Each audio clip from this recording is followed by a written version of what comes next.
free, just like the GTR 24H League in our Factor 2. You know what I mean? Yeah. Oh yeah, what you actually don't know, Leon, is Nick here actually is like their media or broadcast manager, whatever the fuck you are, Nick. And I'm basically flying out to Copenhagen in October to be with this dickhead. I'm a director as well. Yeah. So I learnt a lot of my race director shit off him, so that's why I trust Nick a lot with like opinions and shit. Oh, you got close to that barrier then? Shh. That's why we're kicking ass. Christ, man. It's fine. Oh, that squeeze. Yeah, I'm just gonna coast. I'm not gonna go past him into here. Yeah, don't put us another 35 laps behind, yeah?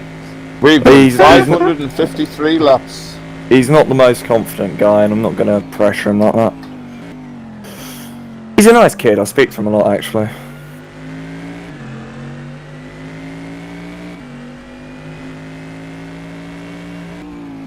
I don't have a horn button mapped annoyingly, otherwise I'd honk him. Yeah, sorry, I had it banned. So some of us had horn buttons on our wheel and we had to turn them off because we just didn't want to like press the horn by accident at some point and get banned. Well, they ban it in VISC as well. If you press your horn in VISC, I'll fucking help you. Yeah. I remember that, wasn't that VLMS S2 at Sao Paulo, Nick, where fucking Byrne came over the whisper and went, "Oi, stop fucking honking." Yeah. That was fucking hilarious. I reckon it's just to save their like sanity while they're... It is, because otherwise we'd all honk each other as we went by. Just a load of LMP2 cars just honking each other. There's people ripping their hair out. Ooh.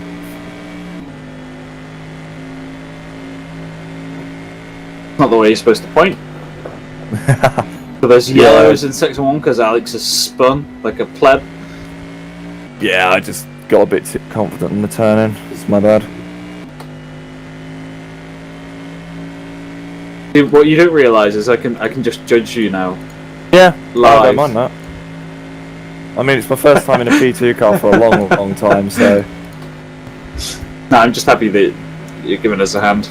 Ah, it's not a problem. I mean, I'm happy to do long, because I need to practice for LMP2s anyway.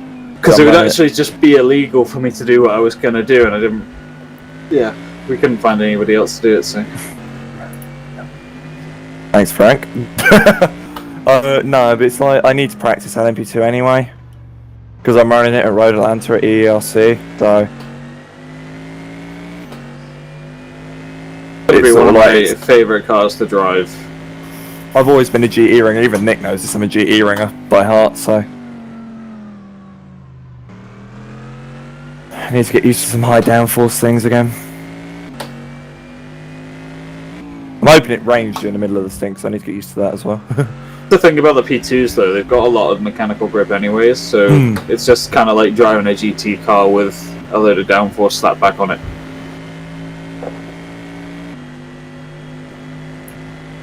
And a hell of a lot quicker. Well, aren't these the slowed down versions, Nick, after you lot at GER had a fucking go at 397? No, we got Or was that the GEs you had a go at? GTEs, we changed them to the correct speed, and then that's what 397 did this year with them. So basically they've changed the cars to the correct speed, really, the GTEs. And we told Marcel last October that they were too slow, and we wanted to speed them up for our race. And he gave with the knowledge how to do that. But now they've actually made them the proper speed. They've done it themselves. Yeah, they've done it themselves properly after we told them, look, your cars are too fucking slow in GTA. I think the OEMs probably went, "Oi, these are fucking slow as well." We talk to Marcel and we talk to the guys over at Kunos every week virtually. Tell them what's going on when we drive the league. Well, that's good. That's good though, because it's like you all keeping in contact. You're all helping each other out. When the GT4 pack came out, we got something like 14, 15 keys to get the GT4 pack. Nice. So I didn't have to pay for it. I mean, I was happy to pay for it because it's such a good fucking pack. It's such a fun pack. Price for it as we well got it is for free. ridiculously cheap for what you get. Although the only thing I have to complain about is the BOP, but they'll fix that over time. Yeah, the we Jeanette tell them straight loads line. of stuff and they fix it. We told them Well, the something on a Jeanette is- Wednesday and it was fixed by a fucking Saturday. I know. Jeanette is so quick around the corners, but you get in a straight line and you're just standing still. Well, it's the same as IRL, mate. Honestly, Yeah. it's horrible in a straight line IRL. Mate, no, mate of mine. He used to run it in Brit GT, so. My favourite to drive So, is back here. Nick, how many laps? How many laps stop. of your stint? About 10. Emmerich's solid, got about man. 10.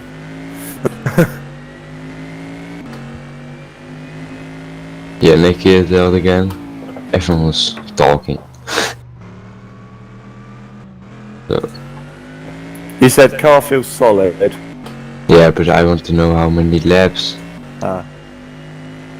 Oi, Nuke, how many laps you got left? No, but 7. I was not joining. yeah, put us off.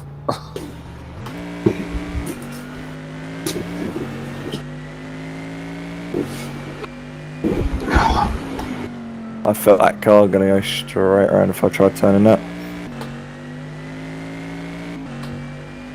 Nope. No, I have the other Mugen car behind me.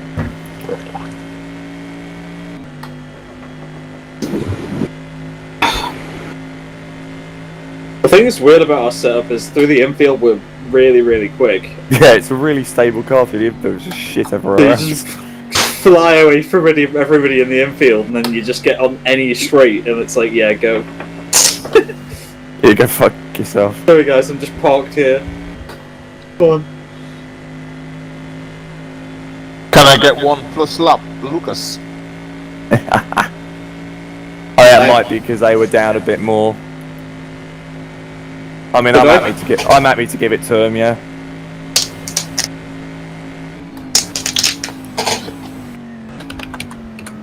Is it change lap or change laps? I've got you. Change laps. Yes.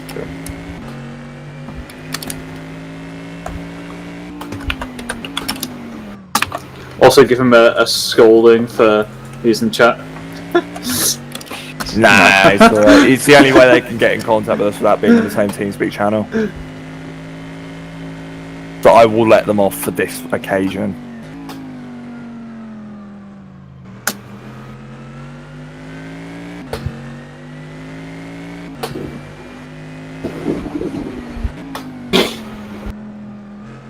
So it's not like I can hop in and out of TeamSpeak channels like I usually do, so... And people know I'm in the car, so they know. Be the quickest way. I will just actually... direct all race direction inquiries to Leon, please. He is in the same TeamSpeak channel as me, and he'll be dealing with stuff from now on. So people will now message you, Leon. You will now become popular. I don't really have access to my TeamSpeak, but okay. Helpful. Oops. It's fine if you have to hop out of the game to make it like windowed or borderless or something, so you can alt tab. You might get a message on Discord as well, because you've got your name on Discord, so people will go, oh, Discord. I use Discord on my phone, so. Yeah, no, you'll be fine if you get messages on Discord, so. Nick's about to finish. Nick started lap 560. And I'm on lap 512.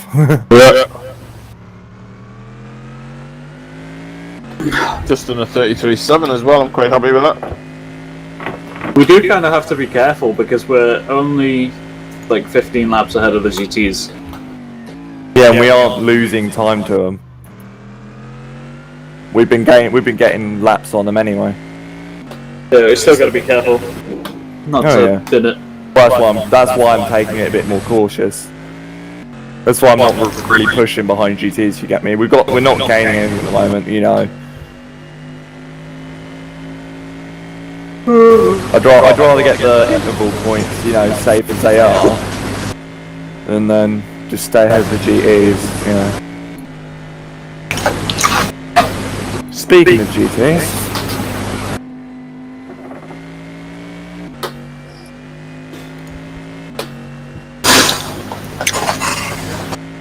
Can you tell me where GRG are currently placed in GT, Leon?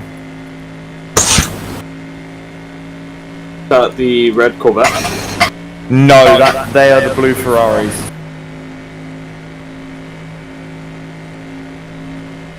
So there's 113th and 111th. Okay, can you tell me that in Overall. class position? That is 1 3rd and 5th. Oh, they're 3rd and 4th, that's not bad. No, 5th. Oh, 3rd and 5th, that's still not bad. I think I'm catching up to that one now, there's a huge gaggle of cars in front of me.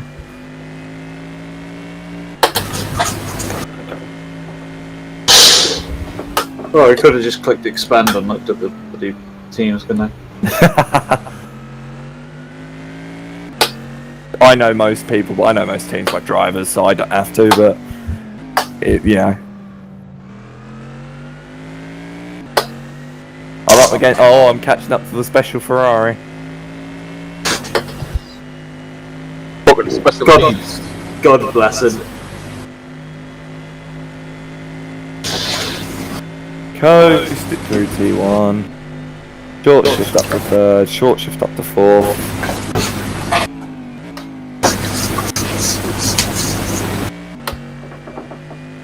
We gave you a bit of a squeeze. Yeah, you probably didn't expect me to do that slow up his inside. Plus 100 laps, bless him. Yeah. Reminds me of Bulldogs, to be fair, they were like 60 odd laps down at the end of a 4-hour race because of damage. To be fair though, they're not as far behind the next car as we are.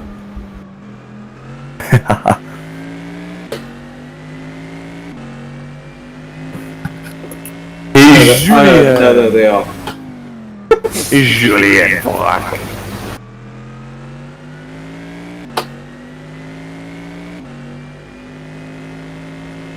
So we'll be able to do it next week, but with our team livery on instead, so we can embarrass ourselves further. What are you doing next week? Not next week, next race. I was gonna say. I have just passed Julien Black.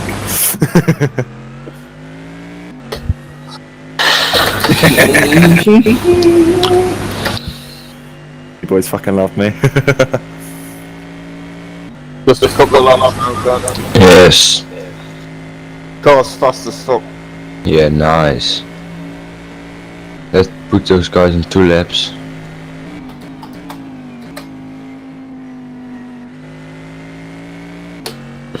Most of the stints been mid 33s, low 33s. Nice. Yeah, Nick's absolutely fucking killing it.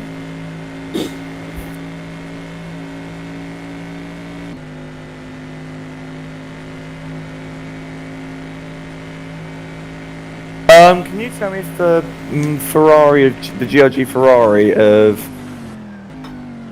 whatever his name is, not Julian, the other one is fighting with the Corvette behind him for position? Yeah.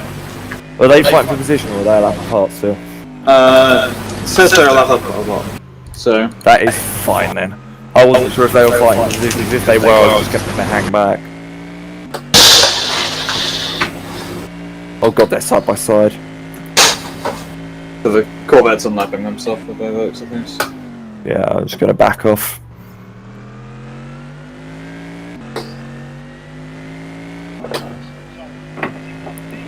Results in from second. Yeah. I was in same part of the track the last time he pitted.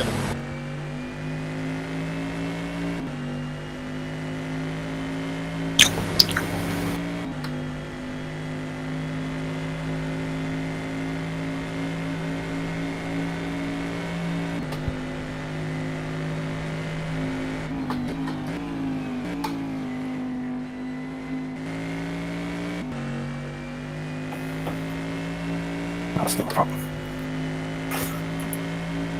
See, I have an engine button. Cause I'm a smart boy.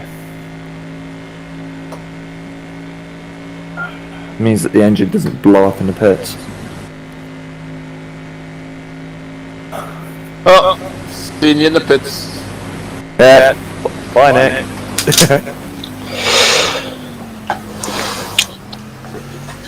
Oh, another 33. Oh, lad.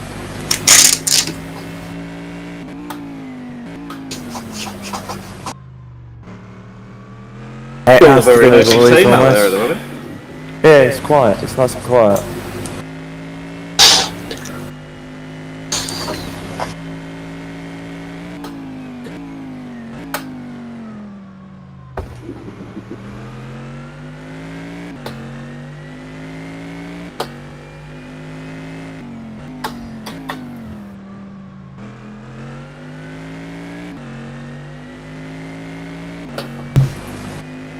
Nope, cold tires. Where are you going? Cold tires, I just fucked up. I'll sit behind you, Adam. I'm not going to go past you. Not here. Oh, my absolute babe. Absolute babe. Love him. This is the thing, the Mugen guys know me really well, and they know I'm not going to be stupid with them.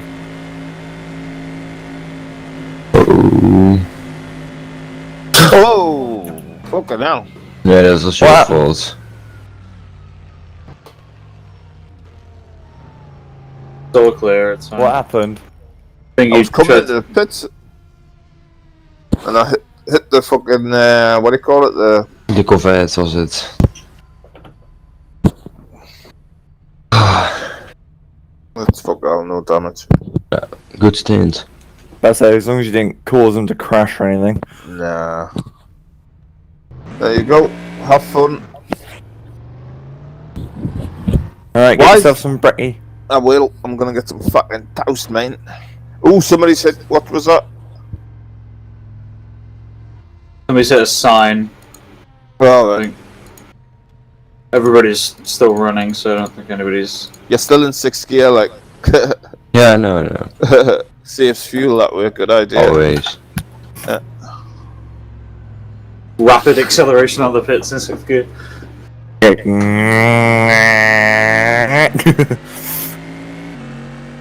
Oh, that means they've got turn lapping me now. Fucking hell. There's a cone in the middle of NASCAR. Oh, Chill. it's nothing there. Punt it. Actually, don't, because you'll break the car. Nah, cones won't do that, don't worry. There's one thing that cones won't do on RF2.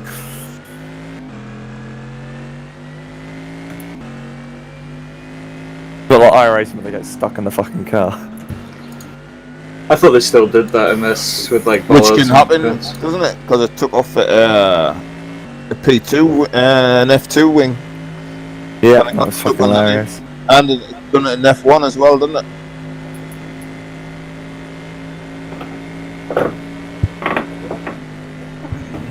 Don't run over cones. Hashtag cone lives matter. Yeah.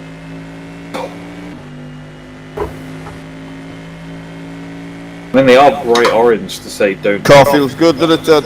Yeah, really good. Nice, man. Not scary or anything, it's fucking tight as hell. It's lovely.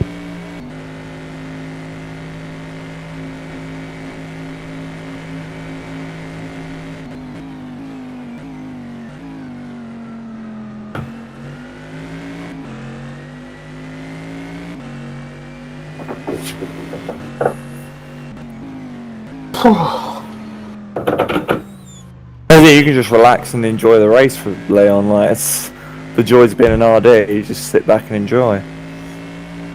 Give Oh, me just the being time like to rest. outside. Was Wake it? up. It was dark just because I had my fucking headset on. Right, food. cup of tea. And then bed. Yeah. I'm back in later on. That'll do.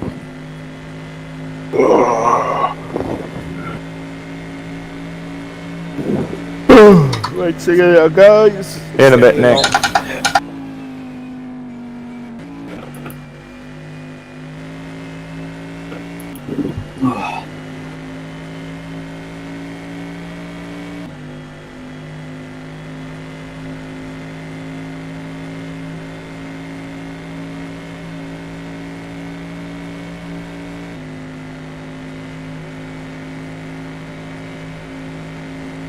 Go on the left turn. Yes. I'll User do it. joined your channel. No, Is anyone in this admin or race control? Yeah. Yep. What's up? Can we report just several times just after the T1 along the pit wall, the little S's? There's a number 16, I believe, driver Zolst Prybeck trying to pass on the left pretty recklessly, about 4 times so far. Okay. Can I Just just kinda ask who? sketchy. Can I ask? Is that Dom or is that? You know, Dom is driving. This is Oh, this is from GRG. but, yeah, I knew it was from GRG. I just couldn't tell who it bloody was from the voice. Nope, sorry. But he Alright. is driving. He was the one that was like, "Can you report that?" So Yeah, that's fine. I'll keep an eye on it. Yeah. I'll give him a warning and then I'll get Alright. on to keep an eye on it. all right, Warning thanks, for boys. Zolt Prebeck, be careful when lapping GTs and do not go for dangerous dives through the S after turn 1, please. Thank you. Thanks, guys. No problem, mate. Oh yeah, by the way, before you go, I Yeah. hope I've not been too bad with your boys. What was that? I said I hope I've not been too bad when lapping your guys. Oh no, not at all. No, I don't think anyone else has been really a problem. That's all good. Yep, thanks, In a boys. bit. User left your channel. Probably don't even realise we're a P2. We probably look like a GT though. Nah, they know it's me in this car, they know.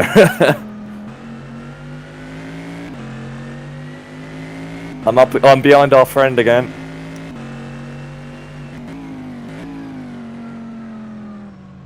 Yellow S1? Oh, never mind.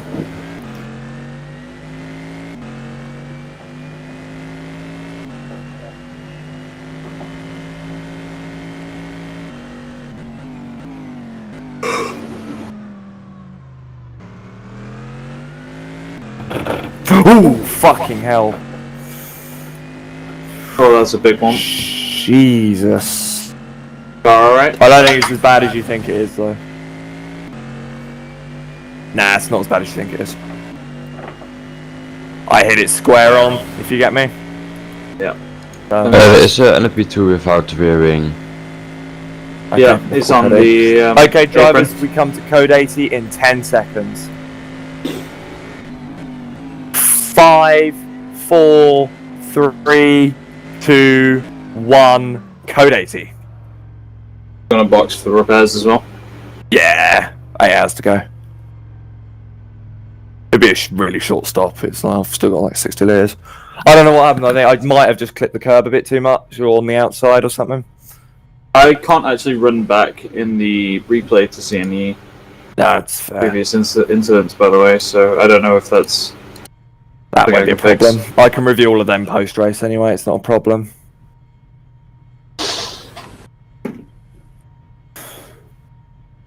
Let me know when the P2 without real wings in the pits.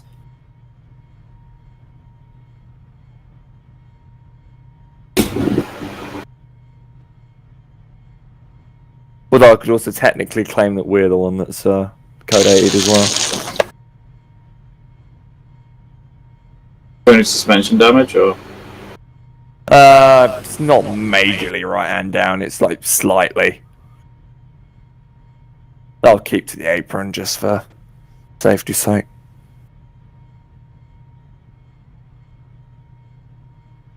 They're just entering the pits now. That's fine, we'll keep it yellow for a bit. I try and keep it yellow for a fair amount of time, not ridiculous.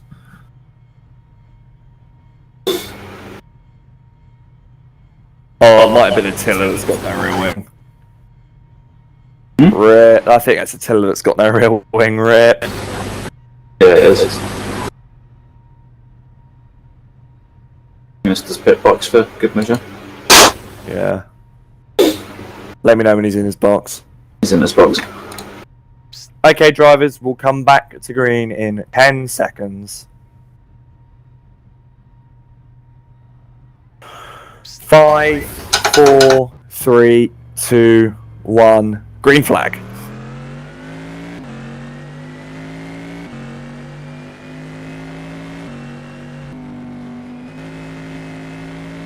There we go, we're getting a lap back. We've gained a lap back for all of probably a minute. Hopefully our repairs are quicker. We'll just drive it'll be away. fine.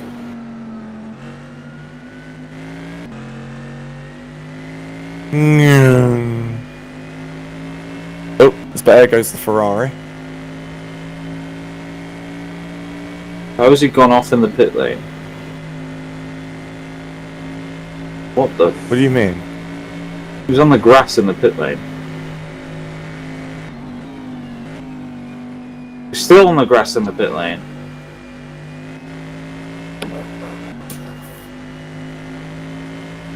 Who's on the grass in the pit Oh, lane? he's hit the. He's crashed in the pit exit. Okay, drivers, back to code AC in 10 seconds. So he's dropping like that. Just carrying on. 5, 4, 3, 2, 1. Code 80. No, I don't want him driving like that. Is it Kogan? Pagan, yeah. Go into their team speak, which is the random racing 13, and tell it. See what damage he's got. Just to check on him, just see how he's doing. And if he's got damage, just tell him to come straight back in. Just say that's what RD has said. What team speak is it, sorry? Random racing, it should be in the LMP2 channels.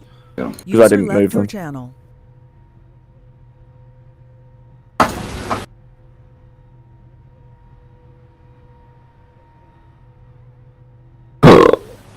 I'm getting used to code 80s now.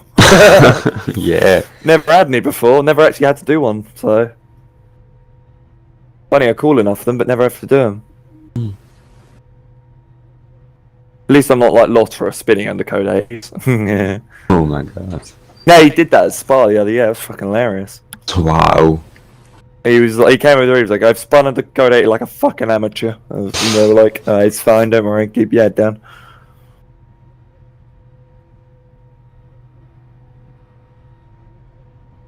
User joined your channel. They said they don't have much damage, so they're going to carry on. Okay, that's cool. We'll call it back to green in a small bit then. Give some people time. Yeah.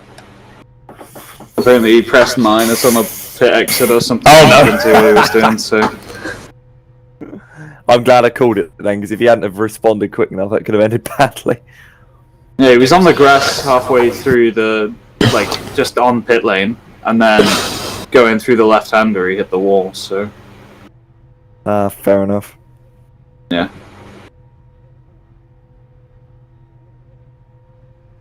Do you want to call the race back to green? No, you go for it. Alright. Thought I'd give you the honour. Okay, drivers, back to green in 10 seconds. 5, 4, 3, 2, 1. Green flag. I don't exactly have the voice for this kind of thing.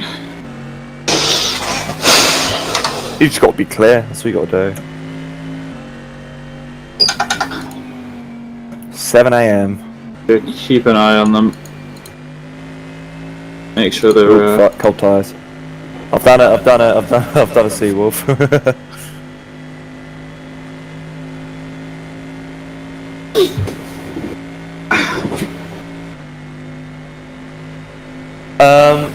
Right. After I've done this stint, do you want to get in? And we'll sort of swap over every two or three stints, whatever. Yeah, go for it. Cool. I'll make sure you get the end stint.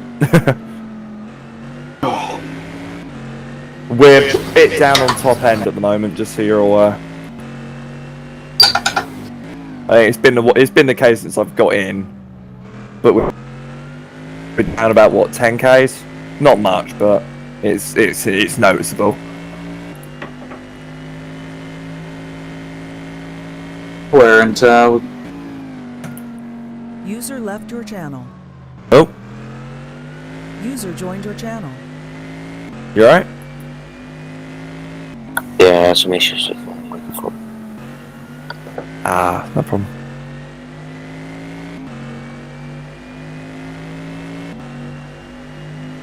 I do wonder if the ride height's different from when I was running. I haven't run No, since we haven't changed it. since Max got in the car, and he's obviously running a slightly different setup to what I was running. Since we had that issue.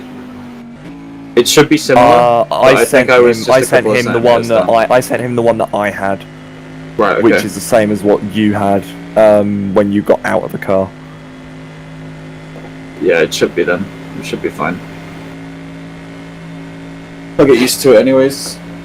There's no difference. It feels the exact same. So. Low. Like a brick going through the air, yeah. You had a nice gaggle of cars there, Tom. Yeah. They've come back into the pits, the Ferraris, so...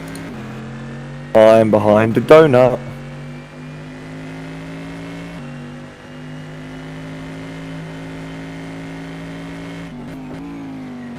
Go on, done it.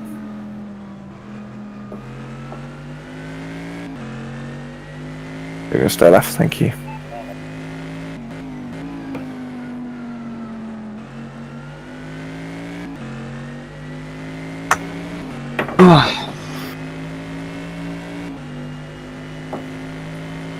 He's something to wake me up. Coffee? Nah, that'll just maybe need a wee. Fair enough.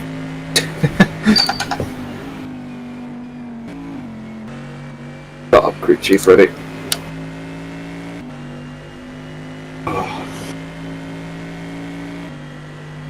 Cold this morning.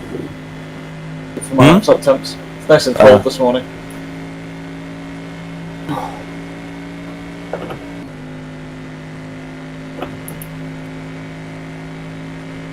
Oh, they've had an engine issue. Who has? Kagan. You But they're in the pit lane. You can DQ and undq them. They haven't told me, it's just come up in the thing, so they just wait for it. Oh, then I was say hop in their TeamSpeak and check. Just see what they're gonna do. If they want to continue, you can DQ and undq. You've got perms to do.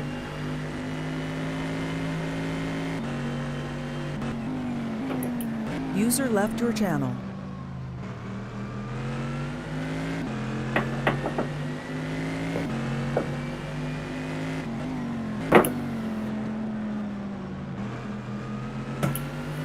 So, like, how many laps in your second stint?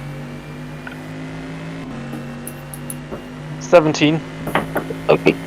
User joined your channel. Apparently it just turned off, so... Yeah, DQ undq. That's how we fix engines. And they're in the pit lane, so it's perfectly understand. And it's perfect. It's an instant refresh because they made it back to the pit. So it basically just simulate going behind the wall.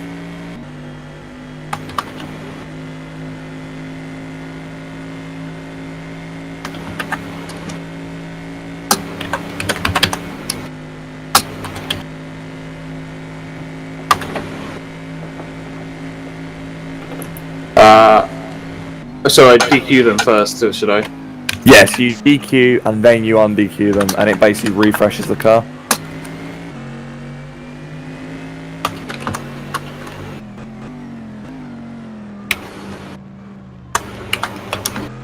Oh, Edgar's gone off.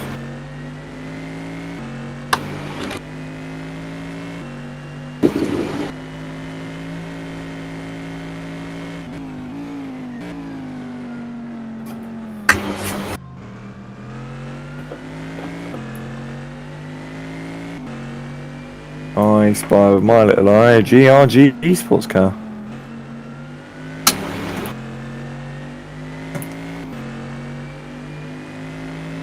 When you're also doing stuff for people like that, it's always best to stay in the team speak because then they don't have to type to say thank you. Oh, okay. I just came back to see what you were. But I said, yeah, before you went, I did say you could DQ and non-DQ. I spy with my little eye a little Don Bessel.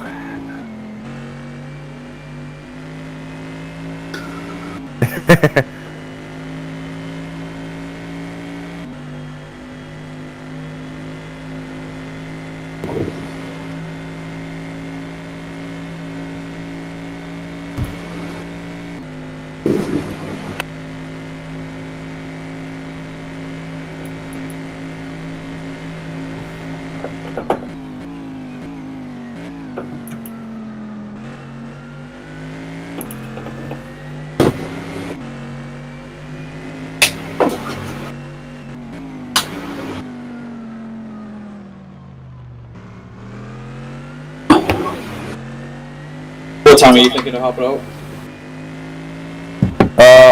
I'm not bothered, but I said if we stop at the end of the stint, so I've got like 59 litres left.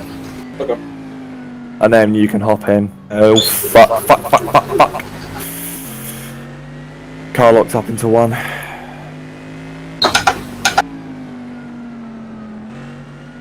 Thankfully I hit it square on, so no susp.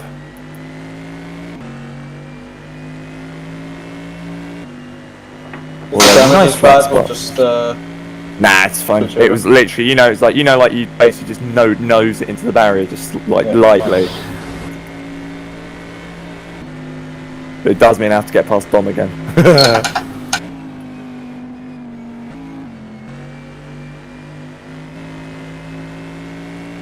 Want to go any wide, Dom?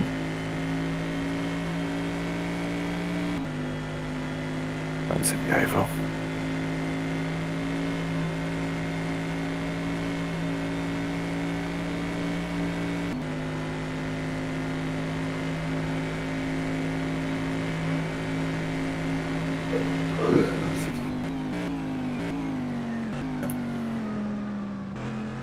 Yeah, sorry I've made mistakes.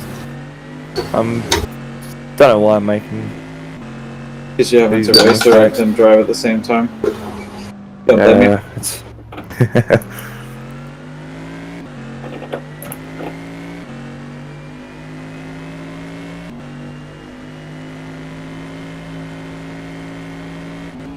It's turn one's always been a bit of a bitch spot for me anyway. Yeah, what I usually do if I'm blocking is just pull it to the right. Keep the car in a straight line.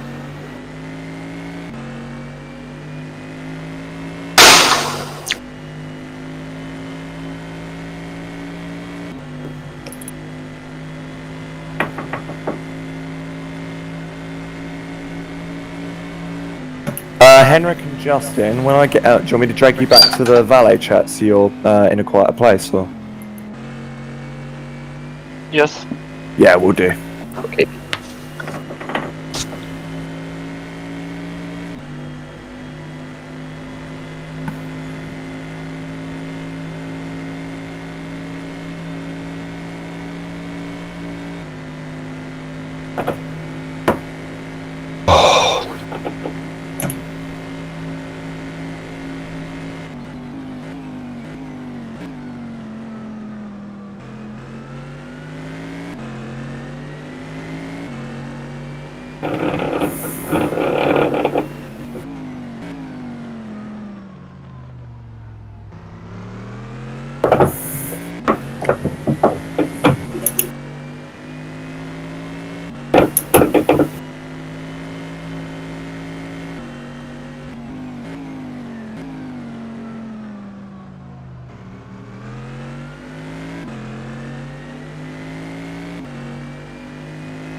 User left your channel.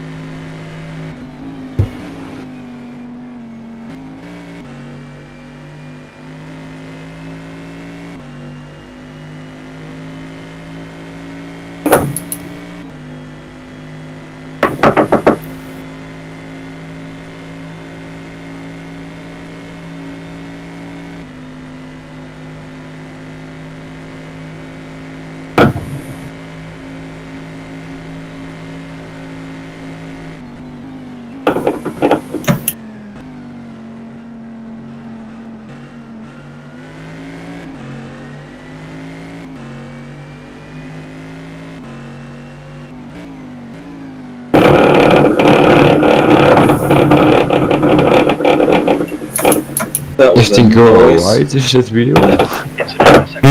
Is everything going alright? Is that real? Some noises made. Welcome to flat spots on a G27. Oh, rip. Gear wheels versus flat spots. Yeah. I have to say, when I Yeah. flat spots.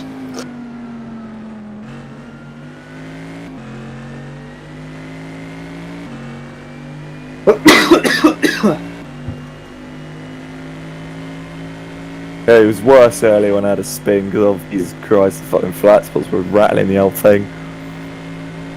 It sounded like someone had literally just got a bag of like gears and was just slamming them together in a press. It was hilarious.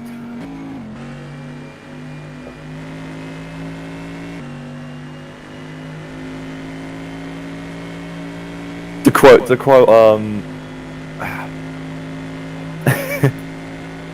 quote Leon, he was like, it does scare me a bit when you say, oh, I'm behind my favourite Ferrari and all you hear is the sound of G27 is grinding. User joined your channel. Henlo. Hey, I can just wait till we both moved to Valley. Yeah, no, sorry, I'm in the car with like still like Yeah, 47 no, I litres. know. I switched to Valley, but I thought, yeah, if I Yeah. switch to Valley and Henrik isn't in, I can't hear what he's saying.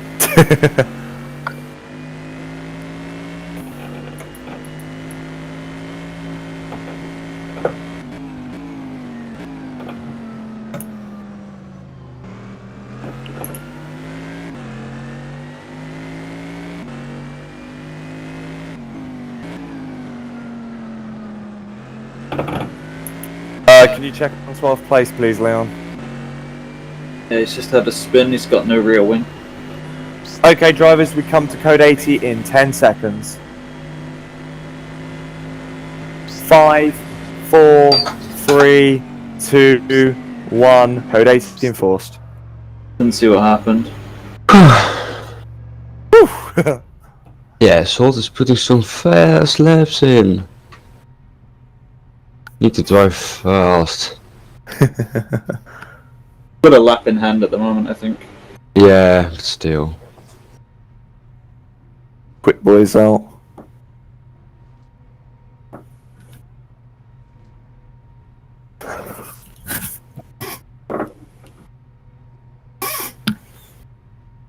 He's just coming into pit lane now. Cool. Let me know when he's stopped in his box.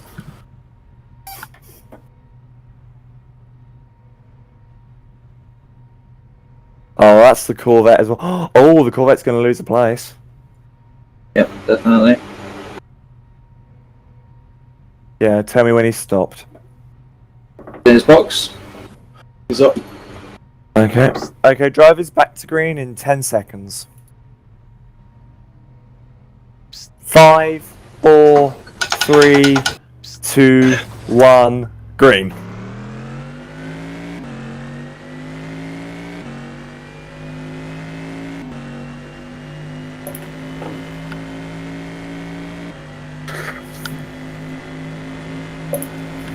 There was no way we could have taken advantage of that. We're on the wrong side of the circuit.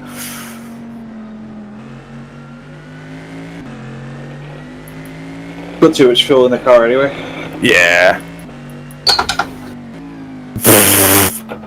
Zolt, that is not the line. Oh, fuck! Car just got loose on the exit for some reason. Gonna bring it in. Car's fine.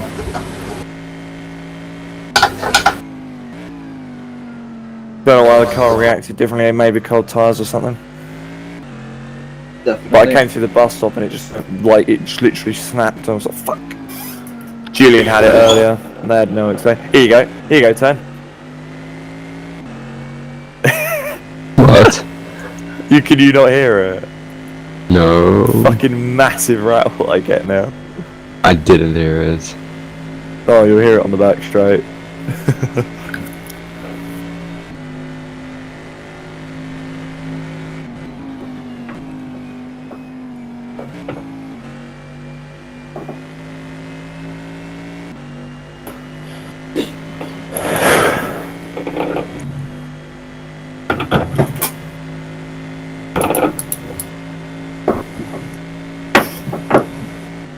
Don't push so hard, Alex. Just bring it home. Yeah, I'm not gonna.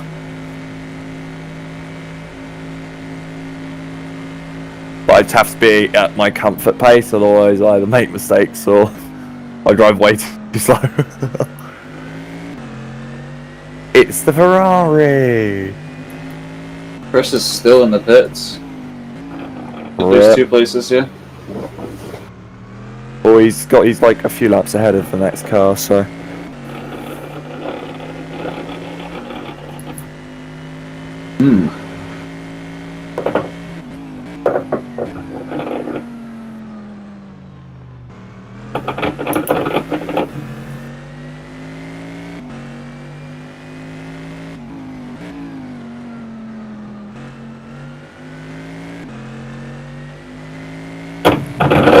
Thank you.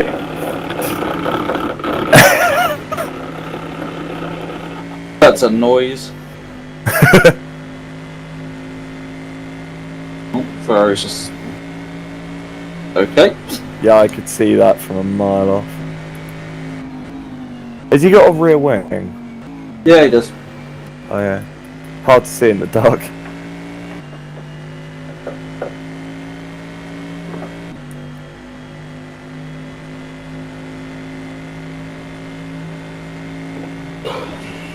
Oh, he's finally out the pits. He lost about 2 laps. Fuck.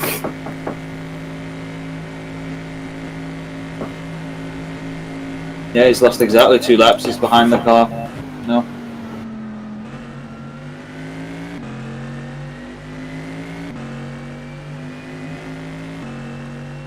Was it Mugen GRG then? Then Chris? No, it's Mugen Solo, then CRG. Oh, then it's so yeah, GRG, yeah. I'm so glad my dad sleeps deep.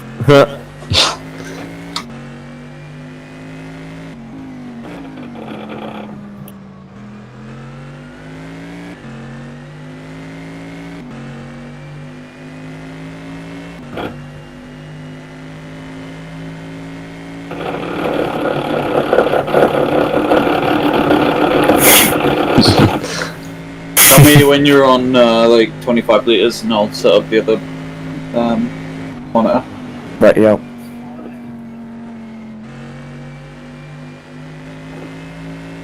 I'm going behind Julian.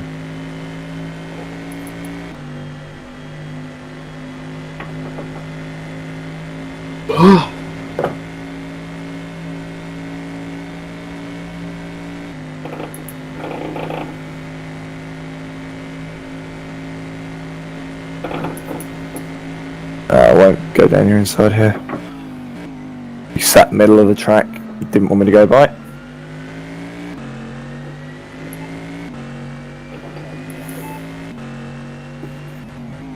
Usually a car sitting in the middle of the fucking circuit means that they don't want you to go by.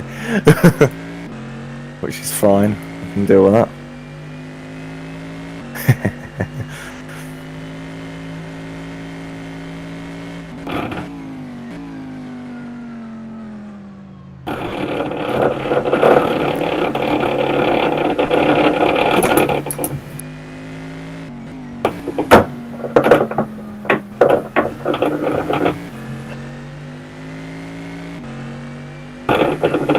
I'm assuming slow car. Check Malcolm Schneider for me. Yeah, he's just gone off, but he's fine. Cool.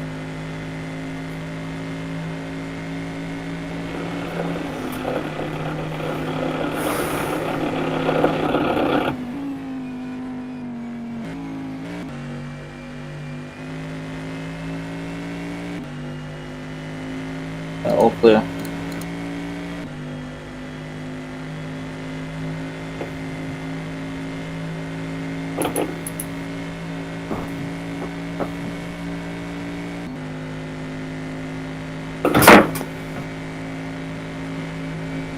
I think I just did my best lap with this damage. Oh, yellows. Yeah, it was T1 Ferrari.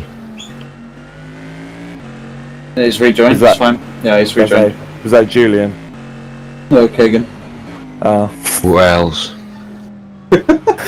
Well, you said Ferrari T1, and I'd only just lapped the Ferrari, so it could have been that Ferrari.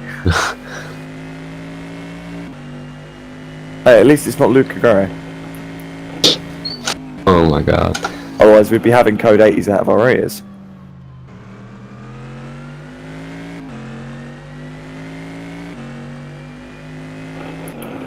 Oh, my fucking wrists are gonna hate me at the end of this stint.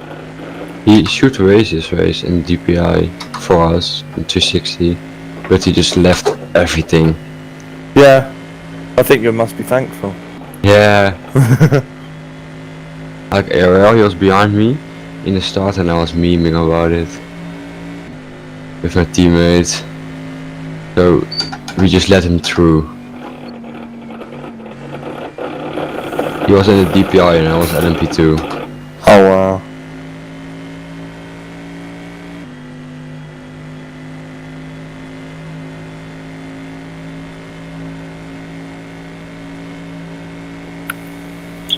Tell me when to join. 9 laps to go. Okay.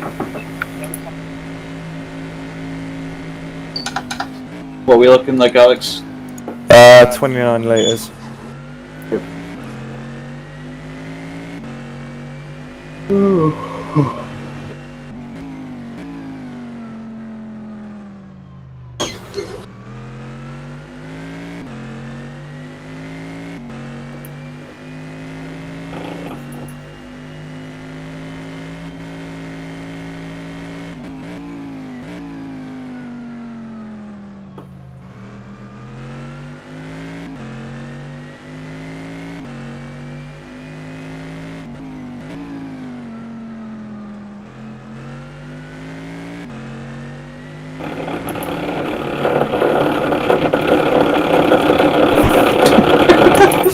Oh fuck. Overtake the Cool, GT and be like, About to break. For my first ever cut warning. I went straight on the fucking bus stop.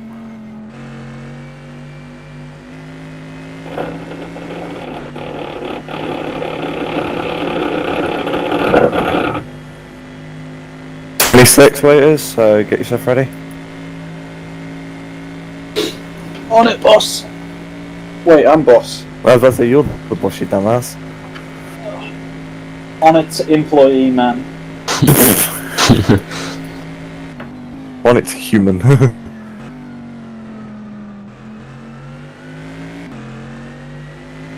Hopefully my resolution doesn't change and put me on 24 Hz again. 24 FPS for the win. It may have done exactly that, so... Oh, I can't. What the fuck?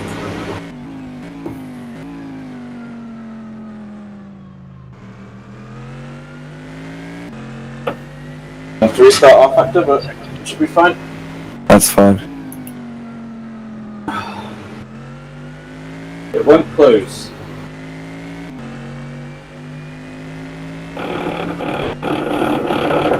Henrik, has Attila got a rear wing?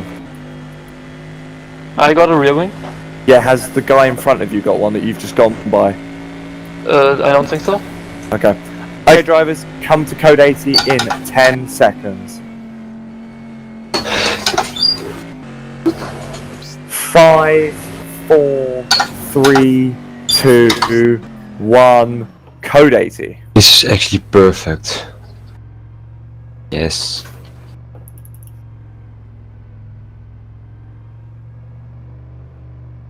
Yeah, he doesn't. Where is he? He's P5 on the tracker. So Okay, he's first over the lap. I have enough time to pit then. Oh no, rain is coming again.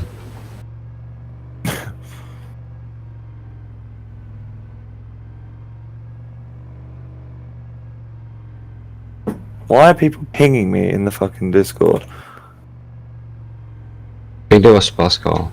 Oh, it's just, yeah, Pascal just thanking us, which is fine, I can understand that.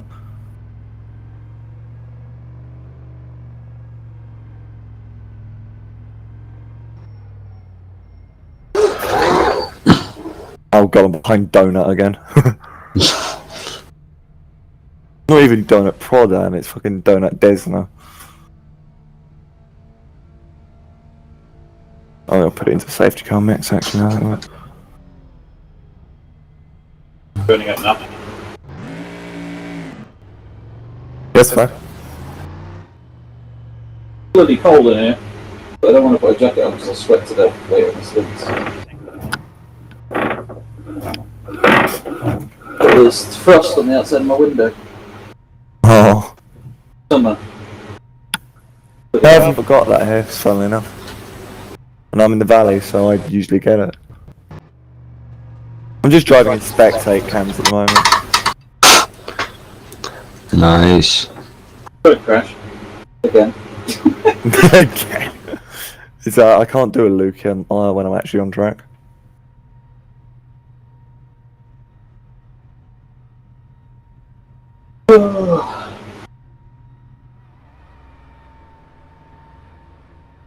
I don't think I really need my massive fan pointing at my laptop anymore, but better safe than sorry.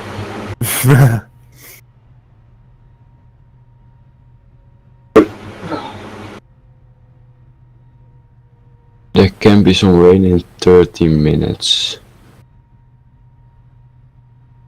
Ah, that will be interesting. Oh, that's interesting. Now, do we? Yeah, it doesn't matter if we swap anyway, because then you can be good in the crossover. Yep. You can get used to the rain as it comes in. Won't be too heavy, I think. It looks like. Yeah, but it'll be enough just to be a bit slippery. Yeah. Leon Chambers is now riding with you. Brilliant.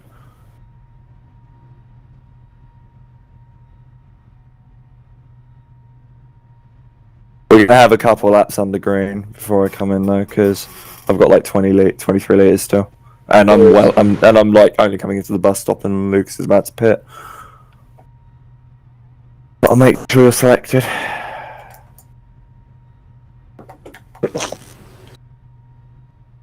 Gonna go for a while then? Yeah, you've got time, mate. Plenty of time. Do some weight saving?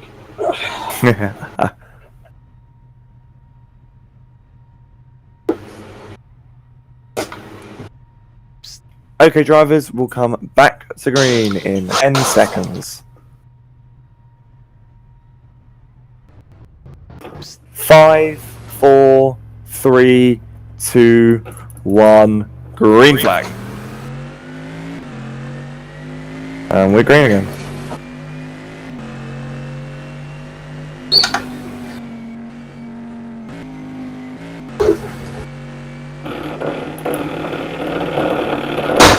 And there is a Rio again.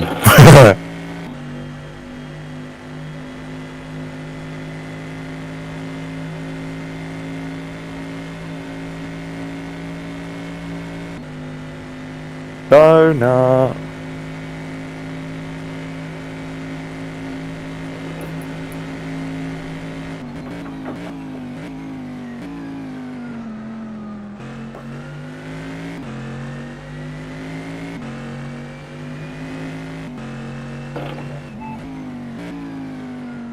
Let me know when you get to the back of me, turn, and I'll make sure we orchestrate ourselves. Yeah. Hello guys, and welcome back to the Daytona 24. It's a beautiful day here. Yep, still the middle of the night.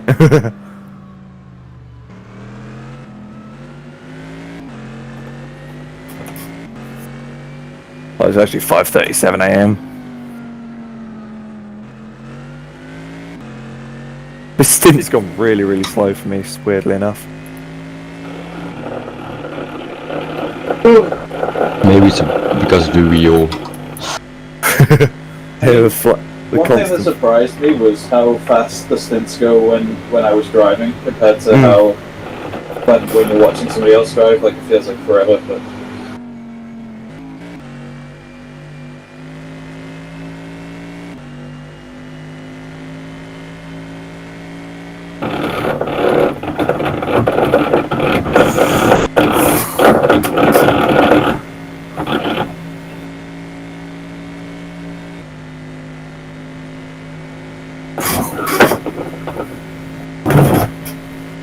I've seen that in an SLD somewhere. I was waiting for that. But what he doesn't know is there's a sharp left-hander there.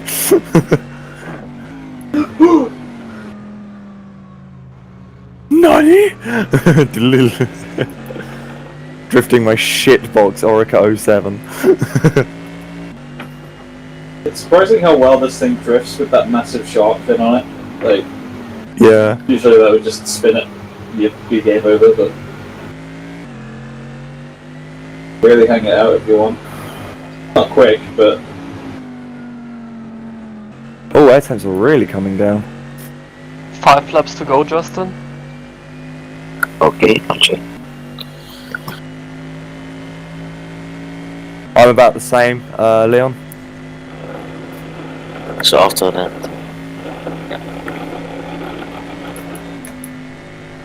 just a double stand. Or? Yes.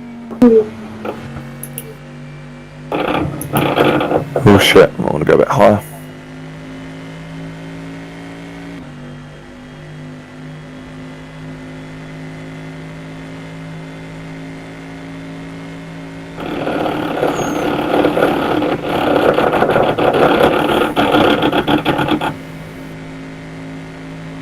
I'm coming for you. Hell. oh, Ferrari's all out of shape.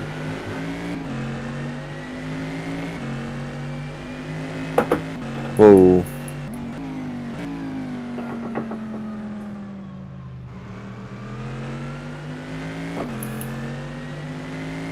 Left. I'll hang it left in the hairpin. Okay.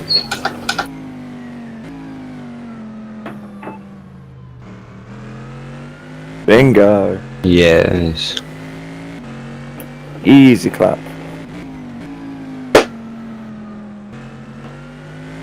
Oh, I hear crashing noises.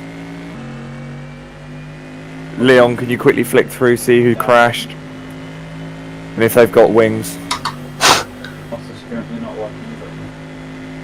I don't see anybody crashed. Because I heard crashing noises 100%. So unless someone just hit a bollard. Oh, all looks clear. Cool. My mouse doesn't like its left click at the moment for some reason. Well, helpful. Right, I'm going to come in a bit early. Are you ready? Not this lap, but next lap. I'm ready when you are. Cool.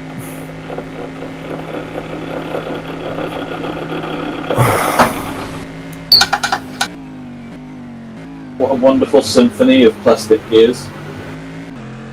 I've just got a symphony of flashing headlights from a Peter from a DPi Mazda.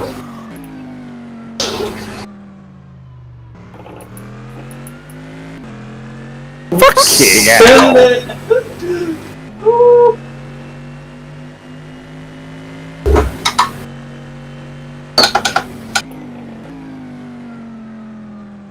I'll have a word with him after that, because if he didn't know who's fucking in this car, he's a bit stupid.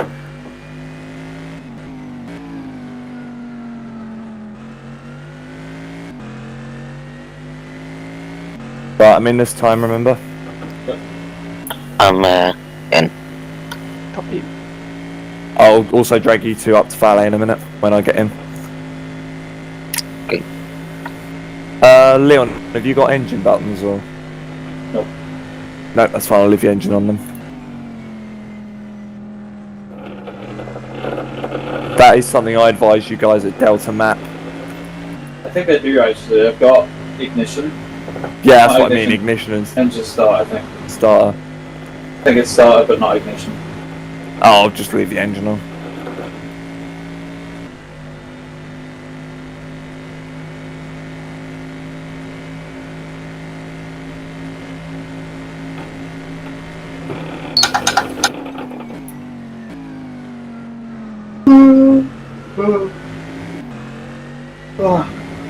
Only 440 minutes to go.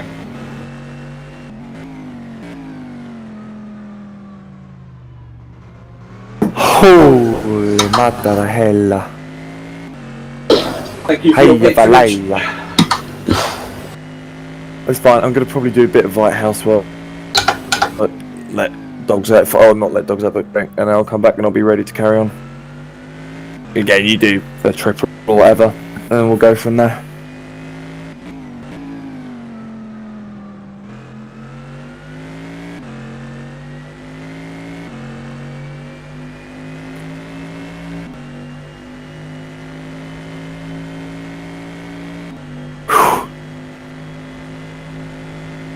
This knock goes from a 4th Street back again.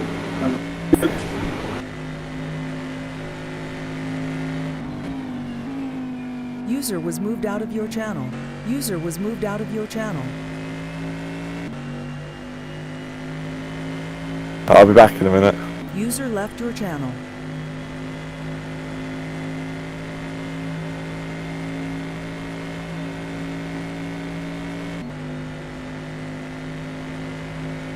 Whoa.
You were moved.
All race direct issues will be done by me again. I'm now back in the race direction room. Thank you. User joined your channel.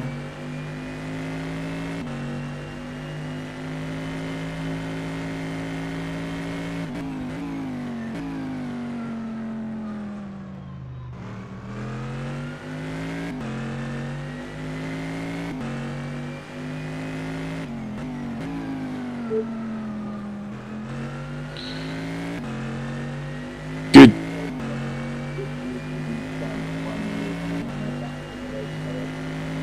Thank you.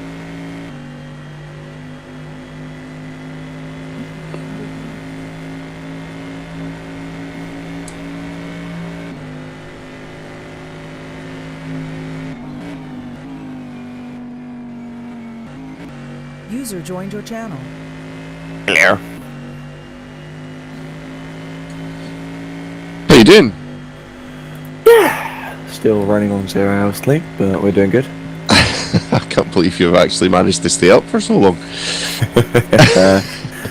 It's the job of a race director, my friend. Job of a race director. So are we live at the moment? We should be, as far as I'm aware. So it's good to be back, ladies and gentlemen. I hope you enjoyed the in-car commentary. You're still going to be on board with the 360 number 36 of Turn Lawyer at the moment. He is currently out front by a whole lap over second place. Savannah for the number 16 Mugen team. And third is still Axel Kerr for the Fine Avant car. You haven't missed much during the night. A couple of Code 80s and a big change in GT Le Mans. Surage is still leading, but David Martin up second and Don Bessel up to third after, and Julian Vreck up to fourth after a big crash for Chris Gitzoff put him multiple laps down the order. Bad to worse for the Aptoneo Porsche Polonia 999 car, but still running and still in the hunt for a solid amount of points, Tommy. Fantastic.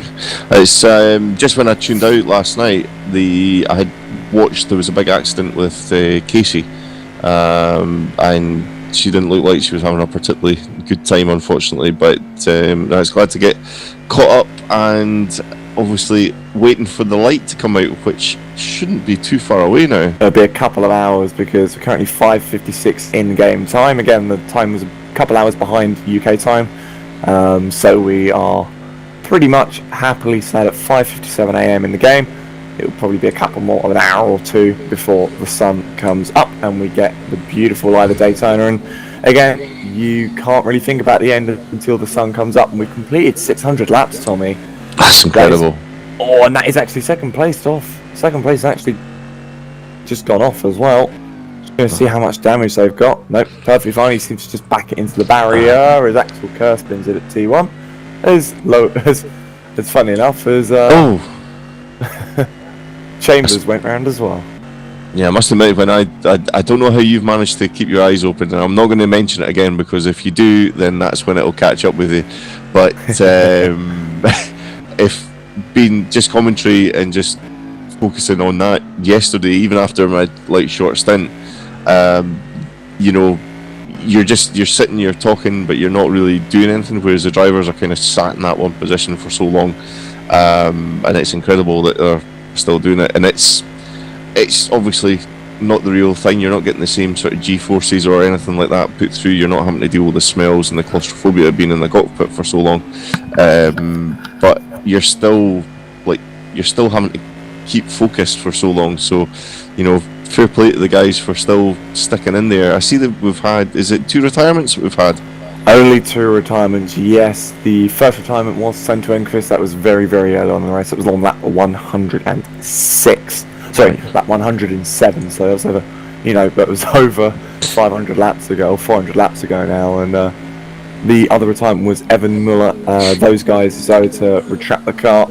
They sort of only 2-man squad. They got solid amount of points. They made it to the halfway mark and then decided to pull the car in and, you know, call an end to their campaign here at Daytona. But of course, fair enough. You know, still 15 cars running, including the Ferrari at the back, the random racing car that is about 100 laps off the overall leader. Still not at the 500 lap mark, but they're getting there. 9 laps to go. That's great. It's fantastic to see them still in there because they weren't having a particularly good time at the start of the race when I was first started commentating. It's sad to see Santu out as well.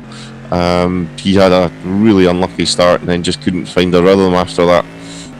So I can understand it would probably be quite frustrated at the start, and that's probably why he's out.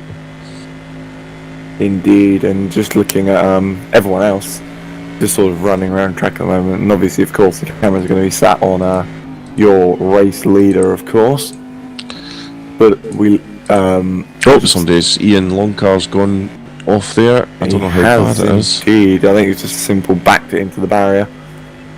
I mean, it's not easy to drive around. As much as the circuit is really easy, again, it's like Le Mans. It's just mentally boring in a way. You sort of you lap it, and you lose 1 lap's concentration. Bang, you're in a barrier, or you're locking up at T1, or you're going off. And you know, I've done it. Leo's done it. All of the guys that Delta have done it today, and I think a lot of other drivers have been doing it as well, unintentionally.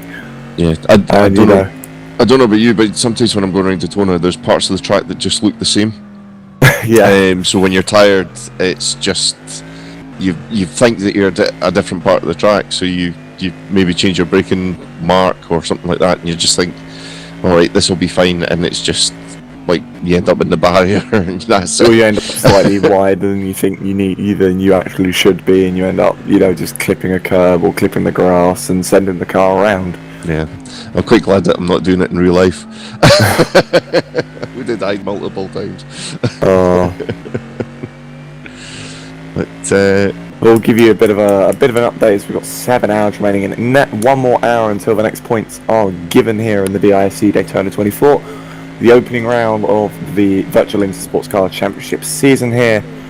Your leader overall in Daytona Prototype International is Turn Lawyer. That is the 360 number 36 DPi Cadillac of Turn Lawyer, Nick Newcomb and Jasper Eriksson. Those guys have been leading pretty much from start to finish, and they've been absolutely dominant this entire race ever since the issues befell for the second place car. the number 16 Mugen Sim Racing car. That is Patrick Savasi, Zolp Rebeck, and also Bent Pankotai and also Badasavanya. Those guys have had a really solid race except for a couple of penalties and a couple of accidents they had throughout. Third place is still the final on Mazda, the sole remaining Mazda in the field of Pascal Egger, Matthew Klipp, Axel Kerr, and also Peter Schunemann. Those guys have been running really solid laps and have been basically keeping that car really clean all race, actually. Really impressed with those guys. Leading in, fourth place in DPi, and sixth place overall at the moment is Justin Van der Schmidt. I will get surnames correct eventually, because my tongue is a pain in the rear ass. Justin Van der Schmissen. He is currently in that sixth spot in the Valley Esports number 6 Acura DPi. And behind him, and the last remaining DPi of the field, is the number 224, the AC Sim Motorsports car. That is Ian Longcar.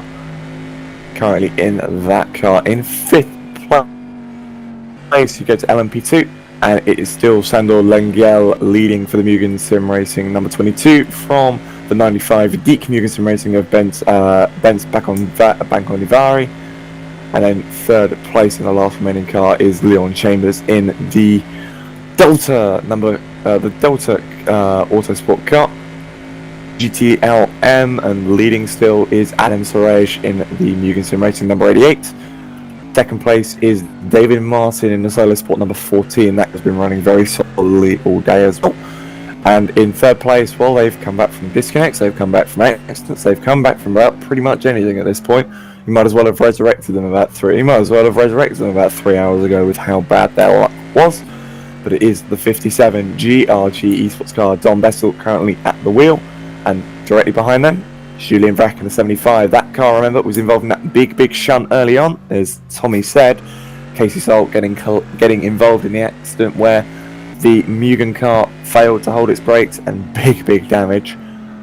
Then it is the pole-sitting GTLM car, the 999 Amsterdam Frostbone car. Is Chris Kitsov at the wheel at the moment. Again, multiple issues befell that car during the night, and it is now currently at multiple laps down. Then behind them is the penultimate car in the GTLM field, the 69 Mugen Sim Race car of Alec Diesner. And then last but not least is the number 13 Random Racing of Caden Cometzer.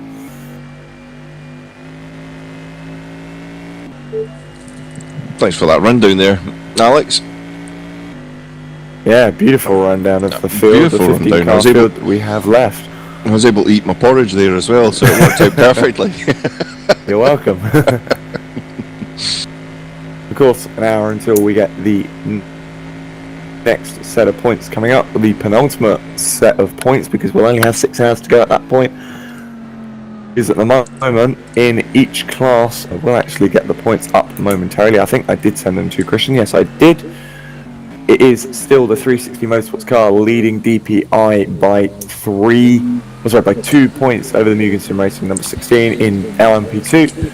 It's the 22 over the 95 by the same amount of points, and in GTLM it is the number 14 Solo Sport car by a singular point over the 88 Mugen Sim Racing car, and it is looking to actually change once again, because if you look at the way that the cars are at the moment, that Mugen Sim Racing car is looking to take the lead of GTLM.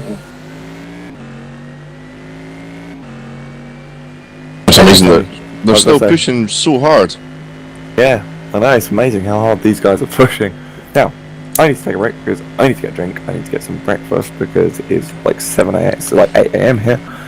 Yeah, go for it. No problem at all. Yeah. Hopefully there'll be no incidents, so I'll just keep scanning through and talk to myself. If things go wrong, then, I expect it to go wrong very badly, but oh well. These guys have been pretty clean, so I can trust them to not have an accident for about 5 minutes. Fantastic. Alright, I'll see you shortly, Alex. In a bit. That's Alex there, who has been up, keeping an eye on everyone as they've been going round through the night and through the day.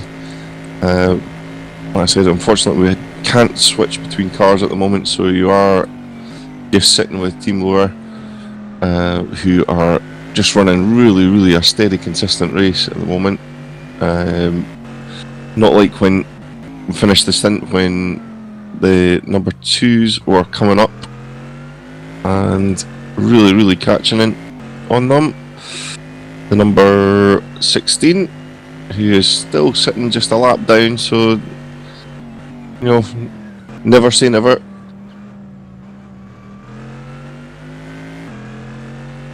I was just having a wee scan through the field for myself.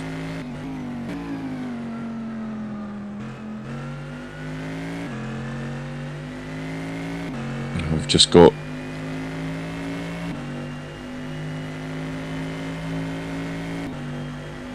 it just looks like the Justin van der Smitten or Smithson is just past one of the LMP2s.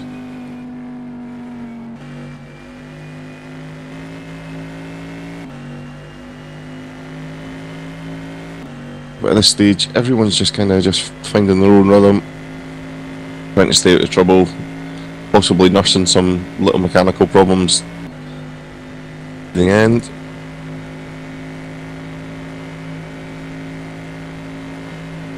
Julian Vark in the pits. Hopefully a scheduled stop, which might mean that we'll see a whole load of the GTs coming in.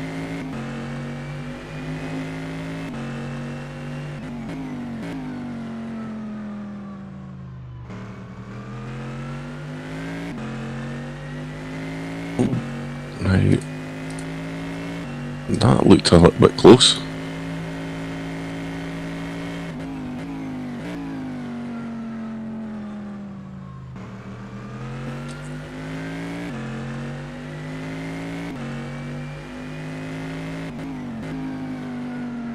So we'll just go and find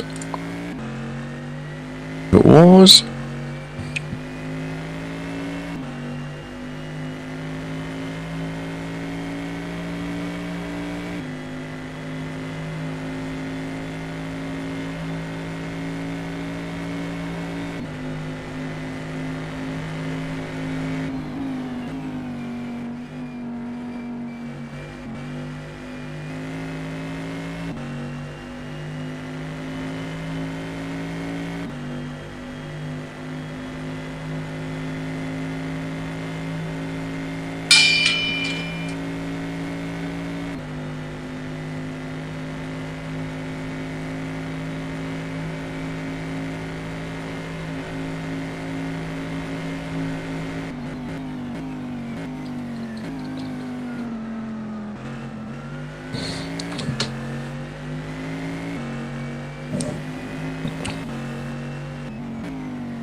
Just going back there to see what had happened for the yellows. It was Keegan had spun his Ferrari just on the first turn there. Really awkward place, but he managed to get going, no contact. The thing's underway again.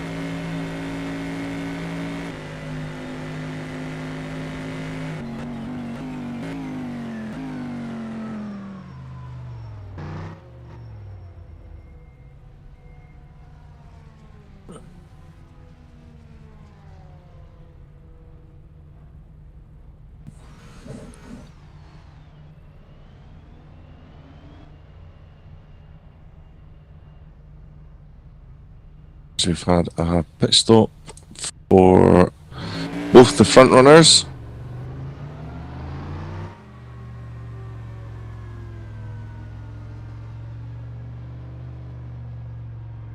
both smooth, both the same driver staying in, so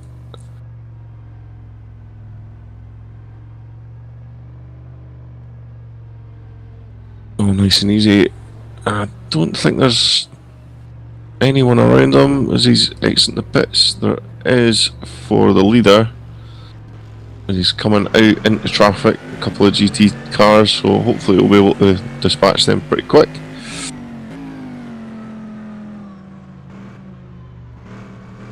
And on into the pits and his engine's off. So this could possibly be a driver change.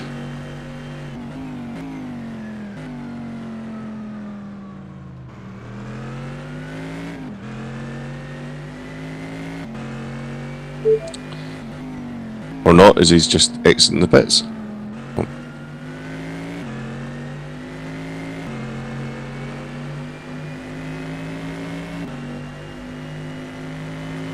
Oh, and we've had a big off in the bus stop. Two of them off. Axel Kerr going low, and he's on the apron now, and Justin van der Smissen, who is back underway as well, so hopefully no damage there, but he did hit the wall quite hard, and it does look like he was kind of possibly a bit shaky through the bank turns there.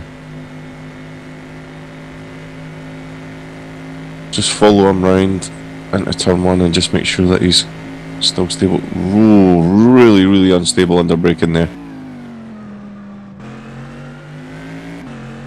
Unfortunately, these cars can be a little bit tetchy if the back end is set up a little bit wrong, but he is running wide, so there could be a slight mechanical issue there.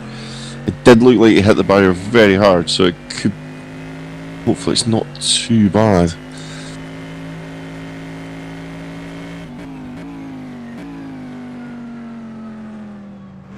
Now Axel Kerr going through the pits. I'm not sure if he actually stopped there. I don't know if maybe the game had given him a drive through.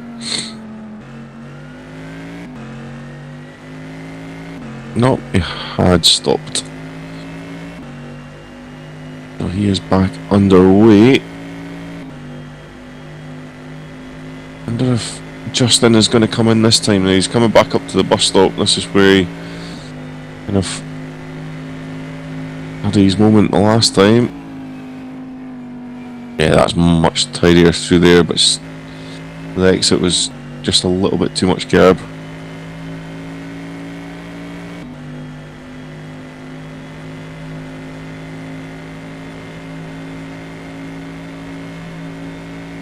Nice, staying out, so he must be happy with the car.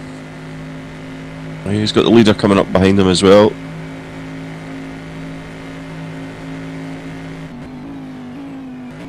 Obviously, no crowds at the virtual Daytona as well. Oh, contact into the first corner with the leader. Oh.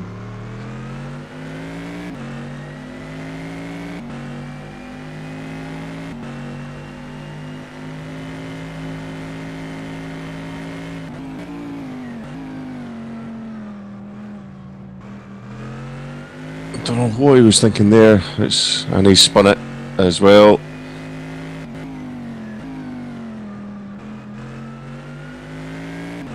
Hopefully he'll get going before anyone catches him. Good. And he's off again. Just one of these. I think that's Kagan just coming around behind him. Yeah.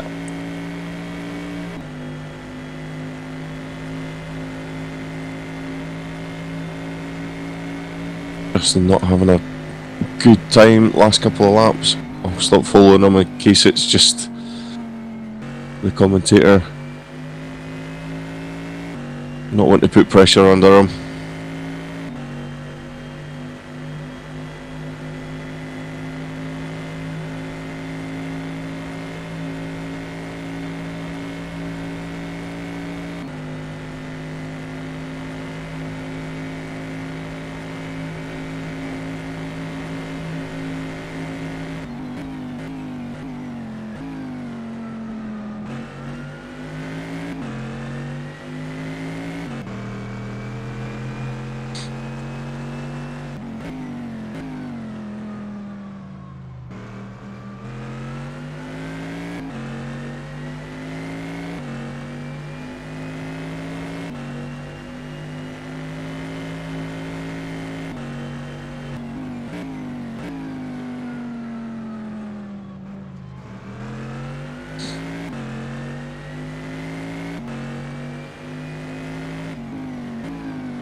Why you timed that message to me perfectly, Tommy?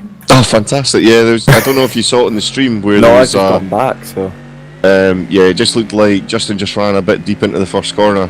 Second corner at the hairpin, and got a little bit tangled. But they both seem to be running okay. I think Justin's carrying a bit of damage. He does look like he's struggling with the Acura a bit.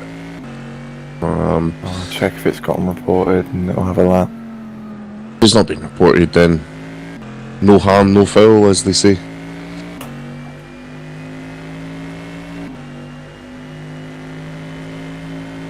But yeah, he's getting quite sideways. Yeah, I'll need to get the spreadsheet open. User joined your channel. Ah, here he is. Morning, Tom.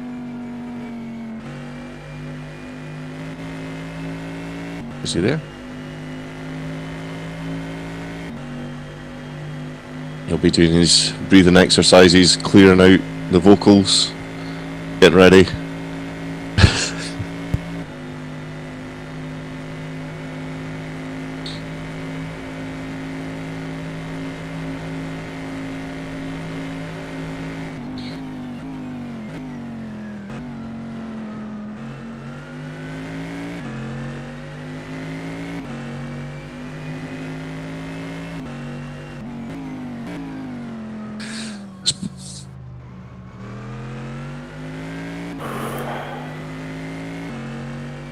I've got some incidents to review, Joy.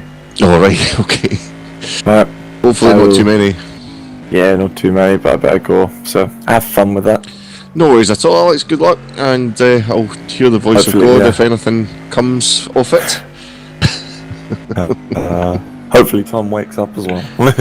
I think he's there, so he's got his microphone muted at the moment, so he's maybe just running around, just getting a drink of juice and what have you. And his porridge as well. So I'll see you in a wee while, buddy. Hey, in a bit. User left your channel.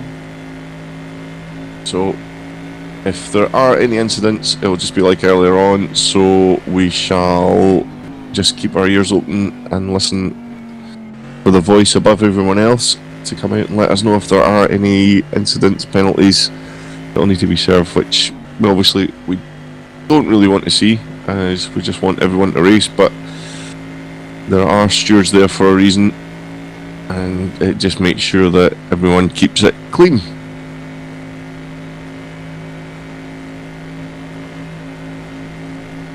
Although I don't think most the incidents I've seen myself, even when I was watching the stream later, is I don't think there's been any sort of real malice in any of the contact.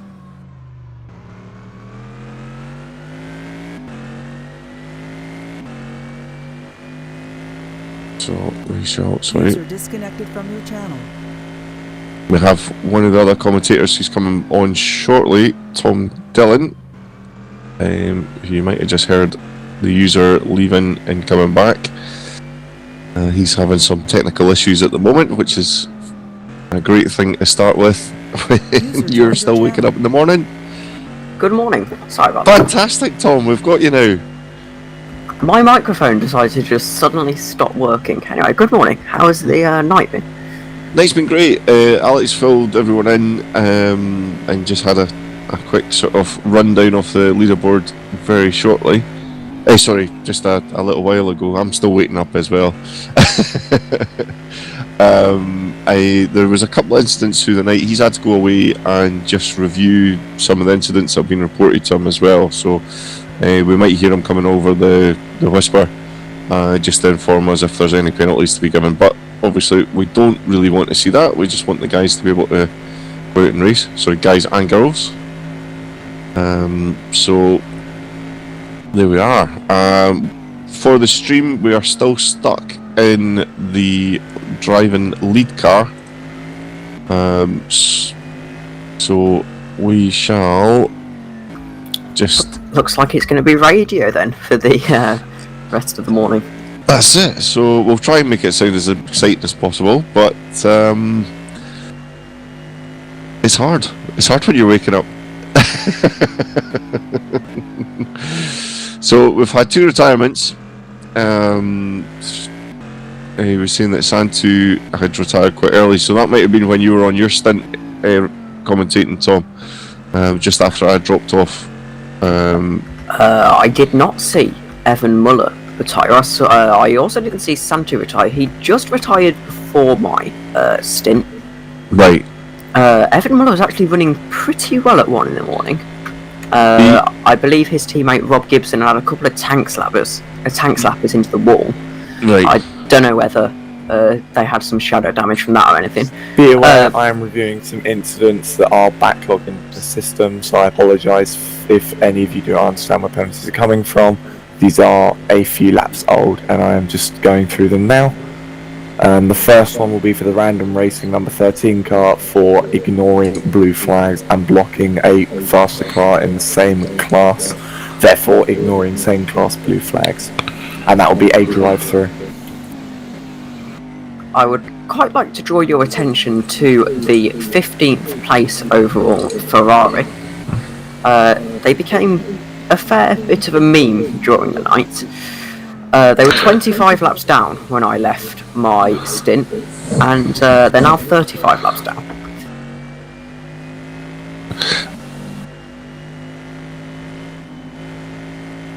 As the heavens have opened. Yeah. I wonder if anyone's going to come in to make a tyre change.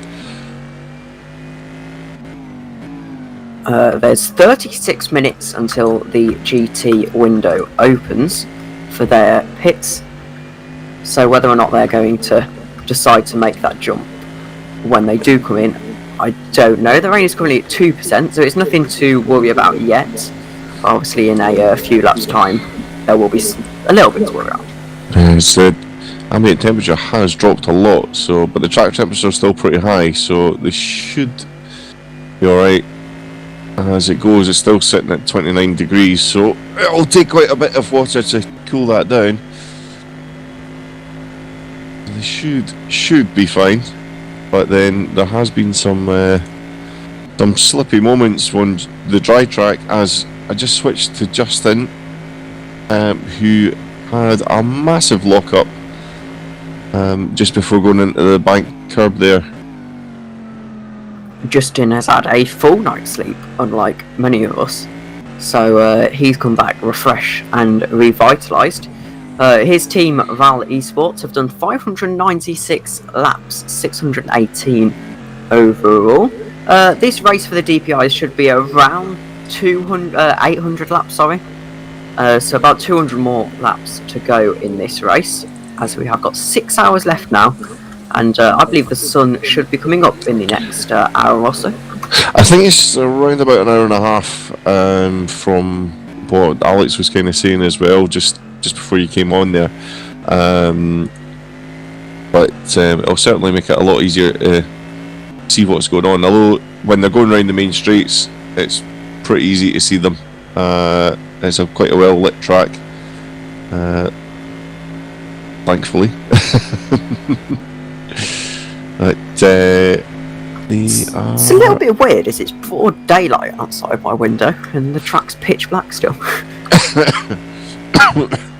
It's the nicest day we've had in Britain for years. I think my dog wasn't really sure what was going on this morning when I took him out for a walk so early, but he's quite happy now. He's curled up, fallen back asleep. I'm very jealous. I'm telling you now, because of quarantine, I have not been up this early for about 5 months. Yep, I'm the same. It's going to be weird next week when this is just normal again. Yeah.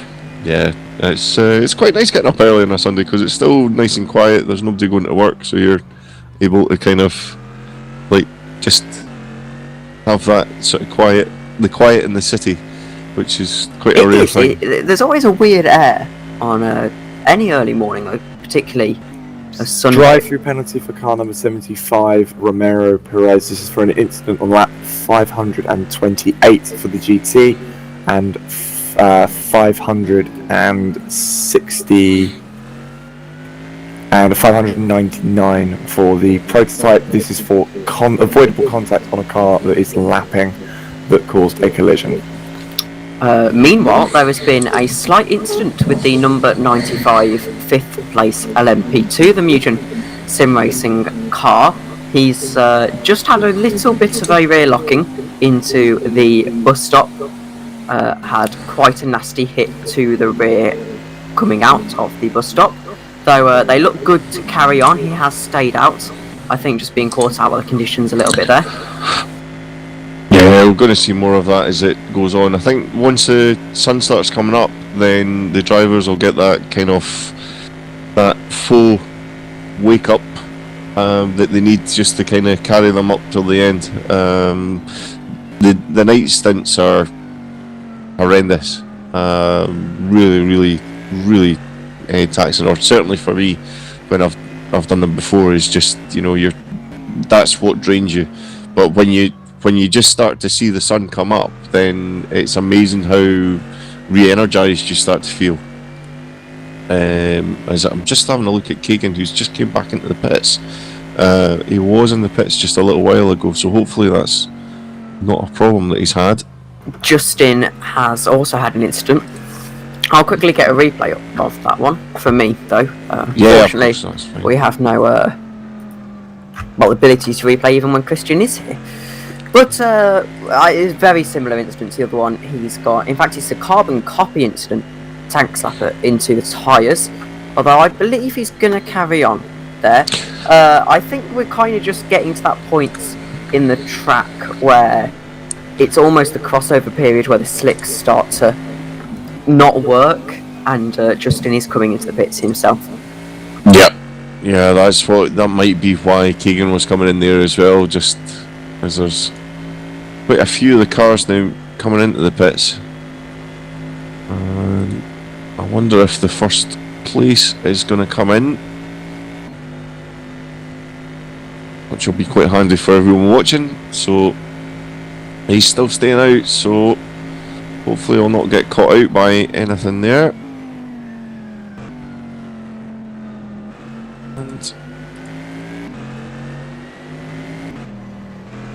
Anyway, as we head through 8:30 AM, I was just saying, there's a weird air on a sort of Sunday morning where the world is very much stopped. Someone's gone into the grass slightly there. It's all okay though, I believe. They're back up and running. But no, there is this weird air to a Sunday morning that everything's kind of stopped and it's all peaceful for once. Definitely. It's like that, the 28 days later, kind of just that calm, nobody around.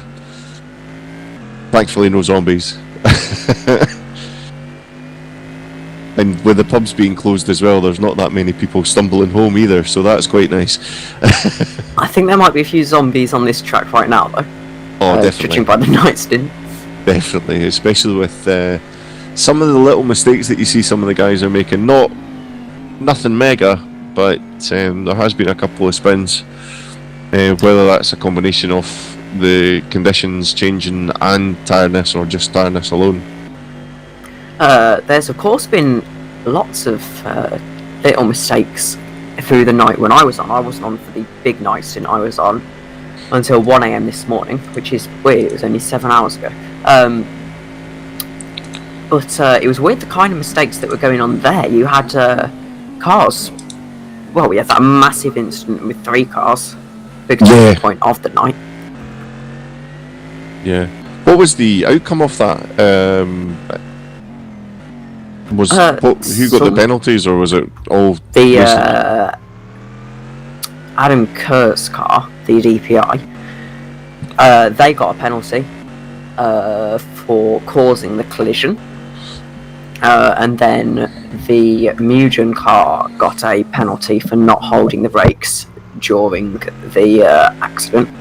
Chris Gistov in the Heixenveld liveried car, the AFP, he came off fairly well off of that actually, despite some pretty hefty damage. Luckily for the GT field, it was half of the GT field that crashed, so no one really had too much time lost. Wow, I didn't realise it was the half of the GT field that had crashed. Well, not half. Sorry, 2. Alright. You know, all of the competitive cars, I mean, had crashed. So. No, that's just being nasty. Well, no, they were the only cars on the lead lap. I'm pretty sure. So it tightened things up. So now it's kind of looking like the guys are kind of playing a bit of golf, just kind of competing with themselves now, because there are quite big gaps between the number of laps. There's not many cars that are on the same lap now. It's going to get to the point where, as we reach this crossover period in the weather, according to my timing screen anyway, it's going to get to the point where we're going to have to be really, really careful. I mean, now's about the time, 8 o'clock in the morning. Now's when you start to stop thinking about the fact that this is an endurance race, and you've got to start pushing a bit more. Make up that time that you've lost in the night, and really just push through to the end and see where you can end up.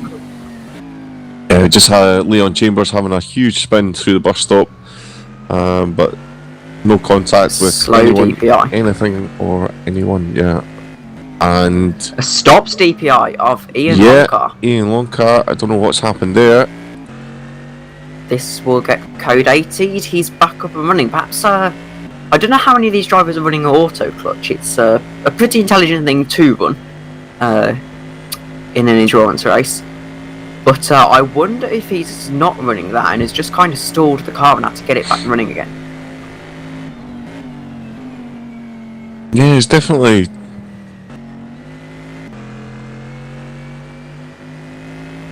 Just can't see what's happened there at all. Really strange one there. Unless he has had an engine issue, but I didn't see any smoke coming out the back of it or anything. But then it's hard to tell with the little bit of water spray that's coming up from them now. I think if it was a problem in like a blown engine or something, you wouldn't have got straight back going again. I think it must have just been a simple stall. He has actually a battle good form here. 29 seconds, 30 seconds is the gap to Justin ahead. So this could be an interesting thing to watch during the morning. Yeah, definitely. Let's say, as I'm just watching Justin there, and he's just getting a little bit squiggly there again. Now, sorry. Oh no, carry on, Tom. That's no problem at all. We are very much in the crossover period now. 30% at the track's driest, 45% wet at its highest and rising, 11% is the intensity of the rain. It's not the most intense rain, but it's certainly intense enough so that it's going to make a pretty big difference on the pace of the cars. Yeah, now I'm just going to have a quick look at the weather forecast of how things are going to look later on. Just bear in mind as well, the current time in the server is 6:36 AM. I'm not sure how that affects anything, but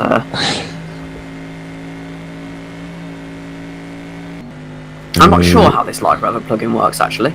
It's a bit confusing. No, it's only confusing because the server's not running on Daytona local time. It's running on.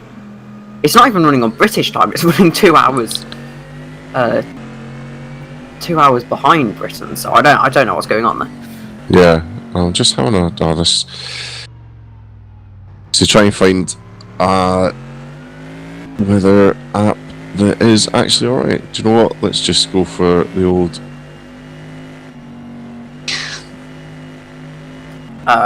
I know when I checked, as I was doing strategy for my team in the race, when that was a thing, I remember it was thunderstorms all day and all night. Oh my god. Yeah, it's looking like there's a thunderstorm over it just now, so I don't know if we're going to see that later on.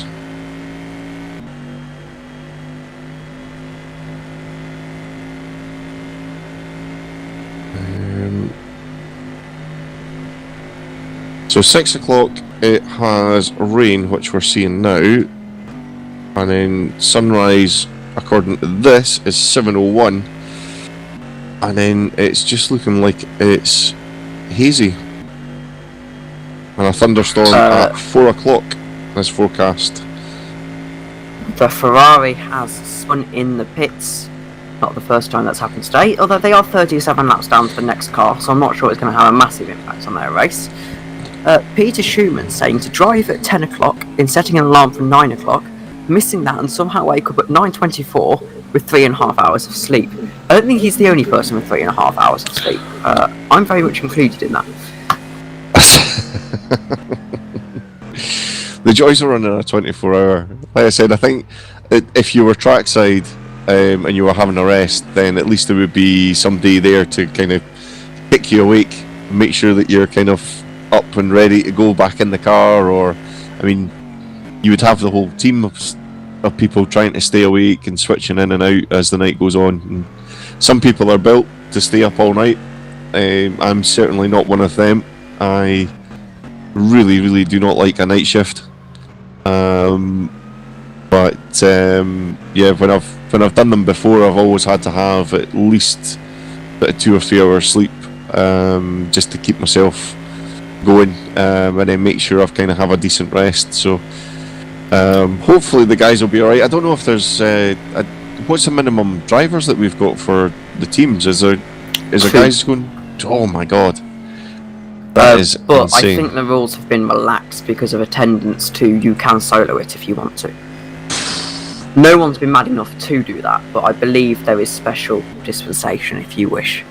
Yeah. On that one. But I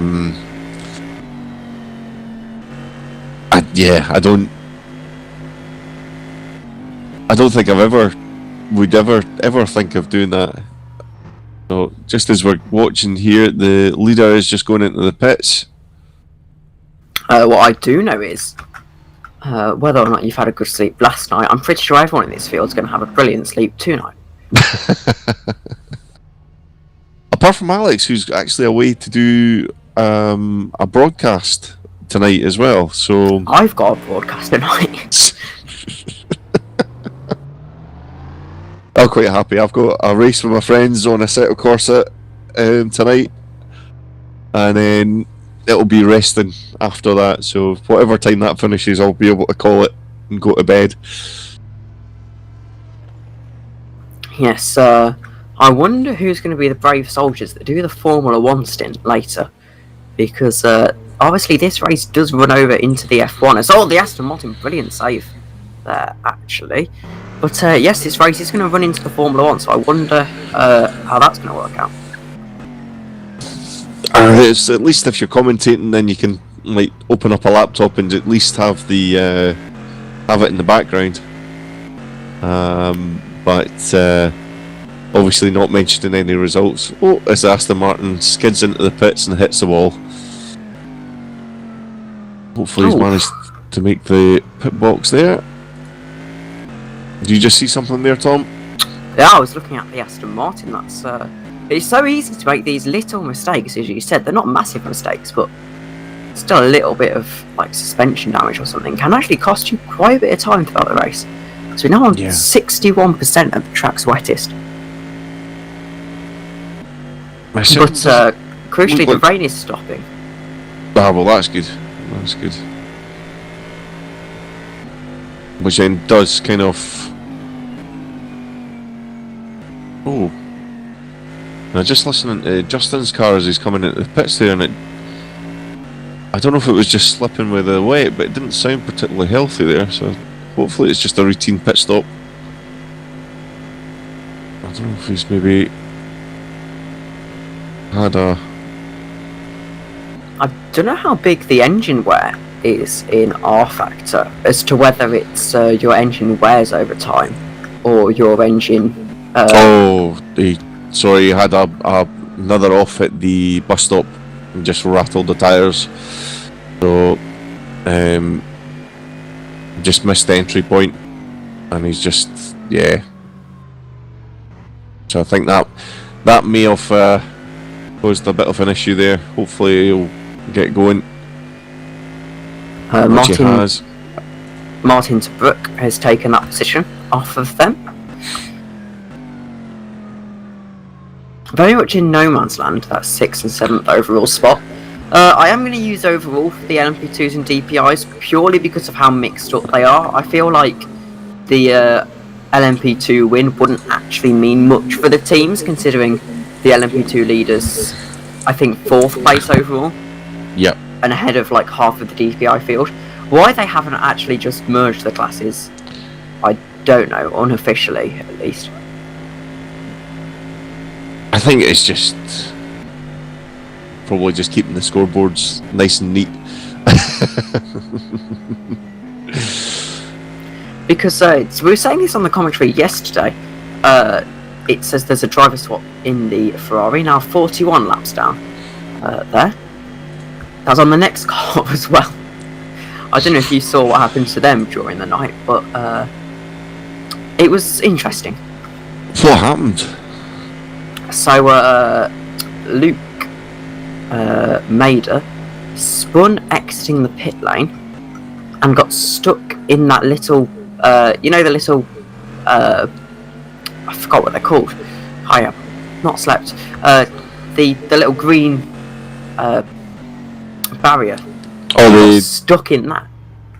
Oh, wow. The bollard, sorry. He got stuck in the bollard and had to code 80 it. And then exiting the pits, he spun again in the pit lane, caused another code 80, and then eventually got it back running again. Oh, shit. Yeah, sometimes it's just not your night. I was saying this on the stream last night, and I don't want to be too harsh on them, as Adam Kerr has had a bit of an incident. He's going to the end of this lap and got a bit of damage, it seems. Only a bit, though. But I feel like there comes a point when you are 41 laps down on the next car. I feel like not your night would be a bit of an understatement there.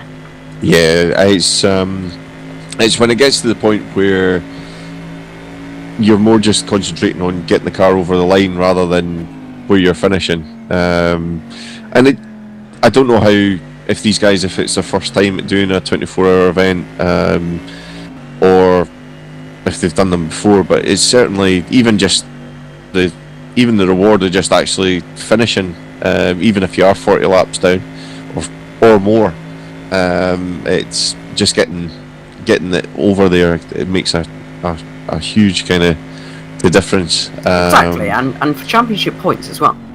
Of course, yeah, because the longer you run, the more points you are going to get. So, which is great, rather than it just being a kind of the first guys over the line and then that's it. But yeah, it's the way things are kind of looking at the moment. The guys are it's like they're going for a round of golf, and they're not directly competing with each other. They're just kind of like knocking the balls up the fairway, and the holes getting closer and closer. But their times haven't been slow. They've just had misfortune. Yes, yeah.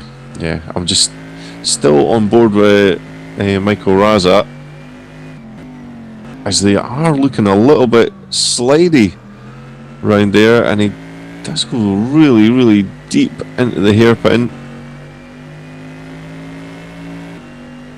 I suppose that's the other thing as well. Once you get into a routine of letting people through, if you are the slowest on the track, then anytime you see lights in your rearview mirror, you kind of just go, all right, okay, it's happening again, and you're not really able to kind of push to compete, as you're always consciously just looking in your rear view and letting people by.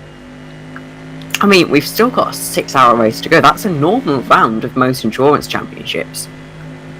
Still left to run, and well, it is a massive haul to the finish now. Well, that's it. I mean, it's certainly for me, like, if when I was doing it before, you kind of think about how you're kind of driving, and then you set yourself like little marker posts, like, okay, once I'm at this point, then you're just trying to give yourself that light at the end of the tunnel. So whether you're doing a driving stint and you're thinking, right, okay, I can drive for so long, and then I'll see myself after like 2 pit stops, and I'll do a change, and that's your kind of your focus. Even chasing lap times, like you just want to make sure you're driving consistently, so you're like, right, okay, you kind of play little games with yourself just to make sure that you're still kind of staying awake. But I think the big one at the moment is just going to be the sun coming up. Once that starts to come up, then the boys will really kind of get re-energized, and we'll see them really going for it for the last wee bit, because even though Bertalan is in second place, he's a lap down, but you know, a lap down and with 6 hours to go is nothing really. All it takes is just a little couple of mistakes from first place just to catch up. As big spin from Michael that Raza. Ferrari we were talking about, Luke Mader, is in the live stream chat. I'm not sure he's going to be too too happy with that one. Misfortune for that car continues, and the trouble is now he's got to use the apron here really, because in these wet conditions, I believe they're on slicks. If you get up onto the apron from get up onto the banking from the apron, the car does get loose, and it's it's safer to just use the apron for the rest of the horseshoe really. Yeah, you just focusing on just getting it round the track. As we've got Danilo Battesi has just gone off wide at the first corner, but didn't look like there was any contact there. It looked like it was just a little bit of a slide. The GTE leader David Martin has had such a weird race. They have not been the fastest car by far, but somehow they've managed to pull through with 6 hours and 10 minutes to go. They are in the lead of this race. That's a great thing about the endurance racing, is you are just rewarded for your consistency, and as much as I hate to say it, also luck. Not leader, sorry, that was my bad. Second place. It's because last night 10th place overall was the leader, and obviously. Okay, yeah. So I assumed that I forgot about the DNF. So sorry, second place. But still, they haven't been the fastest. They haven't probably even been the second fastest car overall. Not overall. Obviously, they haven't been overall. And they are still going, and they are second place. Yeah, it's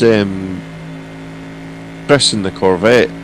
I was surprised to see him so low down the field, but there must have been some really unfortunate events. Was it Lappins that was driving it yesterday? Lappins was driving it yesterday, and they did have a couple of incidents through the night. When I left, they had Eric Kumardi in the car, and he wasn't doing the best. I believe he had 2 incidents in 2 laps, and they were pretty major incidents as well. Oof. One losing his rear wing and entire front right suspension.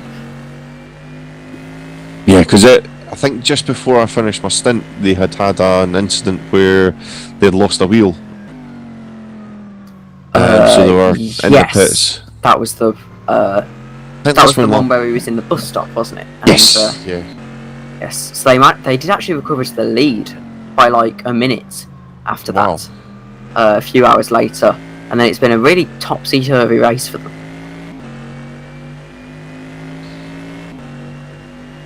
At least the guys, again, nobody on the same lap at all. Chris Gistoff is, but they are boxing this lap, so not much. They'll be fighting for 3rd place in class. 4th place in class, sorry. That GT class seems to be growing in size by the lap. I could have sworn we didn't have this many GTE cars last night. Yeah, I was kind of thinking the same as well, but it can't have been. It must have been. Unless somebody's just snuck on. But, everything's kind of looking as it was. I was kind of hoping that the first and second could have been just a little bit closer, but still to be within a sort of, well, it's nearly 2 laps now, unfortunately, but to be within that sort of time is pretty decent. I mean, all it takes is that first place car to have a bit of an accident, and all of a sudden you've got a new leader. Yeah. Oh, dear, speaking of accidents, Adam Kerr has been involved in another one with a GT car. Heading into the bus stop, if you do give me a second. He's gone to lap him, and what's happened here? He's gone to lap him, had a bit, made a mistake, got loose, and then the GT car's collected him. That is going to be, it's not a horrendous incident, but it is going to be probably enough so that they're going to have to box and lose, I imagine, a lap. Yeah. Tobruk is off as well, but has got that going, just a little thing, and Kerr is in the pits with some pretty hefty suspension damage. And we've got Heinrich, who is just coming out in the Acura as well.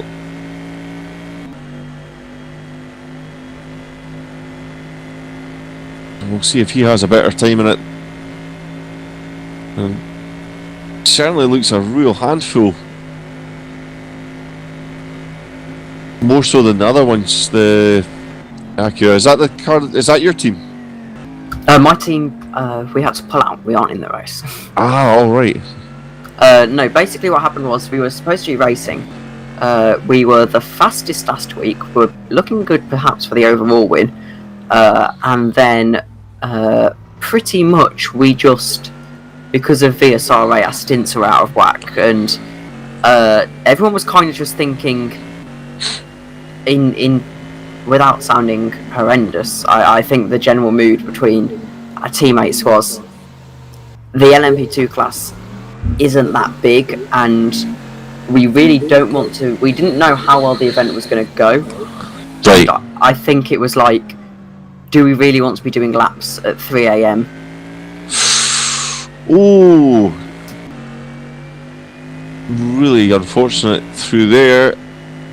Heinrich just held up slightly by the donut. I think he just kind of, don't know if he got out of shape or was trying to get off the racing line to let the faster car through. Bit of a shame actually. I was quite looking forward to racing this race, but of course it is a team game, and if your teammates are unable, then I mean the commentary's been probably more fun than the actual race, than doing the race would be. It's probably a bit more relaxing. It is, for sure. You can actually, for once, you can just sit back and enjoy the racing. And there's certainly a lot of it. Surprisingly so. As I estimate we've got about 150 laps to go in this race. Probably more, actually. Probably still about 200, to be fair. So I'm just watching Michael and Donut as Michael's just holding up one of the DPIs there a little bit, but he was just trying to get round that corner. But that Ferrari's looking a little bit more racy with Michael behind the wheel. Peter Schumann subbed into the car with Alex Kerr, the 137 DPi car. Still third in class despite all of the incidents. Was it quite incredible? Schumann was really quick in qualifying and in the first stints as well, so hopefully he'll be able to turn on some of that magic for the last wee bit. Is it? Oh, Michael has just gone wide at the bus stop, but he's back on the track again. I'm just gonna have a wee look at the Corvette as it goes round, because Luke Chambers, not ideal. He's gonna get it back going again. He's very lucky to not hit the tyre barriers there. What section of the track was that? Infield. Okay. We'll just have a wee look at Gitstoff as he's going around, because even in the dry yesterday, that car looked a bit of a handful. It looked really quick, but it looked like you had to give it quite a lot of respect. He's nice and tidy through the bus stop there. It's amazing how compared to some of the other cars, the Corvette just sounds slow because of the kind of drone from the engine, just that kind of farty noise. I mean, I can't really think of anything else to describe it as. I said this last night, and I will say it again. After doing a total, well, this is my 6th hour of commentary actually. Now, you kind of drown out the engine sound, and it becomes just a background noise that you're not actually focusing on. Yeah, it was just with changing over to the Corvette, the because it's so different from the other engines, you notice it more. But like I said, it just, because of the tone of it, it just doesn't sound like it's going as fast. Really strange. But he's keeping that car, he's keeping the back end so in check. Really tidy driving around there. I think he's purposely taking it easy, to be honest.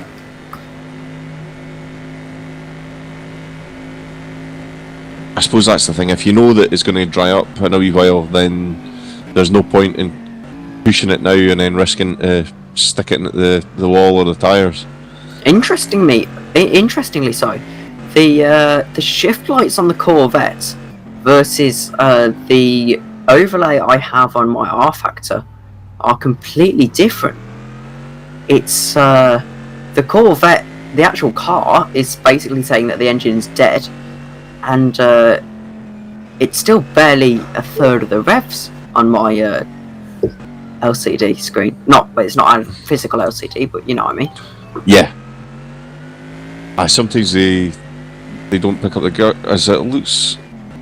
Just in the first sector there, it looked like there was somebody stopped. There is an Aston Martin in the grass, but he's okay. Good. At first, just from where I caught it from the angle, I thought it was one of the LMP's 2s.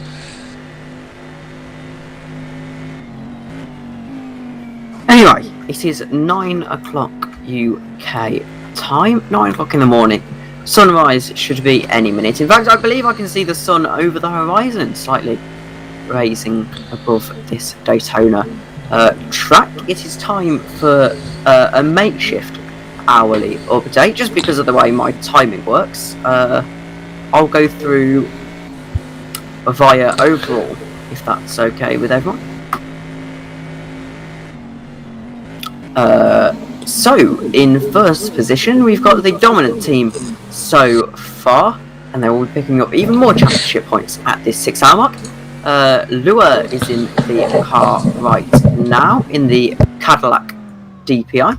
In second position is another DPi to the Mugen sim racing car, 1 lap down, though chasing that gap through this little wet stint here. In third place is Peter Schumann, somehow after all their misfortune, but 3 laps next car, 5 laps behind. In fourth position is our first LMP2 of the field. It is Lengyel in that car right now, of course leading their own race, but 5 laps the car ahead, 6 laps behind. Again, it's very much hot lapping for that team. Mugen as well. And having a bit of an incident is the other LMP2 in 5th position. 6 laps ahead, 6 laps behind. Not an amazing race from them, but second in class, 5th overall. Bent's Boncavari will be very happy with that one. In 6th position is the ever misfortuned Martin Tobruk. 6 laps ahead, 2 laps behind in the DPi car. That is, let me check actually, that is the Mazda, I believe, number 224. And in 7th position is Val Esports, entering 5 minutes before the green flag to this race. Wheeler in this car right now, 7th position, LMP2, the only Acura, the Team Penske liveried car. In 8th position, we have got Luke Chambers in the Fernando Alonso LMP2, last of the LMP2, last of the prototypes. And heading on to the GT field, probably the most exciting race to watch during this entire event, as Alex has joined. I thought I'd come and update you on the points at the moment, gentlemen. If you don't 6 mind, hours to go, Mark. It is time for those second to last points that have been awarded. if you don't mind us just finishing the hourly update quickly, and then we can get Go straight to for the it. points. So, leading the GTE field is Sergey in the Mugen Sim racing car. I think I nailed that pronunciation. Suraj. Definitely didn't miss about 3 syllables. 16 laps ahead, obviously, but 3 laps behind. Nice comfortable lead. In second place is David Martin. Has only put 1 foot wrong this entire race, which outclasses most of the other GT field. But in second place, 3 laps ahead, 2 laps behind. As I say that, he does go wide actually. But in third place for the GTE is David Bettesi, the home car, the American team. One of their 2 entries. In second position, boxing this lap. In 4th position, that would be, is Perez, the other car. The other American car in this race, number 75. They've had an eventful race, cut their way through the field, and probably the favourites at the 6-hour mark, had a minute lead, lost their wheel, got back, had another minute lead, is Chris Gistov in the Aspentino Force Bologna, Hikesonville liveried car. I believe that would be the car that Jimmy Broadbent ran in the 24 Hours of Le Mans virtual. 1 lap ahead, 1 minute 22 seconds behind. I wouldn't run it past them to get onto the podium in this race, so it's going to be a bit of a difficult sprint in the next 1 hour and 55 minutes. In 14th position, 6th in class, we have got Dissner in the, well, it seems like half the field is Mugen cars, in the other Mugen Aston Martin GTE. And in 15th position, we have got the fan favourite, I would say, the random racing car of Raza Madur and someone else who I can't quite remember was in that car about an hour ago. 42 laps down on the next car, and 80 laps down on the leader. So Alex, take it away with your points. So, as we come into the final 6 hours, we give the penultimate set of points in the Endurance Cup. And of course, we still have more points to come once the leaders cross the finish line and we get the final results. But with 6 hours to go, it is the 360 Motorsports Cadillac DPi of Turn Lawyer, Nick Newcomb and Jesper Eriksson. They have a 16 points, and they are a nice 3 points ahead of second place, number 16, Mugen Sim Racing, that Cadillac DPi. That is Bent Pankotai, Zolt,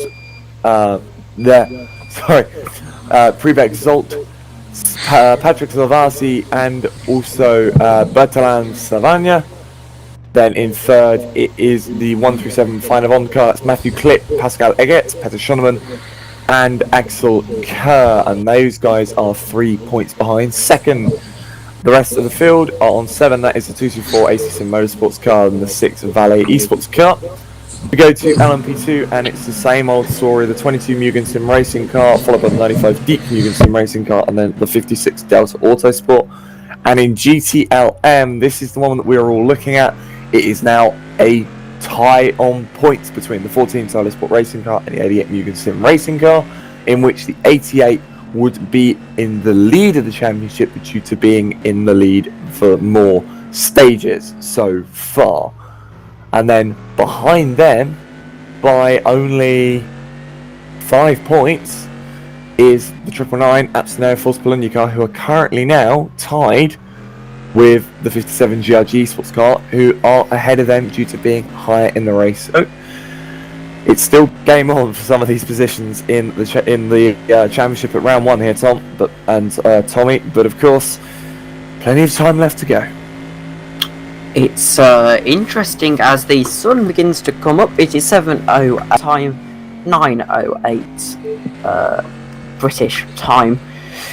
And this is when the final sprint to the finish really happens. The final 6 hours of the race you've done so far, but you've still got so long to go. But User left your channel. not too long, actually, for these teams, considering it has been a 24-hour race. We are into the final quarter of the race, and it's going to be very interesting indeed to see how this ends up. Yeah, definitely. That's Michael just going a bit deep into the corner there and onto the grass and managed to avoid the tyres there as well. Just what you're saying about the sun coming up as well. This will be the time where the drivers just get that little kind of, well, figuratively and actually the light at the end of the tunnel. So they will actually just find that little bit of energy just to keep pushing now, because it's really 6 hours now isn't too much time to go. So it's the back is well and truly broken on this race.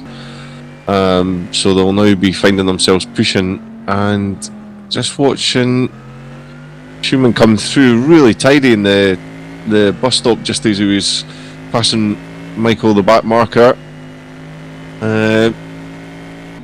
Just having a wee scan through as well to make sure things are looking okay, but yeah, things are looking a little bit quicker. I don't know if it is the sun coming up or if it's just the groups of cars are kind of coming up to each other at the moment, but have the lap times increased, or sorry, have the lap times decreased a little bit over the last 10 minutes? Seems like a little bit, yes. The track is drying out in places.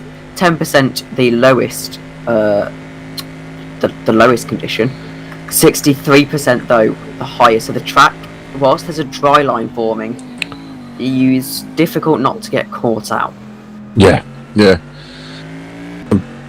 Possibly more so for some of the DPIs and LMPs. If they're passing cars, then they could find themselves on the wet line. If you don't mind, I've just got to quickly duck out for 5 minutes, go get a drink, and I will be back. Then we've got James joining the commentary in about 10 minutes time, I believe. Excuse me, I'm coughing a little bit. Right, so I'll quickly duck out for a couple of minutes and I will be back.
Oh, sorry about that, everyone.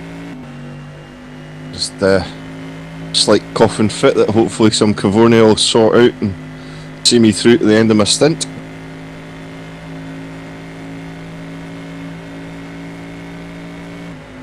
As I just try and catch up, so... Ooh. Bacanari is ran deep there, allowing one of the GT cars to come quite close to him. So we've got a nice pack forming.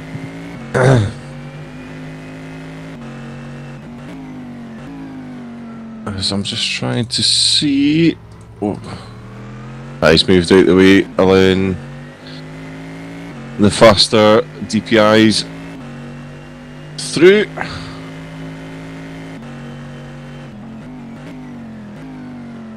And he's just holding up Heinrich Blader there, who's now passed him on the back corner, so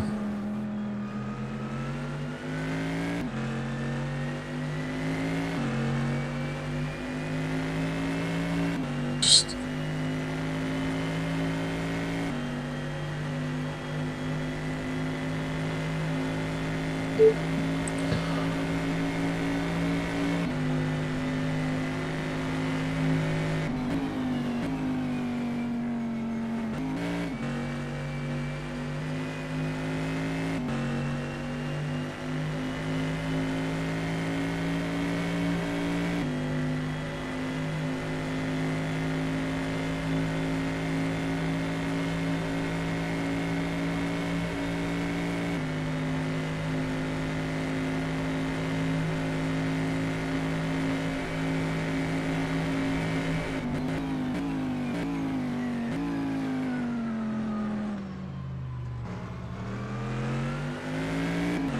oh, as Gustav has just gone a bit skew-whiff at the bus stop.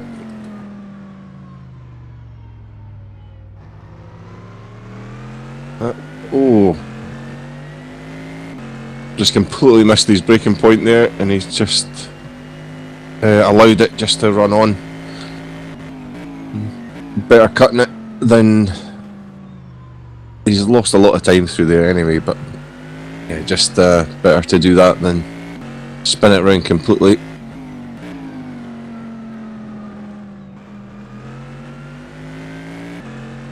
I wonder if that's just with the track getting a little bit drier, the tyres aren't quite operating as they should, maybe just getting a little bit too hot.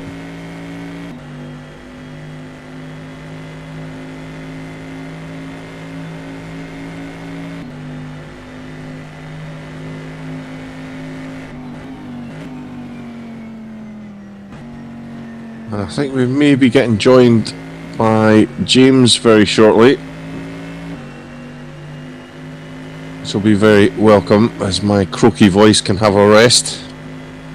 Apologies if you have had to listen to an earful of me coughing down the microphone. It is not meant.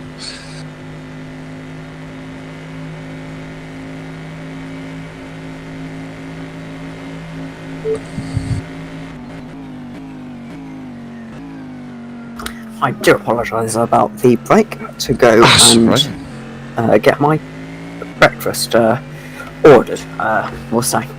I have got family members up watching the Formula 3, so it isn't just me in the house. And luckily they don't have an excuse for their streaming, so I'm not the one who has to make breakfast today. Anyway, sun is up, it's been 10 minutes and all of a sudden it's basically daylight here at the Daytona International Speedway. Sun has risen. It has just occurred to me, during this race, we've had real life races at this venue being held. I think NASCAR have raced here in the last day. I could be wrong, I don't follow NASCAR, but I believe I saw something about them racing here this weekend. I think you might be right, unless it was the... I can't remember what track they were, but the NASCARs were definitely running.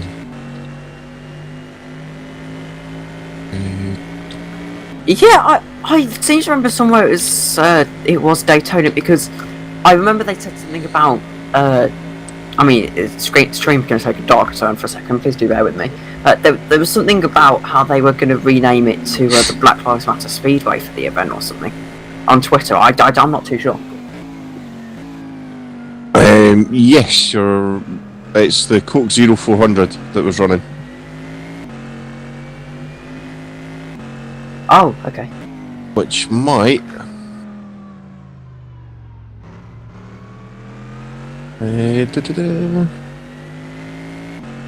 That's in, yeah. That was the race results, yeah. So that was ran about 6 hours ago. So, it's interesting to think that in real life there's cars around this track at the same time. Yeah, now, I don't know if that's where they were running the new double chicane before the first corner, just with the stock cars coming in just a bit too hot. They were worried about the first turn. That chicane is the most bodged in corner I have ever seen. And that's the thing though, I understand why they're running it, and I hope to God they don't run it for an endurance, because the entire gimmick of Daytona is those two horseshoes. Yeah. Speed. Okay, drivers, we come to code 80 in 10 seconds. Code 80. Oh, right. 5, 4, 3, 2, User joined your channel. 1. Code 80.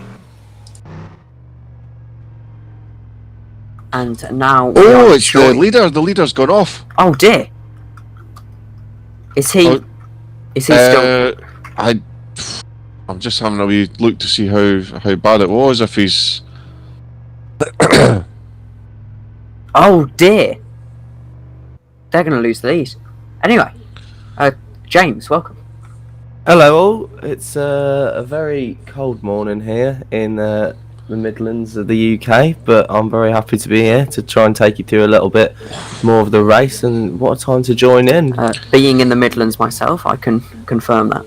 It's very cold. Is it dry? It is dry, actually. See, that's the... Okay, drivers, look at that back way. to green in 10 seconds. I've got a nice cup of coffee to take me through, and I just joined 5, to hear code 80 from 4, Alex Skinner. 3, 2, 1. Green flag. Yeah, so the leader's in the pits at the moment, and they could certainly lose the lead here. I think it very much depends, because the way R-Factor handles laps is very weird. If you're 1 lap down, it could actually mean you're closer to being 2 laps down, if that makes sense. Because obviously it doesn't round it. So if you're like 1.9 laps down, it still says you're 1 lap down. Warning for Savannah. That was dangerous on the GT car. Watch it, please.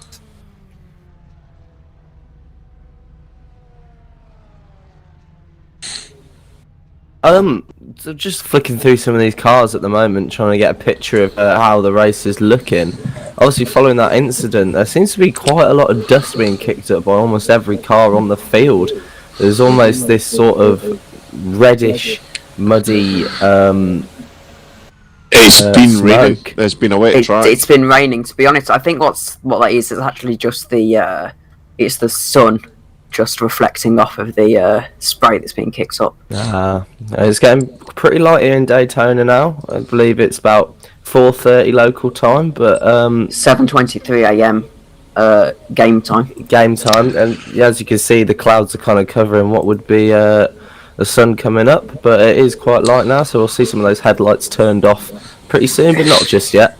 Keeping an eye on the gap, it is 1 minute 11 seconds, and it's going down.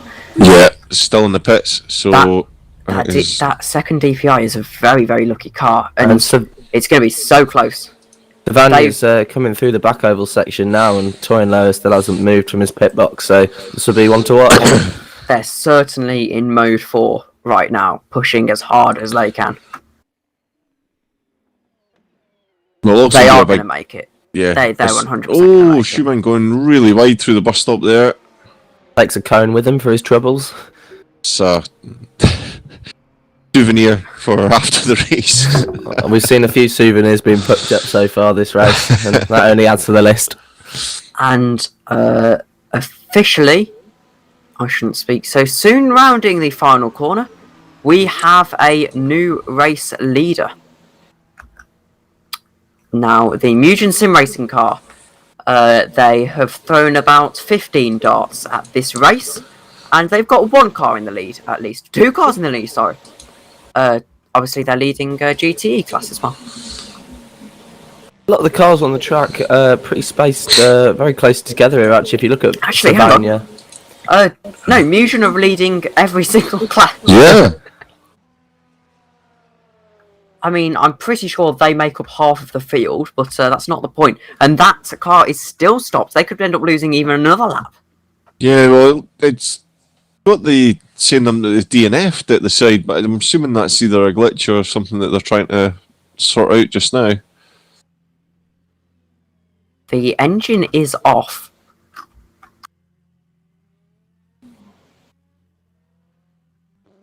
Unless there's been a little disconnect or something that's yet to show up. Well, did anyone see the incident? Was there anything that could prompt a DNF? It was a really hard impact into the wall. They kind of, I don't know if he missed the braking point or it just got out of shape, and then he just shot off the track at the bus stop and just really hammered into the wall. Well, it could be the case of a snap suspension then, but it looked like the steering wheel was pretty straight when he was making his way back to the pits, but you never know. And I imagine we'd see it say suspension next to his name, much like with Santo Engvist, if that was the reason he went out. So we're left guessing at the moment. Yeah, it's definitely want to see the cars finishing now, because like getting to this stage, it would be a heartbreaker if you end up out for. They've been leading from practically hour 2. Yeah. Really solid drive from him. And just hoping that Schumann will actually come back a little bit as well, because he was really fast early on. That car will be going back out. They are currently filling up the fuel tank. Fantastic. Well, Sherman off the start did fantastic to capitalise on his second place start. It was just unfortunate that both him and Silvassi kind of got moved out of the way by Ericsson, who then took control of the race for so long. And it's an unfortunate incident for that team, but it's good to see they'll be going back out. Oh dear. Oh, right, they have been black flagged from the race. I imagine they've got some irreparable damage that they're being undisqualified from. And even more interestingly, that they are back out now, only a lap down. They will be counting their lucky stars there, but that Fernando Alonso coloured car has got the same pit box, I believe. Actually, that's no, Alex Skinner. It could just be Alex doing live marshalling stuff whilst he's... It could be Alex Skinner a la safety car, inverted commas. Although they have completed 599 laps, which is a lot for a safety car, so I'm not sure. They are actually a running car, I believe. They said they had a special guest about 10 o'clock last night, and we were speculating that perhaps it was someone a la Fernando Alonso himself. Lewis Hamilton been adjusted due to an issue. So they are back, only one lap down. Pretty lucky outcome from that, actually. We were thinking someone maybe Fernando Alonso, maybe Billy Munger was going to make an appearance. Oh, in fact, they're on the same lap. They're on the same lap. They've only lost 2 seconds. This Very is interesting. impressive. Laps now as they would have been prior to the issues. So Tyrone Lua is going to have Burton and Savannah in his sights. He's got Peter Schumann in between them at the moment, so the 3 leading DPIs not in order, but all running in pack formation around the oval section. It'd be nice if Schumann had a kind of incident where it put him on the same lap as well. Well, that's what we want to see, isn't it? As I was saying, Schumann unlucky probably not to be on the same lap. I mean, they had a couple of incidents, but Schumann was really fast off the line, and we saw some great battles between those 3 leading DPIs early on. all the 3 DPIs are together at the moment, so it's really it could be pretty spicy. Hopefully they can kind of keep it clean going round. Again, it'll get quite interesting when they come up into the slower traffic. Alex and Michael getting a little bit tangled up there. Alex could end up here giving himself a penalty. Well, that would be a first. That's it, whipping himself. Just see the spray of dirt being kicked up. Sorry, so you tell what you're saying.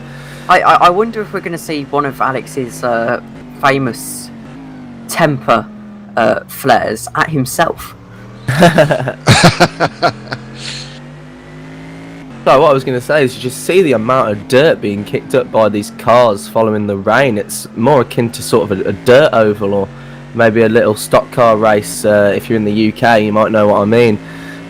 This is, very unusual for an endurance race at Daytona to see this amount of dirt being kicked up by almost every car. I think it's just the kind of sun reflection of it, so it's kind of looking at it's just a kind of strange texture that it's got as it's coming up. I mean, if it's dust, then it's certainly going to be very dusty track. Pretty slidey, yeah.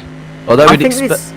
Sorry. I'd say we'd expect grip levels to go back up as that track temperature warms back up again. It will take a bit less time for cars coming out the pit to be able to get their tyres up to temperature. So that's definitely something to look out for. See who gets at the temperature the fastest, and we can see some of these gaps closing a bit more.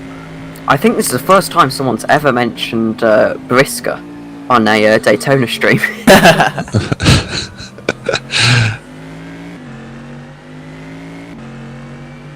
Now, where? Oh, somebody off there into the second corner.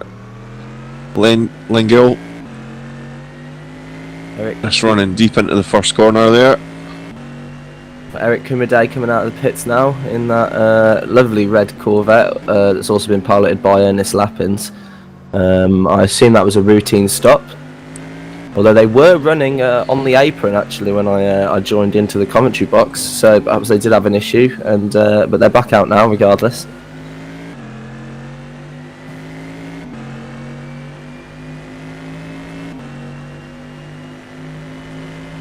If Schumann starts trying to challenge to unlap himself, then it could allow whoever DM me, please message please message my teammate or one of the other members of the channel, please. Alex Skinner temporarily forgetting the name of the other steward. This man has not slept please in about 3 Leon. days. There we go, Leon. He is. I am convinced that Alex is a chronic insomniac at this point. I thought you were going to say vampire, but that works as well. A bit more of a technical term. Then, the sun's coming up and he's having to close his curtains. So Schumann getting very, very close to the back of Bertalan Savagna here, and it'd be interesting to see if he does try and get one of those laps back, and that is, as you say, going to let Toyn lower right in on the party. So we could have some fantastic action coming, courtesy of these three, in just a moment. Someone has messaged me saying my teammate's got a drive-through. He spun, and when he came back. Oh! I tell you what, the horseshoe's proving a real problem for some cars. I've just seen 2 or 3 cars in about 3 or 4 seconds, all doing half spins at the horseshoe, trying to deal with the drying track. Yeah.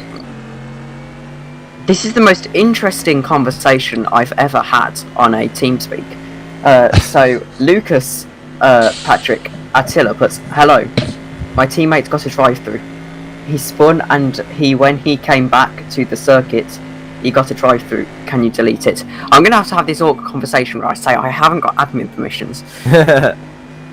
We are merely here to say it how we see it. It's nearly like getting a wrong phone call, but you're the takeaway and then taking somebody's order. Peter Schumann here going for the move on the lead car. He's going to be a little bit too far back, but he's going to stick his nose down the inside, but he is going to file him behind. Oh, it's looking. Oh, Schumann, I'm not sure about this, mate. Oh, I we're know, just behind. I would.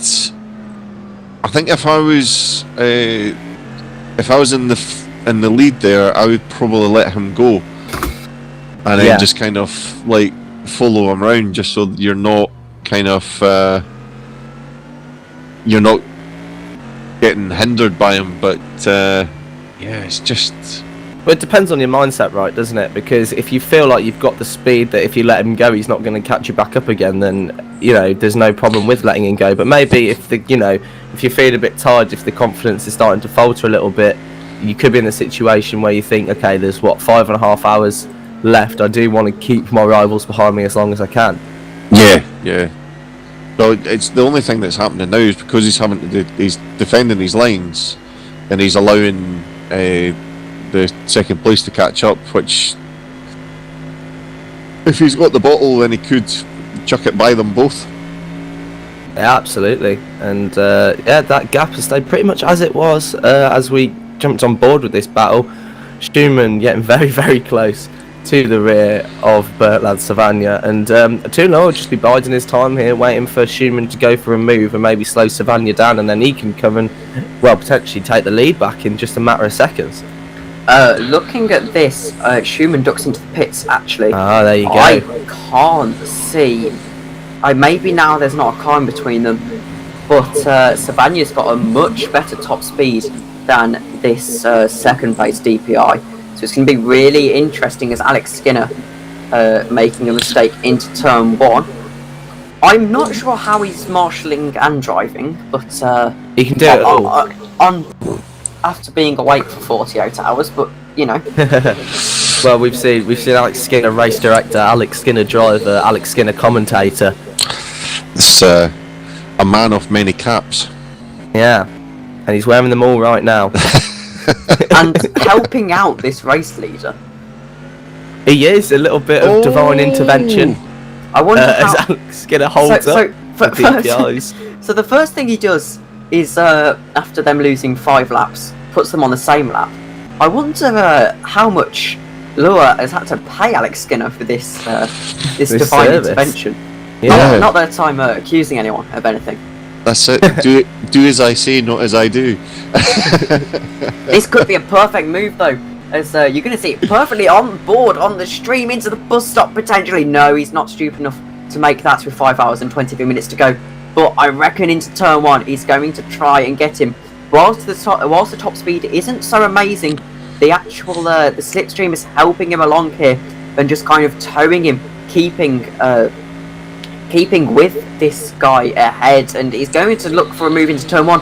He's got such overspeed, and that car can get unsettled if he's not careful. But I think it's going to be a very, very close move into turn 1. Ooh. No, not quite. That means he has a look around the outside. It's important for Tyron Lower to stay as close as he can to Sylvania because of his lack of top speed. It's not going to affect him as much on the infield section, but when they do get to that back over section, the slipstream will give him basically those 20 or 30 Ks he might be missing back. It's just the problem will be when he gets past him, how he's going to deal with Sylvania being behind him.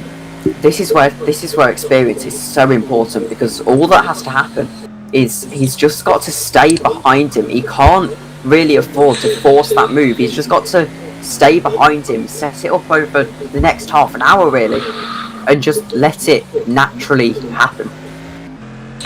Is this when the engine and oil temperatures come into play if you're following that close behind as well? It would be, yes. So he's got to let it naturally happen, but also keep a watchful eye on his engine. I did forget to mention that GT Traffic is probably going to have a say in this move. They're both going to get past nicely. They're going to get past, but it is going to be the second place that actually gets the helping hand on that one. And it is going to be very close. He's now got, I don't know, I can't call this one. My money on Sylvania at the moment. I think Tyron Lua with that top speed disadvantage. I think Sylvania just he knows that even if Lawyer gets past him, that he's going to have a pretty good run at him at the first opportunity on the oval. There's Sorry, Tommy, carry on. It was just before I came on. The guys were talking about the car having slight damage and the top speed being affected. But I was thinking if they've had the engine reset, then all the damage would be away. But they still seem to be just a little bit slower on the top end. But I'm not 100% sure how the damage fixes work on an R Factor, to be perfectly honest. They've got to really just. Usually, when you have a disqualify and an undisqualified, that's a complete reset of the car. Ah, perfect. We've got somebody here for an interview. Justin. Justin, how are we going to do this? Because are we going to tell him the password to the channel? I wonder. See, what we'd usually do is our lovely broadcast specialist Christian McKeesey would go into the interview room and catch Justin while the rest of us would sit in here, forgetting that we can't be heard on the broadcast and doing our best to continue the commentary. Christian is either asleep or dead right now, so we're going to ask him if he can join on air. Yeah, we'll go. I'll send him the password, and we shall do it that way. And then we trust him not to give out that password to anyone else. It's fine if he gives the password to anyone else. I'll just purposely crash his VSR8 car next time I'm driving it. Okay, drivers, we come to code 80 in 10 seconds. Oh, it's David Martin missing a rear wing. 5, 4, 3, 2.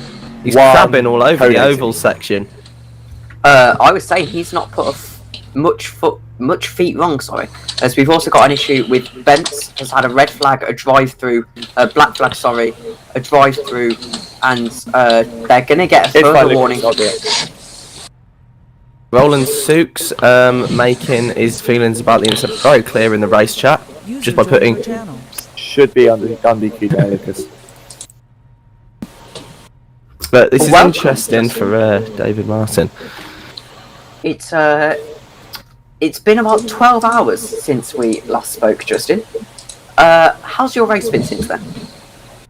Yeah, always started pretty well, but after a few hours we had a drive-through penalty for causing a collision, which could have been avoided. And yeah, I couldn't do any night shifts, so Henrik and Jeff had to do all the night stints. And when I came back on, Henrik did a double stint, and then I was in the car, so now he is back in. He's going for his second stint, I believe, in a few minutes, so...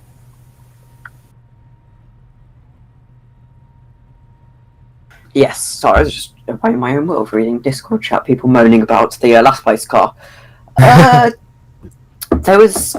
I was reading the Val chat this morning, and Jeff at 6 o'clock this morning was begging one of you to come on. It was some broken man almost after a 6-hour night stint. Yeah, I think he was really tired because he... Okay, drivers, we'll come back to green in 10 He had seconds. done some stints in the mid-A, and then he had to go for AOL League. And after that he came back and done all the night shifts. 3, 6 hours 2, long. 1. So he did an absolute green great flag. job by doing all the night stints for us. So yeah, he is right to rest well. I've done 6-hour stints before, and they are not nice. Yeah, I can't do a 6-hour stint. I did one at the Nordschleife on Automobilista and got shadow damage on lap 2, which meant my entire race was completely ruined. But I kept going. Very much a little bit like the Ferrari in this race, actually. And it was an interesting experience. It's after a 6-hour stint when you stand up and you stretch your legs, I mean, if they're still working, and you just suddenly have this relief that it's finally over. Although I had new pedals at the time, and for some reason when you get new pedals, your brain really overcompensates how much you have to push onto the brake pedal. So I had massive backache, even though it's not that much of a flex on the pedal.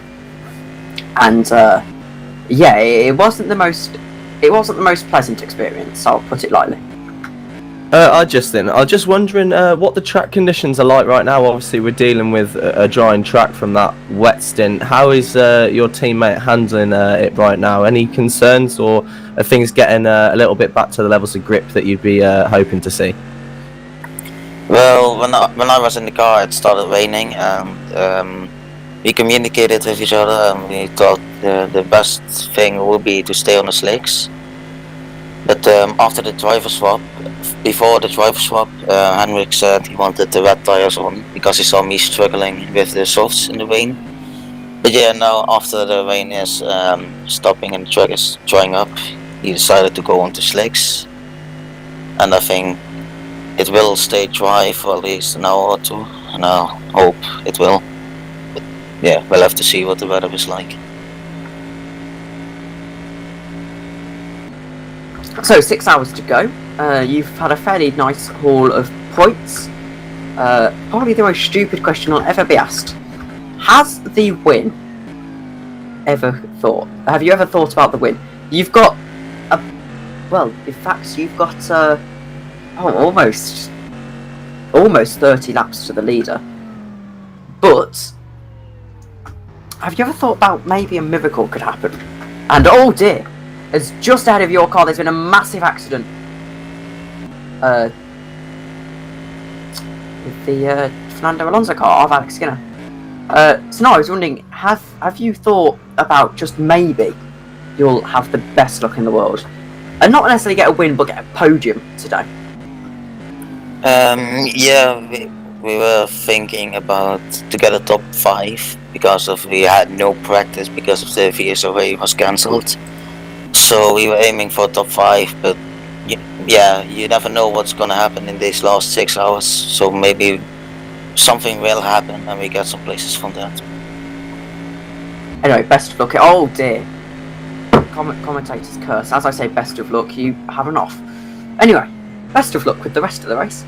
Thank and we'll speak to you at the end of it, I imagine. Yep. See you. Little bit of a theme that Tom, last week we had Ernest Lappins join us for an interview as one of his teammates put it into the wall just as we were talking to him and lost a wheel. I was his teammate.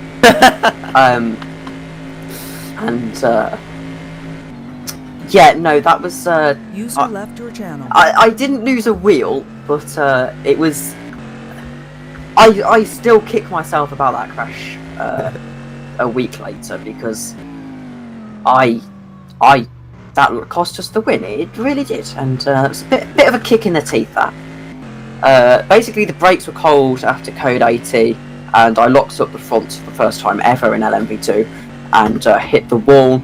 Decided to take a tyre change at the stop, and then R-Factor decided to be R-Factor, be like, yes, that's a 2-minute tyre change there, even though the damage is only 30 seconds. Well, regardless of the fact that it was a test race, that incident seems to have been enough to scare Ernest Lappins away from the the LMP2 category into the GTs, and actually he's been unfortunate not to be higher up the field today. We saw early on in the race he was dominating the field until he had that incident where this time he did in fact lose a wheel, and he's been burning down in 13th overall ever since.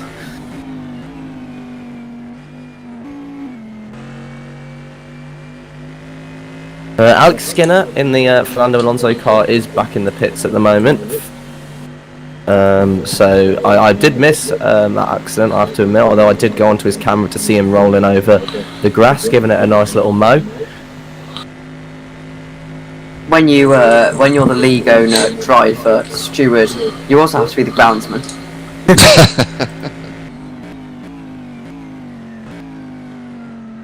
So can I just point out, he's driving and live stewarding at the same time. It's the best way to do it because you get a first-hand view of any incidents. You can be on the scene in seconds. Well, especially if you are the cause. We love you, Alex. Don't worry. It's quite remarkable.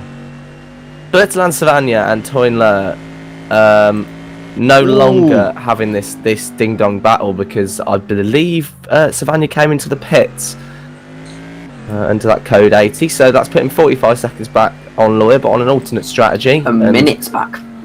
A minute back now.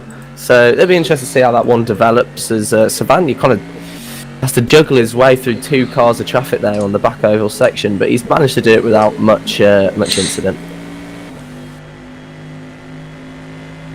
3 wide going around the bank corner there was pretty tight. And that's earlier on. That was very, very costly for the teams when there was a bit of an accident. But thankfully this time, all as it should be, passes clean, no death, which we want to see. Anyway, 9:50 a.m. 10 minutes until our hourly report. It's been a pretty good hour, I would say, and it shouldn't be long before Christian is back and we can get your thing going. Just to give you all a bit of a spook at this early time in the morning, we are the leader has currently done 666 laps, which is a clickbait title and a half there. Point lower does 666 laps gone wrong. The 3 a.m. stints. 3 a.m. Never drive your DPi at 3 a.m. at Daytona. Gone wrong. Well, he's still to finish the lap, so the sooner it's over, the better. Watch him have like a massive disconnect and that car literally become possessed. Now, here's a question for you guys. Not thinking about first and second, but last place. How many laps do you think they will complete overall? Well, they're on 542 now. 40 laps behind the next car. I'm gonna say they're gonna complete 720 laps. Ooh. Maybe. No. Let me check the leading GTE quickly. Do we make a note of it? Do we run a black book? I say maybe 650 to 700 laps the last place GTE will complete. Right, Quick guess. give us a number then. 675 will go right in the middle. Right, okay. Just something to make a note of. Alex Skinner running a tyre compound we're yet to see this weekend. Not entirely sure which compound it is. It appears on the live timing as the red compound. Everyone on the track's running the blue. Christoph Toth in the Mugen Aston Martin is on the green, but Alex Skinner on the red. I don't think James has discovered the really handy little key in the corner of the screen on RaceView that tells you which tyre corresponds to what.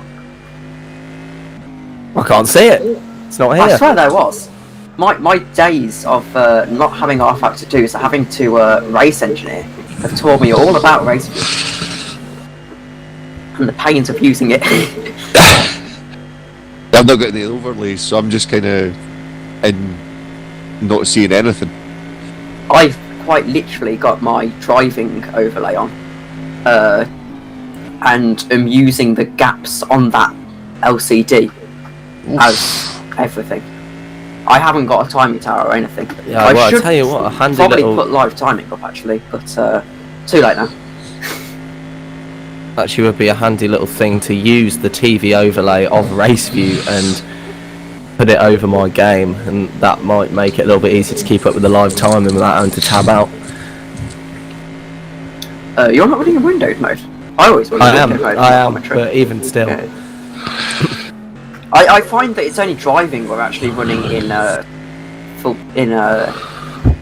full screen matters. Not to flex, but when you've got a 4K monitor, you can afford to run these things in window mode. I got it for free. It's not that big of a flex. That's an even bigger flex. I know. I suppose. It's kind of a double-edged sword as Kamadi comes off, because it means if I want to triple screen, I have to spend another £400. Yes, this is true. Luke Mader in the last place car now, actually. We know he's got some driving chops about him, and maybe he can gain a few laps back on Christoph Toth. Did you see what happened in the night with Luke Mader? I didn't. I was fast asleep. You missed out on a lot. So he's currently exiting the pit lane. you know the two bollards, the green bollards. He got stuck in one of them. Oh. Got stuck in the bollard, had to get disqualified, got undisqualified, spun the car in the pit lane, stalled it, caused another code 80, and then it wasn't pretty. Well, can I just say, if anyone has the time or just is so bored that they want to go back and look at maybe the first 2 or 3 hours of the broadcast, I did actually call that we would have problems with those green bollards and that there was barely enough space to fit a car through. So I'm glad that I feel validated in my opinion now. This is not one to say that I told you so, but I told you so. Is that what you're saying? Yes, it is, exactly. Oh, we've got a car facing the wrong way. Luke Mader. Oh dear. Oh, curse to the commentator again. As if that car wasn't cursed enough already. It's the horseshoe. Everyone's having problems with the horseshoe. It seems like while the rest of the track's dried out, the horseshoe's still providing some problems for grip, because I'll tell you, a few laps ago I saw 3 cars go round there at the same time, all pulling Scandi flicks before they went round towards NASCAR at turn 1. I'm not sure those Scandi flicks are on purpose though, let's be honest. They won't tell you otherwise though. That's it, meant that. If you're having to Scandi flip in a GTE car outside of Dirt Rally 2, something has gone wrong somewhere. What Project Cars 2 as well, that's... We don't talk about that game. Not anymore, since they killed it. They killed it with Project Cars 1. I don't know what all of the anger is.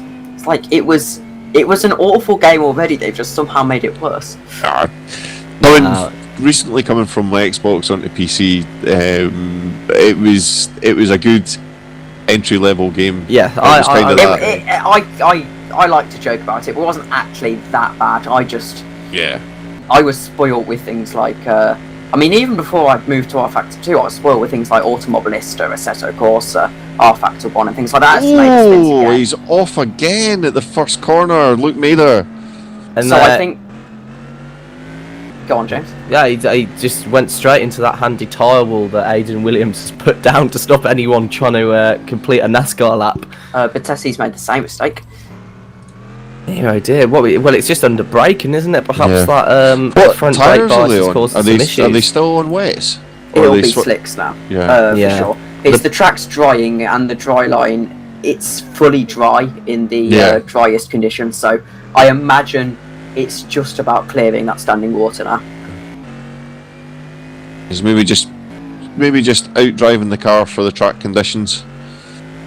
But no, I think I was always predominantly. I mean, probably the sim I had the most hours in until I met R-Factor 2. Oh, that seems like a pretty long yellow there. Yeah, that's Alex made Skinner it off. back into the pits again. There's maybe another incident that he's having to check. But going from R Factor, the original R Factor I used to play a lot. Great game. Yeah, and especially when you have no other real option.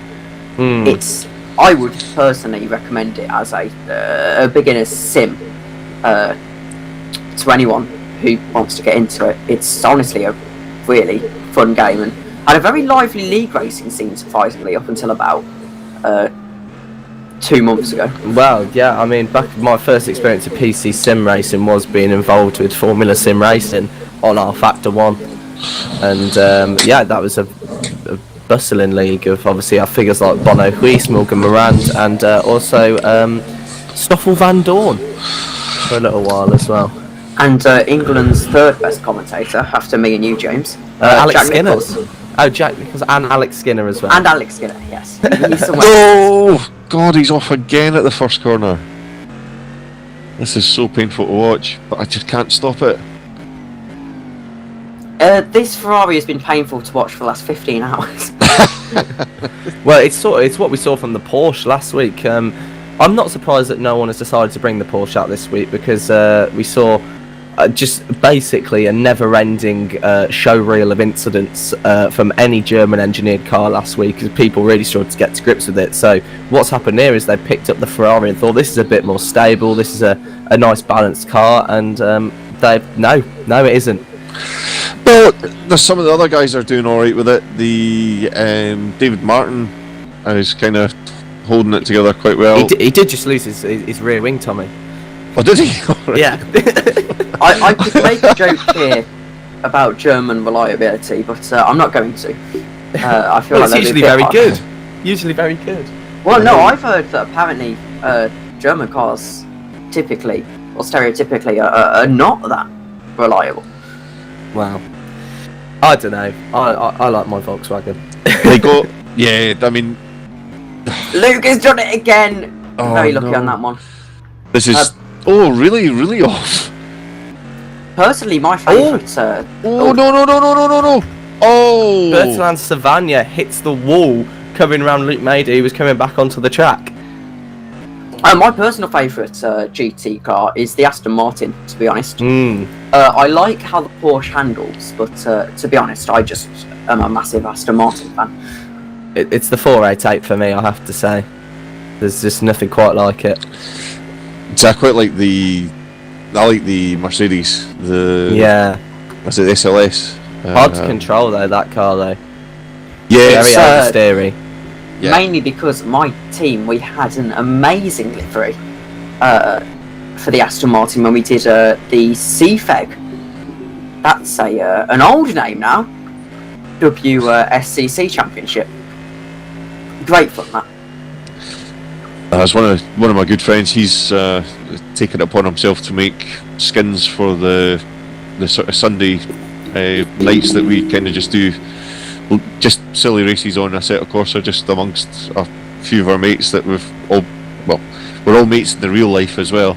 But I'll post a couple of them up on the Discord so that everyone can have a look, because they are absolutely amazing designs. He's just getting better and better every week. So this week on a set of Corsa we're doing the Siroccos.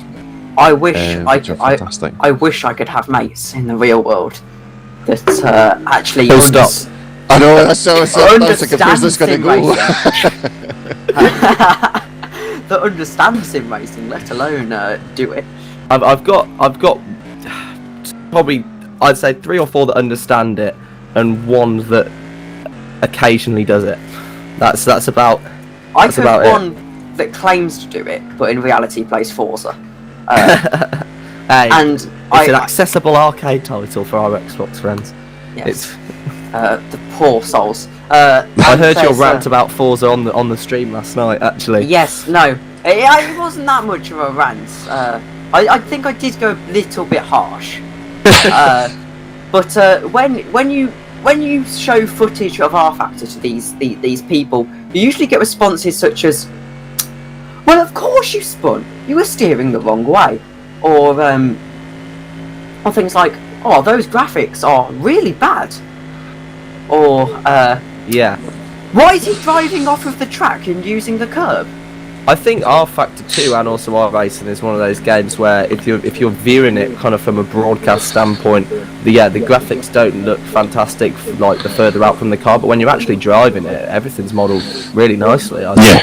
Yeah. There's also the demand that's on the machines as well. When you've got so many cars on track, if you're drawing all those cars at the same time, then that's just going to take so much computing power. But when I have to explain to everyone that I run on low graphics on purpose, just for the pure frame rate, it's like, what? Yeah, I'm sure Kimi Räikkönen does that as well. It's I can't remember what one he was doing, but of course he does. It looked like in fact, it might have been you, James, that was saying to me about it. It was Max Verstappen. Max Verstappen runs the lowest graphical settings possible. Yeah, maximum from me. Actually, most professionals run low graphics. Even in as far as F1 esports, they. Well, that's what I was going to say. Yeah, very much so. I remember watching. Shout out to Tyrrell Limitless, doing the Monaco Grand Prix F1 esports, who's saying how everyone runs on the lowest graphics possible, because when you're dealing with 20 cars connected, you don't want any problems with netcode, frame rate. Well, when the netcode's a bit ropey, the last thing you want is a bit of frame rate lag, making it even harder to guess where the cars are and where the barriers are. When you're competing for money is enough to console that you had to look at the low graphics for 24 hours. So I was just thinking that the boys were looking at it in Matrix mode, just ones and zeros.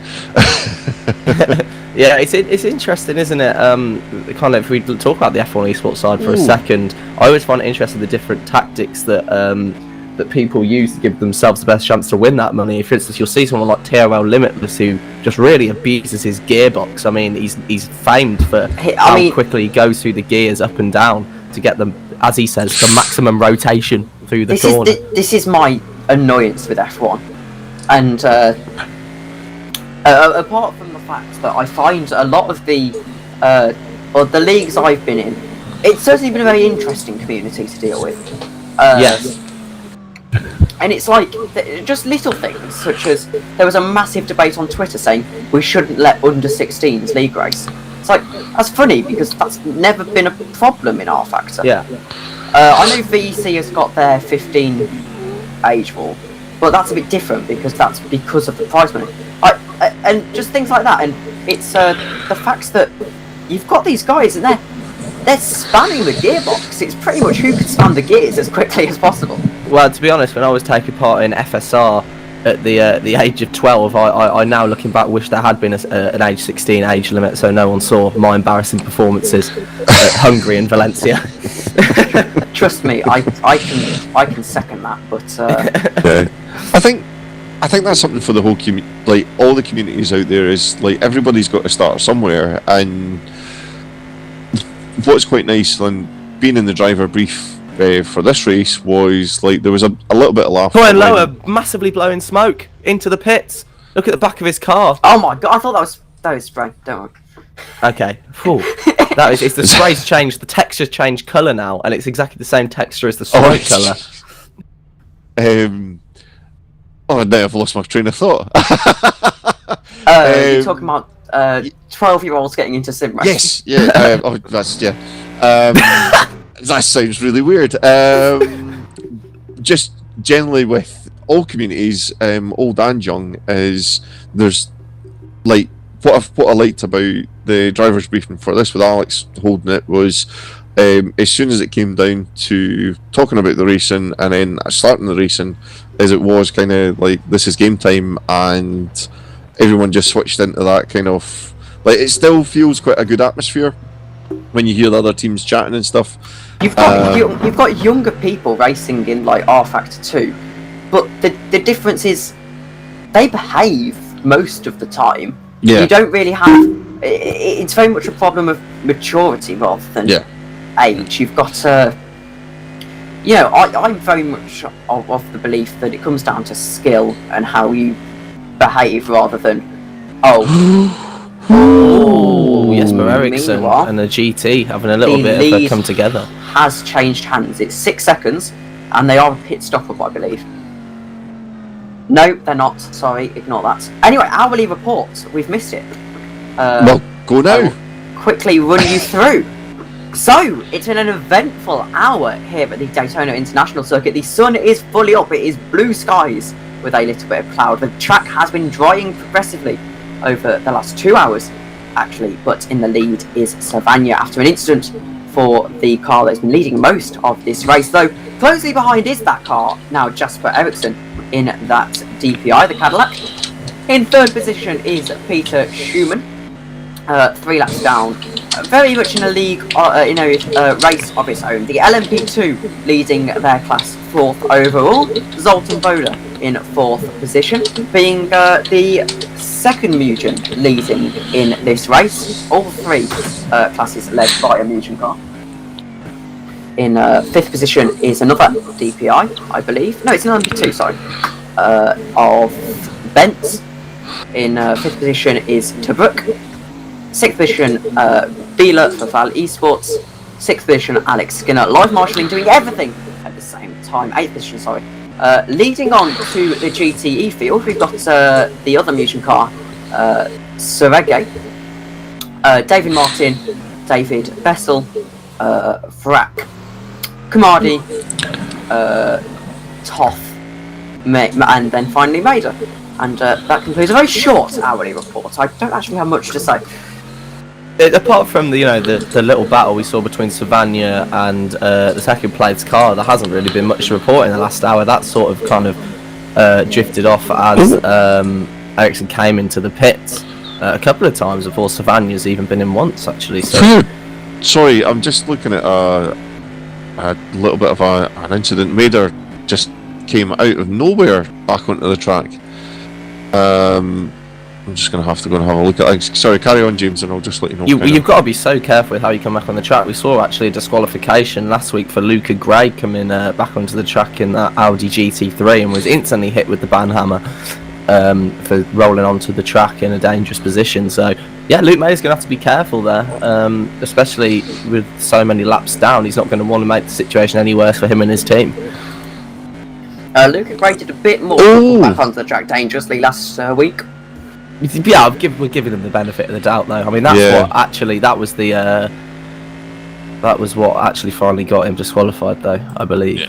Yeah, he came back onto the track, and it looked like he was leaving enough room, and then he just cut right across the front of one of the other GT cars. Oh, Luca Mader and another GT both go straight on at turn 1. They didn't even hit each other. They both just in sync missed their braking points and went to take part in the Xfinity series. Both of them really struggling. Last night, 2 people had the exact same accident in the exact same place, completely independent of each other, 5 seconds apart, and ended up hitting each other because they crashed in the same place. Yeah, that was a very strange incident to watch, and I almost actually wondered if perhaps the stream hadn't shown that they had actually made contact, but no, they just both in the same place struggled on the brakes, and just locked up and went straight on. As much as the track's dried out, the spray is still so prominent. I think that's what's catching the guys out, just going into the second turn into the hairpin there. It's just they're just catching one of their wheels on the damp part of the track, and it's just enough to unsettle them.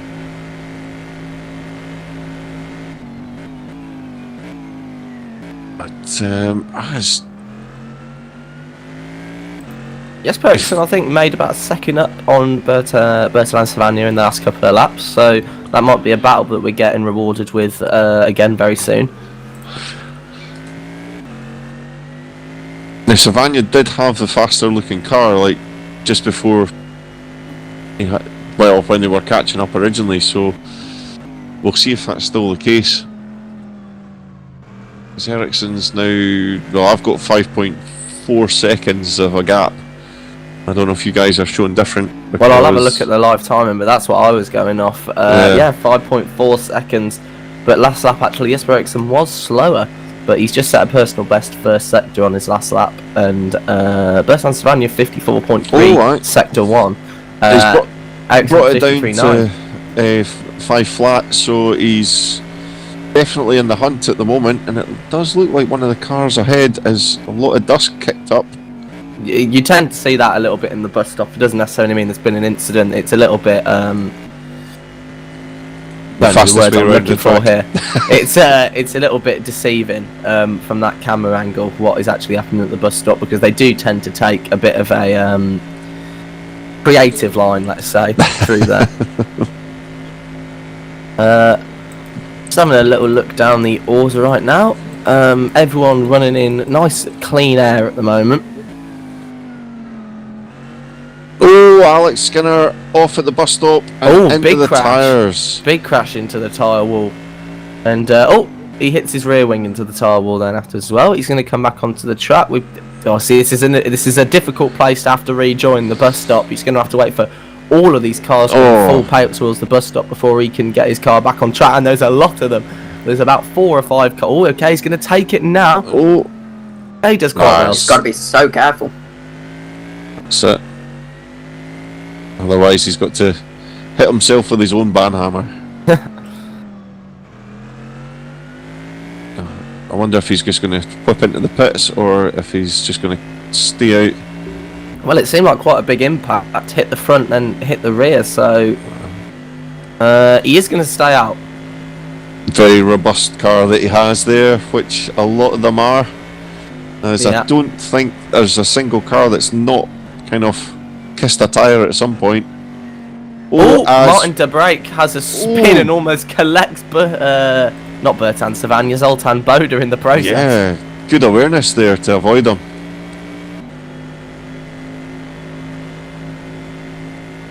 Yeah, it's just the spray still causing a few problems for some of our drivers out on track at the moment. And as I say that, there you go, Luke Mader doing the famous horseshoe half spin, but he gets it back on track pretty well. I made it look quite nice there. Actually, it looked like he nearly meant it. Watering some of the grass.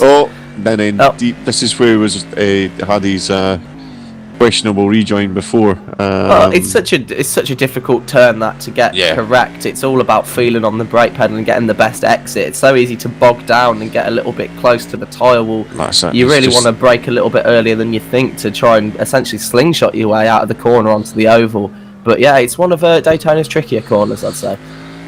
And we're also just Alex hard on the brakes there. Well, so hard on big contact with Luke Mader. And Luke Mader's gone fully round here. Wow. This is got to be careful on the rejoin. He does actually rejoin fairly well there to better. And Alex Skinner struggling so much with the spray at the moment. I don't know what happened there. I've got to go quickly get a drink. Yeah, no problem. So me and Tommy will take over the reins here for until Tom returns. And yeah, Alex Skinner struggling a lot in the last 5 to 10 minutes. Because that Ferrari just had the pace. The Ferrari had the pace to kind of get past them, and I don't think Alex expected it. I think Alex is just struggling a little bit with lapping some of these GT cars. Perhaps, not too. And actually, he goes round again. He goes round again at the first of the horseshoes, and once again he's going to lose precious time waiting for some cars to pass to allow him to rejoin. I do think he was looking for his replacement driver, so he is maybe just struggling. And to be fair, he has not had any rest. The mental fatigue must be getting pretty bad right now, and you add that with a track where the dry line isn't particularly obvious, and when you're running on slick tyres, then it's a combination that requires a lot more concentration than perhaps Alex Skinner or even anyone would be capable of doing right now if they'd been up for as long as he has. Yes, just absolutely killer, unfortunately. They've got thankfully they've got a nice little gap to the car behind. I'm actually, having said that, I believe they are the last place prototype car. And that's Ramiro just in the chat in the Discord, just saying to watch out for the hairpin before the speedway, as we almost got killed there. So things still very, very slippy as Alex is round again. Just going into the infield.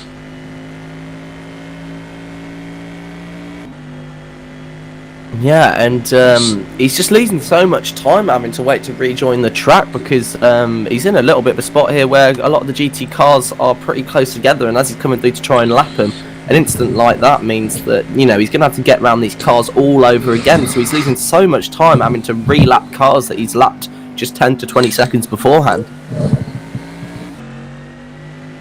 That's it, and I've just been joined by my dog. Welcome to the stream. Wondering what's going on. Why are you up at this time? Why are you making so much noise? Funnily enough, Tommy, I was watching, because we were doing the stream earlier, I watched the F1 qualifying, and I put it on. I'm watching Charles Leclerc do his flying lap, I believe, at the end of Q2, and my dog, I don't know what his problem is with Charles Leclerc, but he absolutely lost it, running towards the screen, barking at Charles Leclerc going through Blanchimont. It was very bizarre. Or maybe he's a super fan, or the opposite. Or the opposite. Oh, it might be stance on the current issues that Formula 1 has. Even dogs understand the internal politics and the power that are currently marring Ferrari's performance in the F1 World Championship. Don't, you're breaking me again. So yeah, I think we're just at this kind. Little squeeze from Siraj there,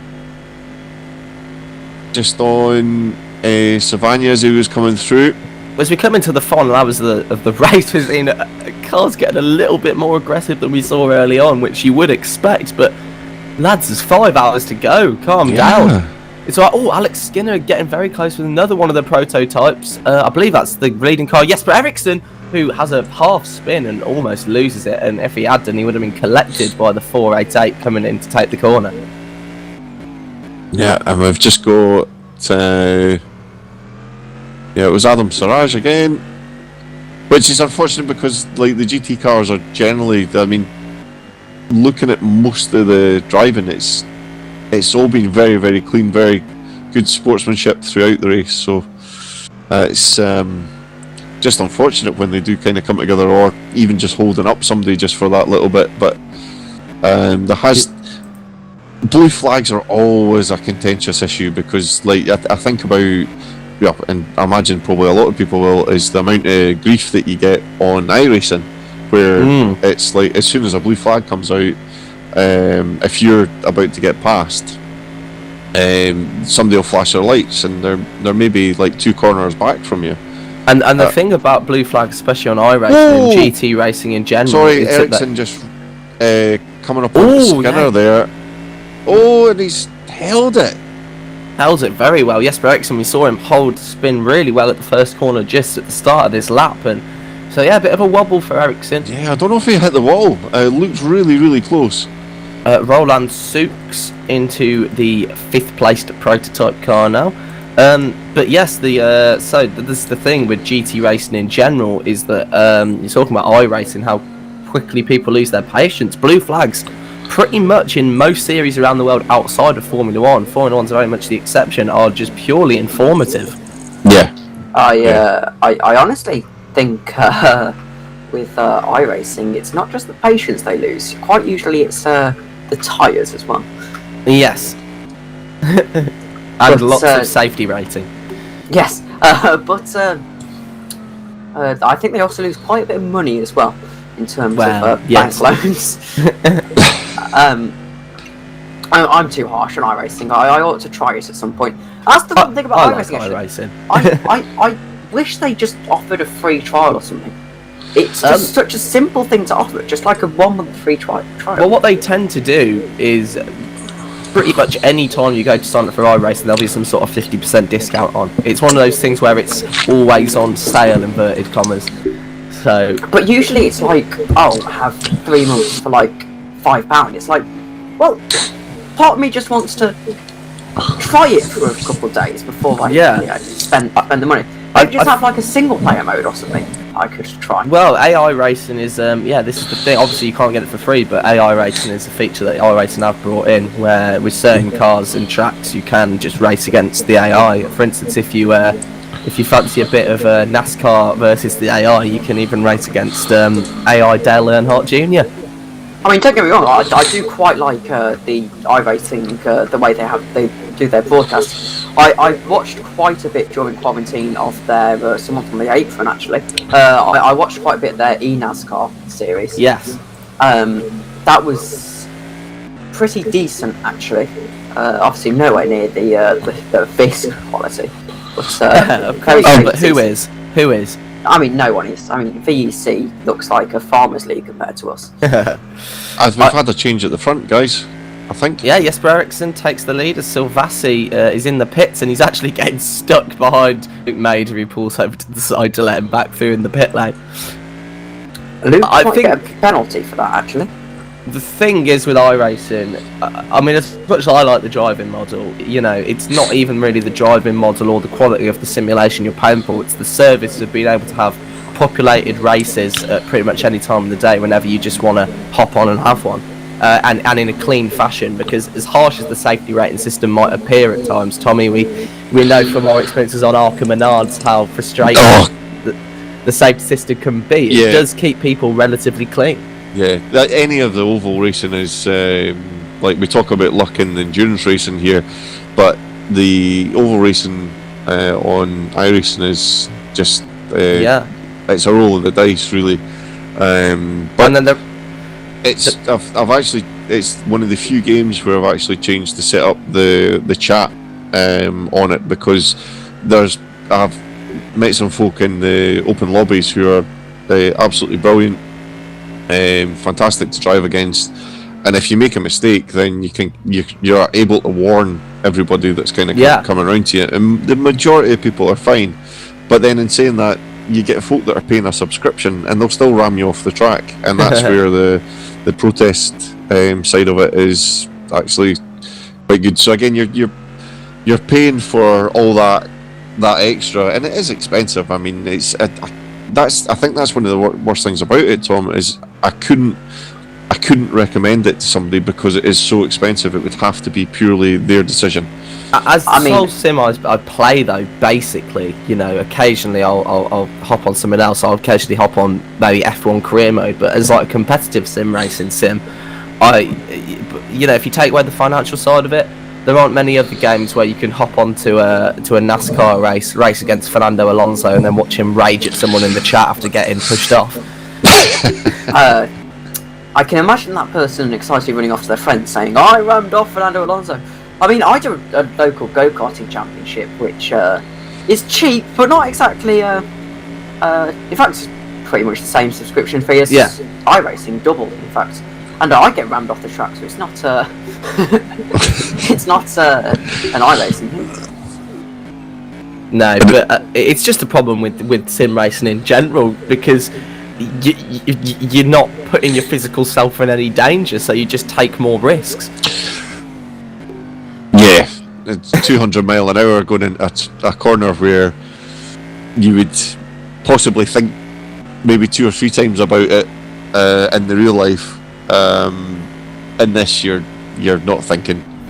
Like, unless you're Max Verstappen, of course, and you have no fear. You just go for the move anywhere. Slower, of course, but oh my goodness, that was Luke Mader's got himself in a bit of contact with Schumann.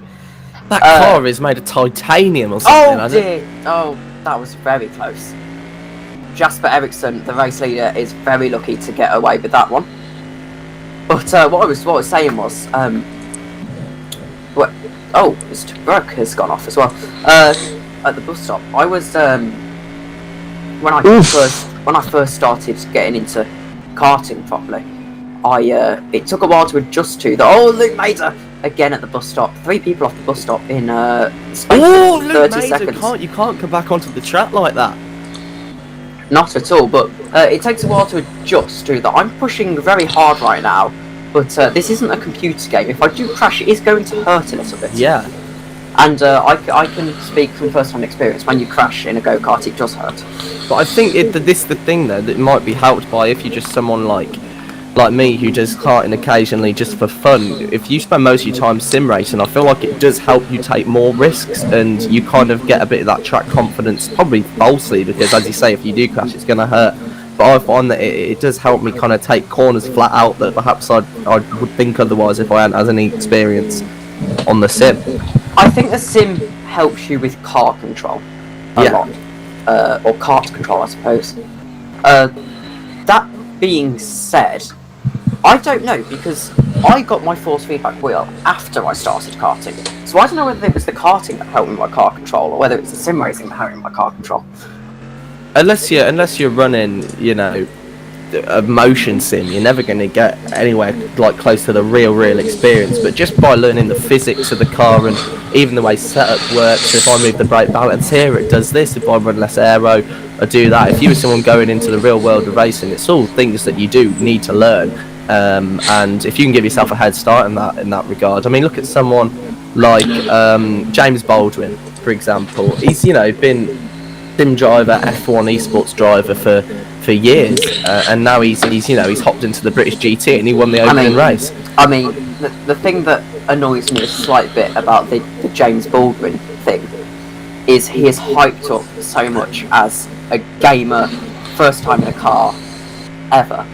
Whereas, not to take anything away from James Baldwin, he's a very talented racing driver, but World's Fastest Gamer seem to conveniently leave out of their marketing posts that he has got experience in Formula Ford and multiple karting championships under his belt. They seem to conveniently leave that out. I think the appeal of World's Fastest Gamer is it could give people who did go down the racing route but perhaps found themselves basically financially cut out after, say, Formula Ford, the chance to like prove themselves in a different way, to be able to get a drive. Luke Mader, oh my goodness me. Luke Mader has just had a big incident with Martin to brake at the horseshoe, and then Martin to brake's going to reverse back into Luke Mader. Oh God. I quite like Luke, but I mean, the black flag surely has to come out. Is this just lack of sleep? Is it just lack of like experience controlling the car? That is such a stupid incident. I mean, I'd say the black flag has to be very close to coming out. Oh. Did I just see someone else go straight into the tyre barrier at 200 miles an hour? Or is that my game lagging? I've been getting a little bit of lag now and again. And Luke Mader is spun on the street before the bus stop. Oh no, this is the, and look at it as the GT car and the prototype emerge from the smoke. This is getting pretty hairy now. This last lap for Luke Mader. I don't know. Those tyres seem to have completely gone. He's onto the grass again. I don't know. It's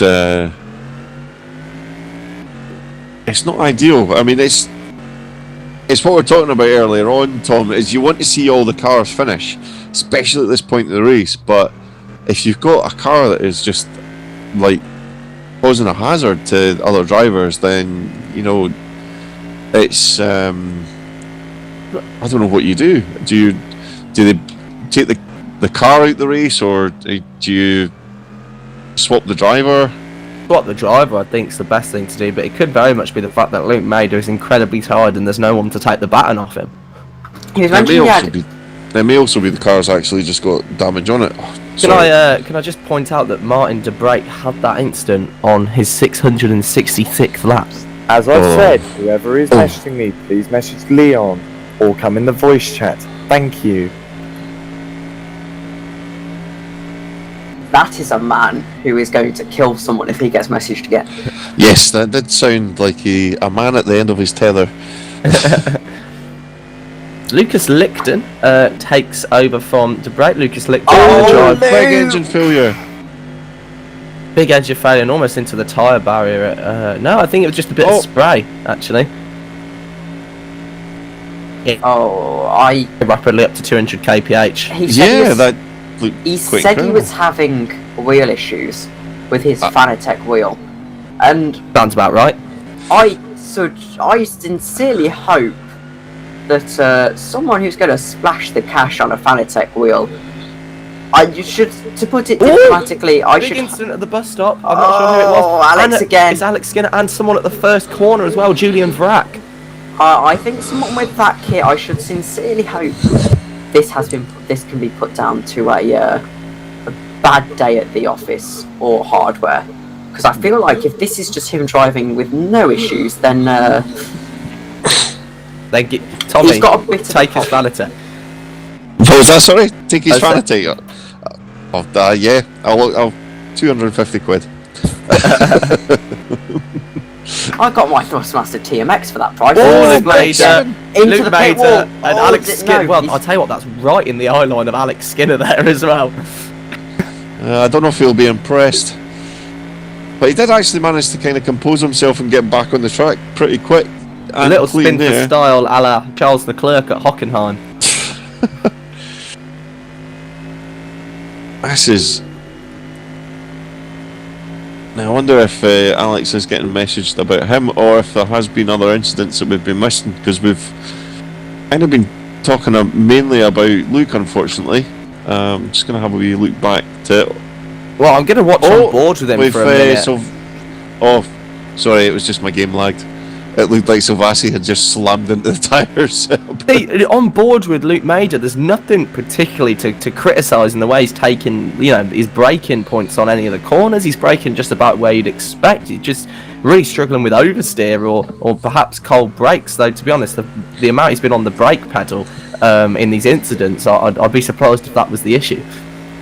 Yeah, it could be that the car is carrying damage, because it has been, abused from the second lap. So he takes the bus stop, entering very cautiously there, actually trying to just sort of you want to get into a bit of a rhythm here now. You want to put those incidents behind you as hard as it is. I know, do you remember, Tommy, when we did the Simwec Le Mans and I was leading that race for a while, and then I had that incident with another driver, and then after that your concentration just sort of goes, and it's easy to turn one incident into 2 or 3 or 4. I'm sure he's a very fast driver. You know, he's competent at least. Hey, sector times are fine. I mean, but it's just when he has an incident. I mean, at the moment he is driving as if he's been on the vodka last night. Very well could have been. Whatever gets you through the 24 hours, though we are not condoning drink driving. Please do not do that. But then, It's okay in the sim, but not It is. Unless you're someone's not running in a the real motion one. sim and you run into them, then, well, that could be the only problem. if you're so far down, and then you're just trying to push just to get, like, unlap yourself even once or twice, then you're just going to be pushing just a little bit harder, just like a little bit deeper into the corners. And the track is patchy at the moment, so you could end up just like, it could just be that he's just been gathering himself on wet as he's looking a bit tidier. Maybe he has kind of swallowed his pride a little bit, and he's just looking to finish. And I think when you're as far down as that, I think that's what you've got to do, is just, rather than focusing on how fast you're going, is just going, do you know what, like, forget about it, let's just bring it home, because you know you're that far on. It'd just be so disappointing to get, like, black flagged at this point. Some of the incidents that Casey Sol has put into the Discord, the GTs during the night, having a lot of issues. That's the one I was talking about earlier, actually. Yeah. The one where they had the 3 wide incident. That was very interesting. Anyway, 10:35 AM UK, 8:36 AM in game. Sun is very firmly up here at the Daytona International Speedway. Luke Mader coming into the pits. You're currently on board with the race leader, Jasper Eriksson. Christian McKeesey, who is our streamer for today, is currently having a little bit of a snooze, though I hope he's back soon. We're bordering on the 7 hours, and you're lucky to get any more than 2 in an endurance race. Christoph Toff. He's 1 lap down on Eric Kumade, who is just making his way through a bit of traffic here. So that's actually they're on the same lap now. So Christoph Toff, next time he goes past Eric Kumade, will be for position. So that's one to keep an eye on. I mean, the last we heard from Christian was 6:13 this morning. He called us Britbongs.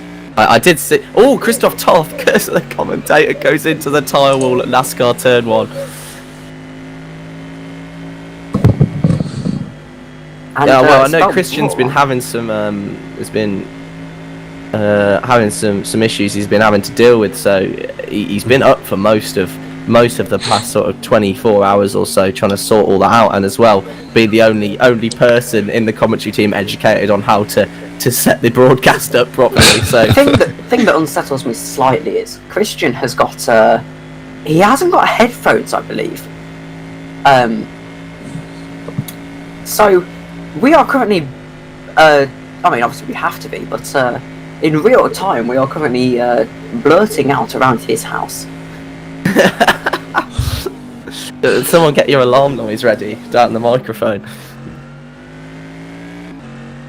John Bassell in the car now, about 3 laps behind David Martin, and another new driver into the fray in very nice blue and white liveried Aston Martin. I believe is that Mugen Sim Racing is Martin Milatai.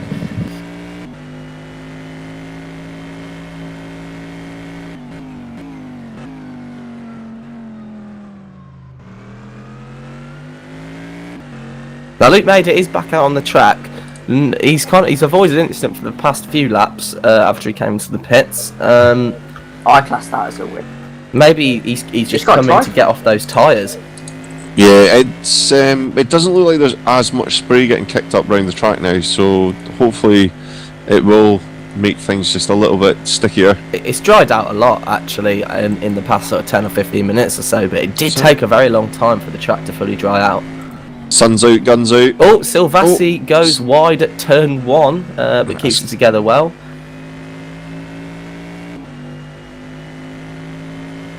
Interesting if we could get an interview with one of Major's teammates. Yeah, we'll have a look in the TeamSpeak, see who's about, and we'll try and bring you an interview there and try and find out what's happening in that Ferrari. Michael Vazar, Luke Major, of course, driving for Random Racing. We'll see if we can get Michael Vazar into the commentary booth. Messaged him. I will cease to message him then. Also, if you were listening to the interview earlier on with Justin, he did sound very, very similar to Kimi Räikkönen. We did. Yes, me and Tommy were both thinking this at the time. Disagree. You think so? He does not sound anything like him. I don't know. When you two were having your conversation, I thought I'd actually turn the F on and Brundle and Kimi were blurting out my TV. The fact that you use a TV over a monitor. I don't. Well, actually, I do when I'm racing on iRacing, but it's all right. 60 hertz, but no, I'm using headphones at the moment. Casual. That's nothing wrong with using a TV. There probably isn't actually anything wrong with it. I've just always used monitors. I used to use a monitor, but I'd much prefer to have the problem. I don't have the room for like a dedicated rig, so it's basically the case of bringing the Playseat Challenge out in front of the TV, which I much prefer over putting a Fanatec CSL Elite on a very wobbly desk. You see, I've got a I've basically got my rig sponsored by IKEA. We've got a it's not the most professional rig, I will say. We've got my desk.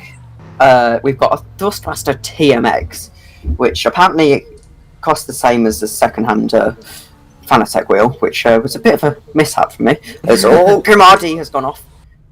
Okay, drivers, code 80 in 10 seconds. It's Alex Skinner at this very late point in the race, entirely fed up. He's code 80 for himself. I think that's why he's so defeated. Oh, and it's right at the start of the infield as well.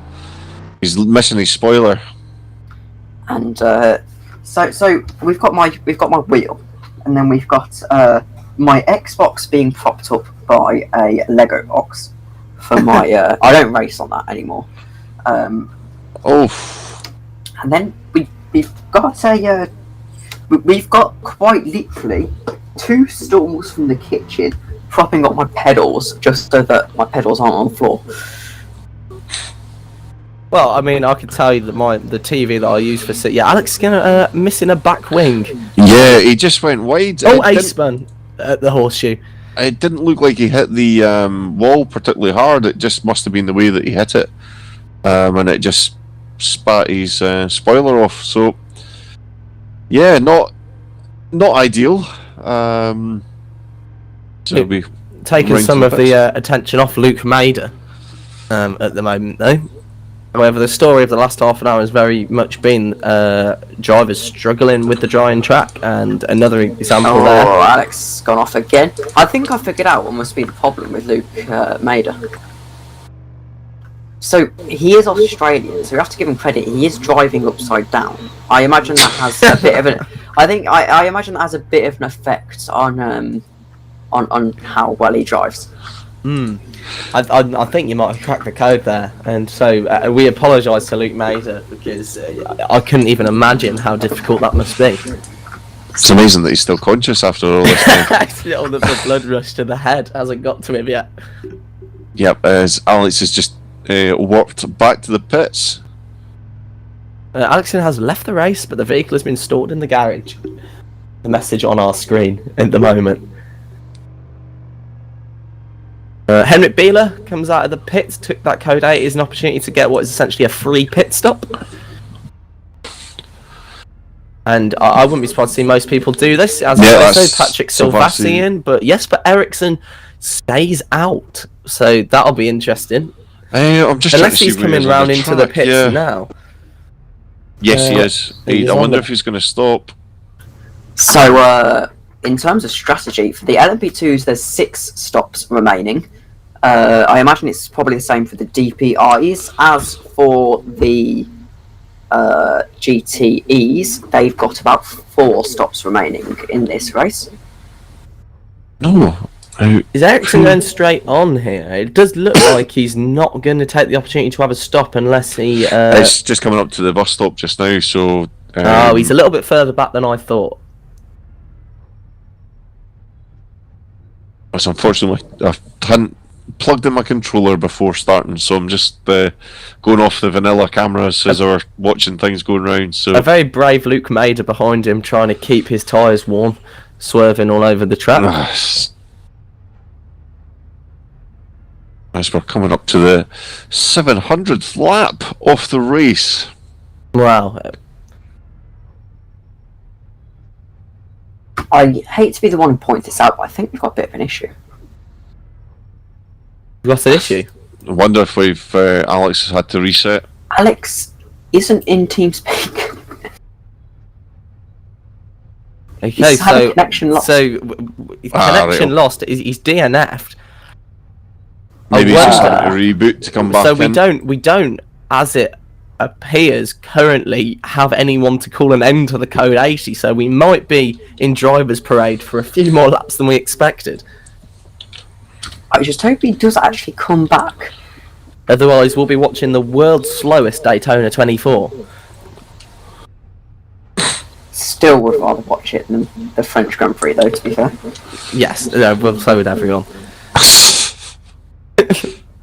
Alex isn't online in Discord.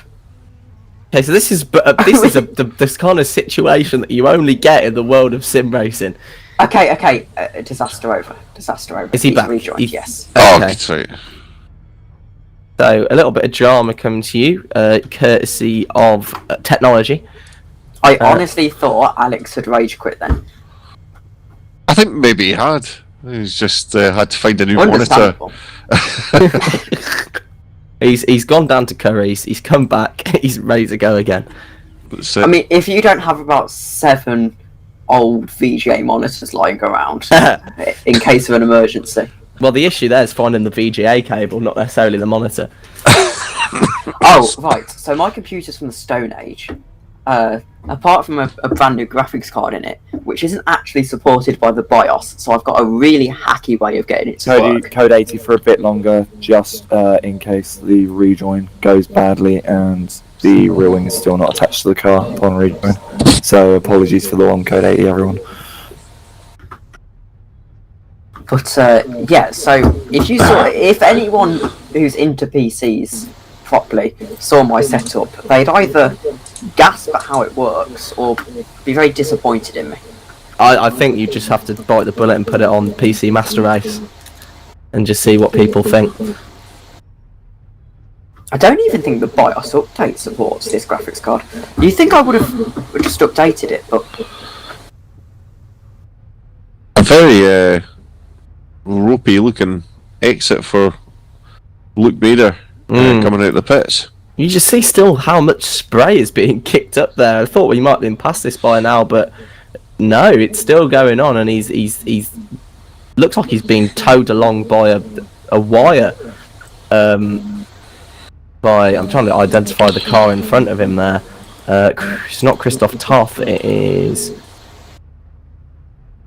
Oh, I don't know. Martin Militine.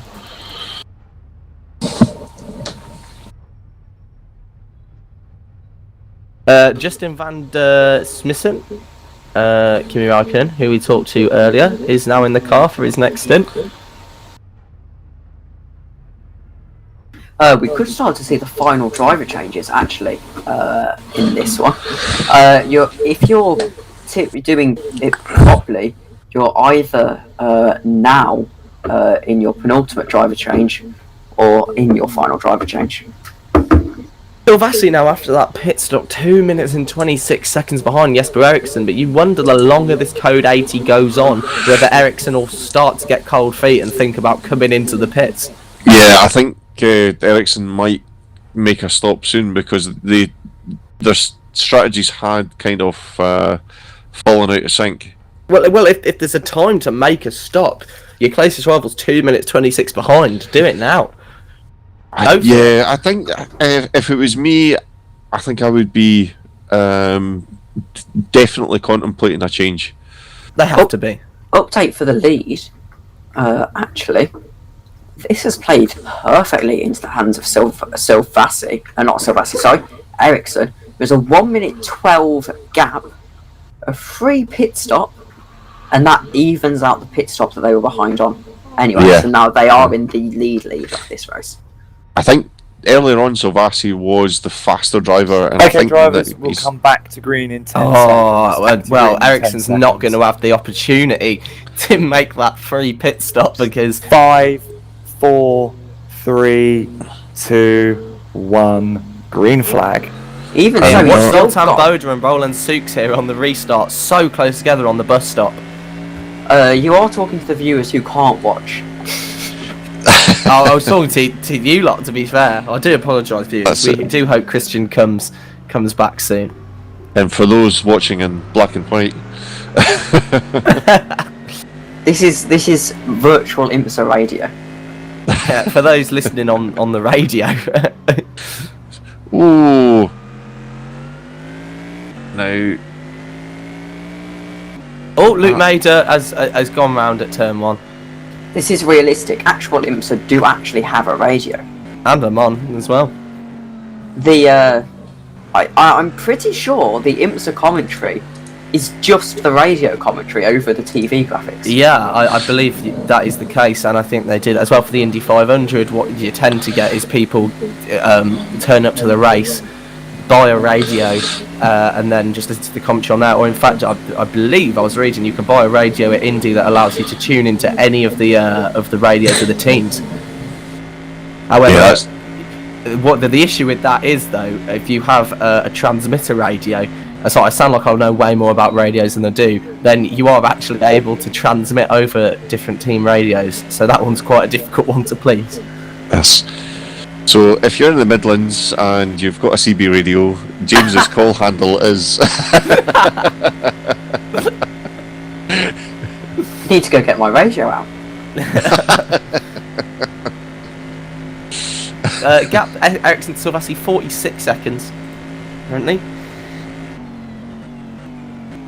As Silvassi will cross the line and he'll be on the same lap. But yeah, Silvassi got all the work to do here after that.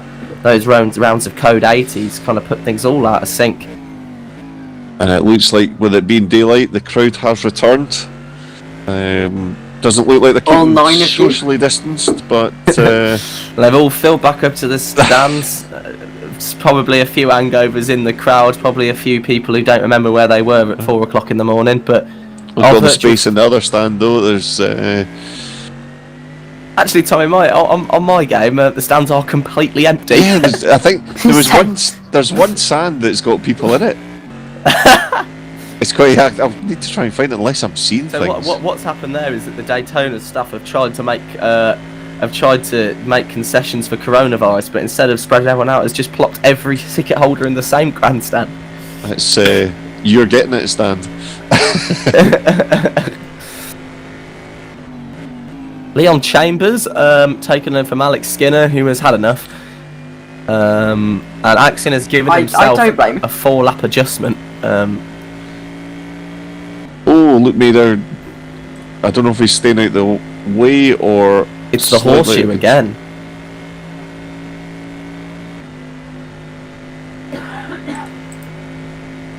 Must have been seeing things because it does look like all the stands are empty. It might have just been the camera angle. Unless I'm just hopeful that there'll be people out there. Anywhere. That's it. Do they still dance? No, they don't. No. Like in iRacing. The dancing fans and iRacing. Yeah, that's ridiculous. weird. I loved EERC. Oh yes, there are crowds. Just before the bus stop. There are a lot of motorhomes as well, Tommy. Talking about. Not if you're on low graphics. Mader, big slide spin. Is he gonna? Who's this? Straight? Luke Mader, yeah. Is that a surprise at this point?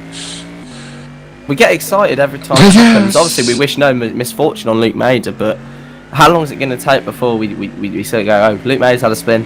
Anyway. It's, I think about 1 o'clock this morning I was of that opinion. I'm gonna look at somebody else here. Now, the stand at the bus stop has people in it, so That's your anti-maskers right there. We're currently providing the type of commentary that people on Reddit complain about David Croft doing in free practice in Formula 1. Yeah, but the thing is, people complain about that. But when you've got endurance commentary or free practice commentary, what is there to talk No, about? there isn't anything to talk. It's all right for the first hour of an endurance race and everyone's close together, but if you're at the point now where basically no one's even on the same lap, I don't quite understand what you're supposed to do. And David Croft gets far more stick than he deserves. I don't think his race commentary is very good, but he is a good commentator. But I think people forget that. I mean, I know he makes a lot of mistakes, but it's a difficult job. And Murray Walker made used to make tons of mistakes. absolute howlers. I mean, to be fair, the difference was Murray Walker was about 103 when he stopped commentating. Yeah, but he did it all the way through his career. And Murray Walker had to commentate alongside a James Hunt who didn't even always turn up. I suppose though there you've got the issue of TV graphics aren't like, he's looking at basically what were 2 pixels and he's going, oh, I think that's Mansell. I see you boys, you never even had to worry about CFAX. I just about remember CFAX. Just about. I had to book my first holiday through that. Check the football, albeit, like my nan's house. Oh, what's the football score? Check CFAX. That is a new term to me. Oh, and if you missed it, you had to wait until it came back round again. You're like, oh no. My dad was still using CFAX in about 2005. Loads of people were so disappointed when it stopped. So it's heartwarming memories. You can actually get you can get shirts with the results from famous football matches throughout history in CFAX style. So it's like the CFAX page listing for like Liverpool, AC Milan or whatever. I just love the guy on Sky Sports who says all the football results deadpan, and you have to try and figure out whether it's a robot or not. Oh yeah, AFC Wimbledon 3, Accrington Stanley 1. Apologies to Accrington Stanley fans in the chat. Yeah, so there won't be any. There won't be any. You say that, but this is where one go Luke Mages off again. Anyway, there won't be any. I can't really take the mick out of other teams as an Aston Villa fan, but no, you can't. I'm sorry. My granddad's a Villa fan, and he's been a shell of himself for the past 5 years. I can't take the mickey out of any football team because I'm a Hearts fan up here, so it's respectable team, Hearts, though. Well, yeah, it's more through proximity. I stay in the quite close to the stadium, so it's and I've grew up kind of around here as well, so it's my local team. Just a shame that I didn't grow up near a better team. You mean you wish you grew up in Glasgow? That's what you mean. No. quite happy with Edinburgh and with all its little nuances.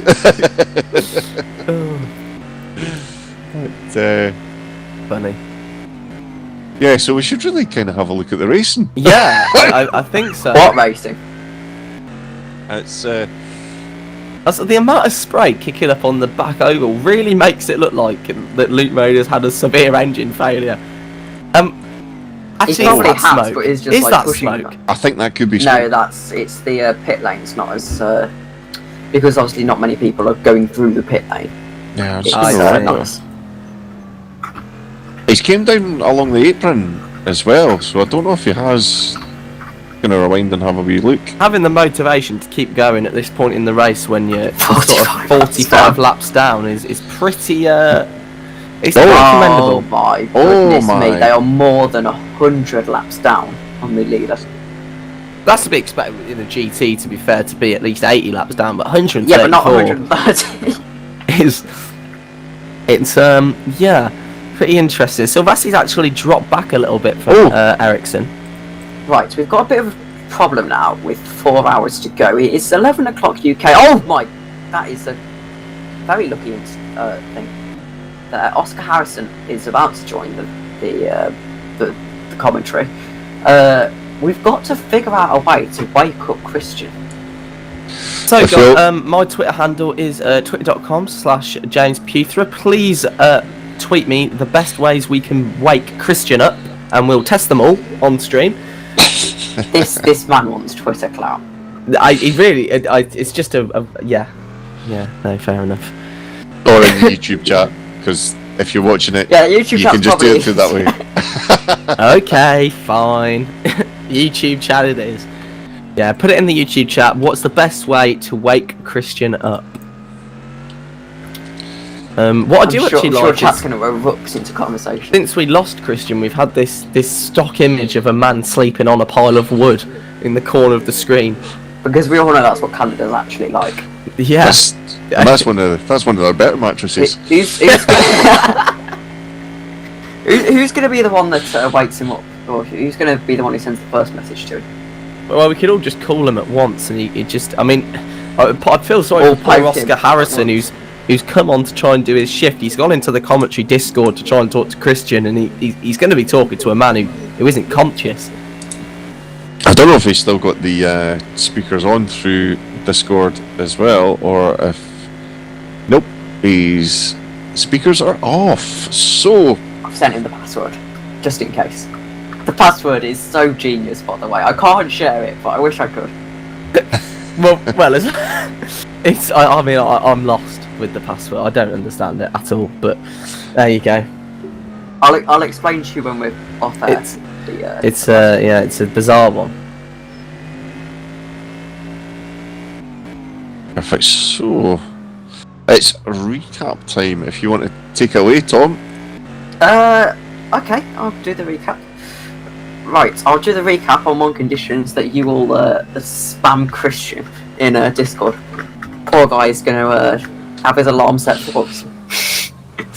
I'm trying to think what time it will be. Right, sorry, you carry on and I'll think to myself. Ericsson is currently leading this race by 1 minute and 13 seconds in the DPi class in that Cadillac.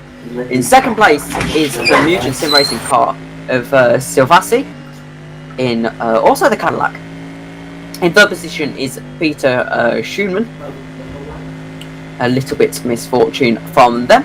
Zoltan Boda is in fourth place, first of the LMP2s. The next LMP2 in second place, 6 laps behind, is Zux. Lucas Litchen is behind him, 7 laps behind in the DPi, the number 224 car. And the Val Esports car of Justin van der Smissen, the Acura, the only Acura on the grid, the Team Penske, is in position 7. 8th is Luke Chambers in the DPi, 31 laps behind the next car. 17 laps behind him is the GTE leader, the Mugen Sim Racing car of Militai. Behind him is Eisman in the Aston Martin. In the Ferrari, we have got Dom Bessel. Behind him, his teammate Vrak. And in the Heixenveld AFP, we have got Kumardi. And then in the other Mugen car, we have got Toth. And finally, the lovable backmarkers, the Monardi of the grid, we've got Luke Mader, 46 laps behind the next car, and 130 laps behind the leader. So that rounds off your hourly warm-up. It is 11 o'clock UK time. If you aren't up out of bed already, you should probably start considering that, as we've got a riveting run to the finish in this Daytona 24 hours at the VISC. And even more riveting is that we might have a disconnect here. There's been a massive server crash. Oh no. Yep. And so the server has gone down. We will be getting a red flag here. It goes without saying. That's That's not so good. So Alex has called out the red flag. So please bear with us on this one.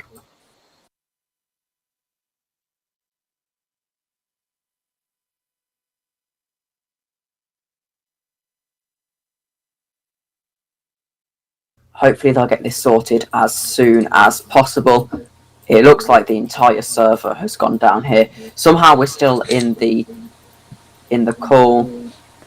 TeamSpeak's had a problem as well. It runs on the same server, which is... Well, I can still hear you just now, Tom. So. Yes, I can hear you. Yeah. I'm just confused as why it'd be on the same server, but then... I mean, it's on the same server, Please but... stop on the start, finish straight on the apron. We will sort this out. This is a red flag situation.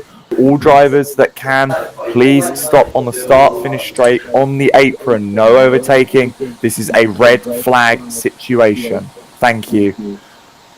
Confirmation there from the race director that we've got a red flag situation with 4 hours to go. Christian McKeesey is coming back. He's just We are waiting aware of the mass disconnection. We will sort it momentarily as soon as we can. The clock is still ticking, but we will sort this out and get you guys back in your positions as soon as possible.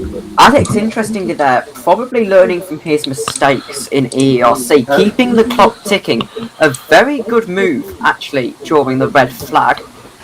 Because drivers, when they're already on no sleep, do not want to be running on pure coffee. Okay, can all drivers go to the briefing room, please? All drivers to the briefing room, and then we can get this all sorted and make sure that everyone is in the same room that we can sort this. Thank you. Well, I've just taken the hourly update as an opportunity to go and make a coffee, and I've come back to... I don't know what I've come back to.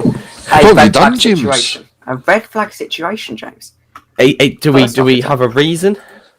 Disconnects, basically, server crash. So this is basically what we saw in the Le Mans 24. Yes, but hopefully Alex has learned from the mistakes there. Well, there's no Fernando Alonso here to get 60 laps given to him randomly. Oh, I mean the ERC one. Never mind. No, I meant the virtual. Red flag situations are something that happens when you've got R-Factor 2's netcode. So it shouldn't actually be an issue, because in theory, all drivers should just be able to rejoin the server, have the same laps, and get back in. I tell you what, lads, I'll go into the briefing room and listen in, and I'll report back what the plan is in a few moments' time. Thanks for that, James. So my concern is going to be if they have an issue with the laps. That was the downfall of EERC. They couldn't sort out the laps. There was other reasons as well, but they couldn't sort out the laps. It's looking like they're waiting for some of the other guys. At the moment, all the cars are stationary. Some are in the pit, some are at the start-finish line. So it might just be that they're waiting for everyone to rejoin, and then they'll just organise everyone to the positions they were in before, because it still looks like it's keeping record of what laps they were on. So it's quite strange. It's not like a complete crash. It's just like it's lost a few of the guys, but we'll find out soon enough if James comes back and says if they're going to have to completely restart the server, which is really unfortunate, because I think it's been running pretty smoothly for most of the night. So whether it's just been that more people have joined, or more people are biting the dust here. Yeah, so it might just be that some guys are. Oh no, there we go. That's it. Just.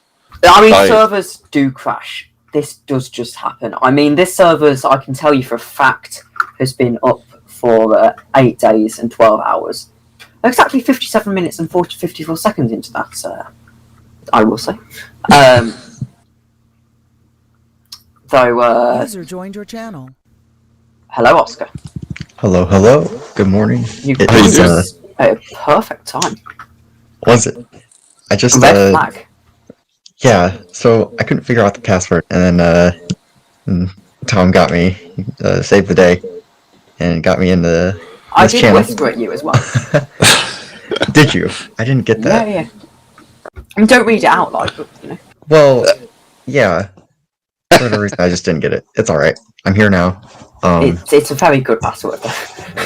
Yes. I was able to. I grabbed the YouTube broadcast. I mean, it's a little bit delayed, but I'm understanding that the whole server just crashed. Yeah. Well, it's weird because the server didn't crash. I'm still in the server. It's just a mass disconnect. Oh, Alright, well, yeah. It's kicked me out just now, so I'm just waiting. I'm not going back in it until James's came back as well. So just in case they're restarting. Wow. The thing Christian's got up. First of all, this man must have so much RAM. Look at that taskbar. So he's got the Canadians are coming, and then it's just a taskbar full of stuff. My computer wouldn't dream of that. Then again, I am running on 4 gigs of RAM, which is Stone Age. Would you mind, either of you, would you mind sharing on Discord so I can actually see what is going on? That would be nice. My computer could not handle that. Yeah, sure. It's no problem at all. Just let me get in the chat there, and I'll mute things before streaming. Alrighty, thank you. Drama in the death here. 4 hours to go. I'm sure we'll have more. I'm sure we'll have more racing to come today. If not, it is. This is weird. Yeah, once User joined your channel. Sorry, Oscar. Once the things start going again, then I'll share the screen through Discord. Okay, Yeah. so got a little bit of an update for you there. What's happening is Alex Skinner, race director, is waiting on his counterpart Kieran to come back so they can try and fix the connection issues. The 2 scenarios that are being discussed at the moment is obviously waiting for that. We don't know how long that will be for the server to get back up and running properly. The other option they have, which is not the preferred option currently, is that as we pass 75% race distance, to call the race here. I think calling the race here would be bitterly disappointing. So it's not entirely sure what the situation is currently. Obviously, we've had a lot of disconnects. Alex has made sure all drivers have turned their engines off, so we don't see any unfortunate retirements while everyone's sat still on the straight. But yeah, it's the classic curse of the virtual IMSA commentator going away for 1 minute and coming back to absolute chaos.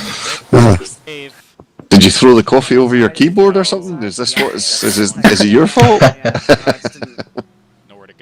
It'll be interesting to see if this is a complete red flag scenario. Christian exists. He is literally working his computer. Yep. But it's just... Oh, he's here! Christian's back! Hey! Our saviour, Christian McKeesey, ladies and gentlemen, has returned from the land of the dead. I'm so tired.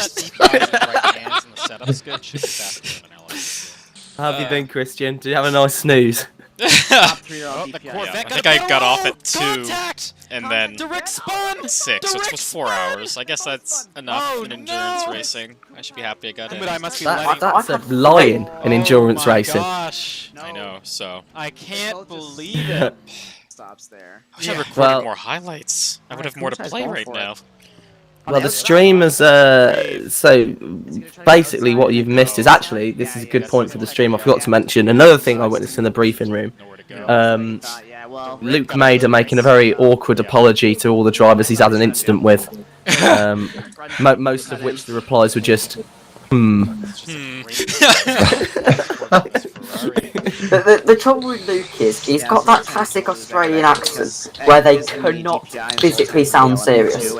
Yeah, I did feel like I was watching a Tia McMurdoch video. Everything they say, for some reason, sounds sarcastic. Yeah. He was very sincerely sorry. I mean, it was the first thing that he said as soon as he came into the room, and then you had the classic racing driver response of, when we came out of the pits, I had to really get on the brake pedal. It was like, well, look, okay, it might have happened, but it was probably about half an hour ago. Let's try and move on and have a good rest of the race. So what happened If there there? is a rest of the race. Well, Luke Maid has been having some issues getting used to basically the car control, and I think a little bit of it's to blame on the drying track and there not being a particularly fully dry line throughout the entire track. So we've seen a lot of spins, but Luke Maid particularly struggled. Okay. This is kind of continuing that curse, huh? Yeah. I hope we don't get a full red flag here, like a complete and race over. I think it's last. That's last scenario at the moment. I think Alex will be working very hard to get it back underway. Even if it means putting everyone on the same lap, I think even then, it's worth going to the end of the race. Well, that would be like a NASCAR competition caution, wouldn't it? They could still work out at the end of the race where everyone was kind of positioned. So, you know, there'd obviously be some folk that would lose, some folk that would gain. But yeah, I've got a screenshot of all the laps at the time, anyway, because I think ahead. A man that's determined to see this race go the distance. I like it. I'm not having another 24-hour race that I am involved in. Christian, if you're looking for some clips to play on the stream, Casey Sol put 3 clips in of some incidents that she had a big crash at the bus stop actually in the Discord. I'll put him up. Where is that? There we go. They're quite something. It's at this point for the drivers. It's very very interesting because it's like it's a weird incident because all of these drivers now they're in the game. They can't tab out of this window really. Because if you tab out of this window, suddenly you risk disconnecting even more, and that's never good. Or false feedback braking or something like that. Yeah, I've just left the server just now, so I'm just waiting until it's back up and running before I even try and re-enter it again. I think it goes without saying that everyone wants to see this race go through. Yeah, absolutely. Right. I mean, we've had the majority of points already awarded, and I know Alex Skinner had said that one thing that they would look at is giving points out in full if that was the case, but I don't think there's any drivers here. Maybe the ones who have slept a little bit less will be the only ones in favour of that outcome, but I don't think we'll see that. No one wants to get... Sorry. I just said, so I think as soon as the server gets sorted out, we'll probably get well underway. No one wants to win the 20 hours of Daytona, especially when they're so close to the 24. I'll just start it again. Just go from just off the bat from now. No. Well, unfortunately, the only option we have is to restart. 24 hours starting now. I say what we do is we boot up Forza Horizon 4's Eliminator and have a battle royale to decide this race. I think perhaps an online rock paper scissors contest maybe would be between Jasper Eriksson and Patrick Silvassi. We've got one of the drivers doing donuts on the grass. What is that is between them? Julian Vrack. What is going on with my media player here? He's very angry at me. Your computer's been on for about 8 days. Leon Chambers has just rear-ended the red GT Corvette and is now doing donuts, and the Corvette's going to join the donut competition now. This is, well, I don't know what to say about what we're currently seeing on our screens. Eric Kumade. This is one that's being recorded. Here we go. Let's see how Eric Kumade. It's a good half donut. See if we can get a little bit more rotation. Might be able to pull out a full one. Yeah, apologies. Trouble with the donuts is these cars have traction control, so you have to turn it off to really get the lack of traction needed to get that rotation round for the donuts. Leon Chambers going for more of a crop circle than a donut there. This is what it's come to, ladies and gentlemen. We are commentating the drivers doing donuts under red flag conditions. Well, at the moment, I cannot get back into the server at all, so things are still under repair. What else do I have here?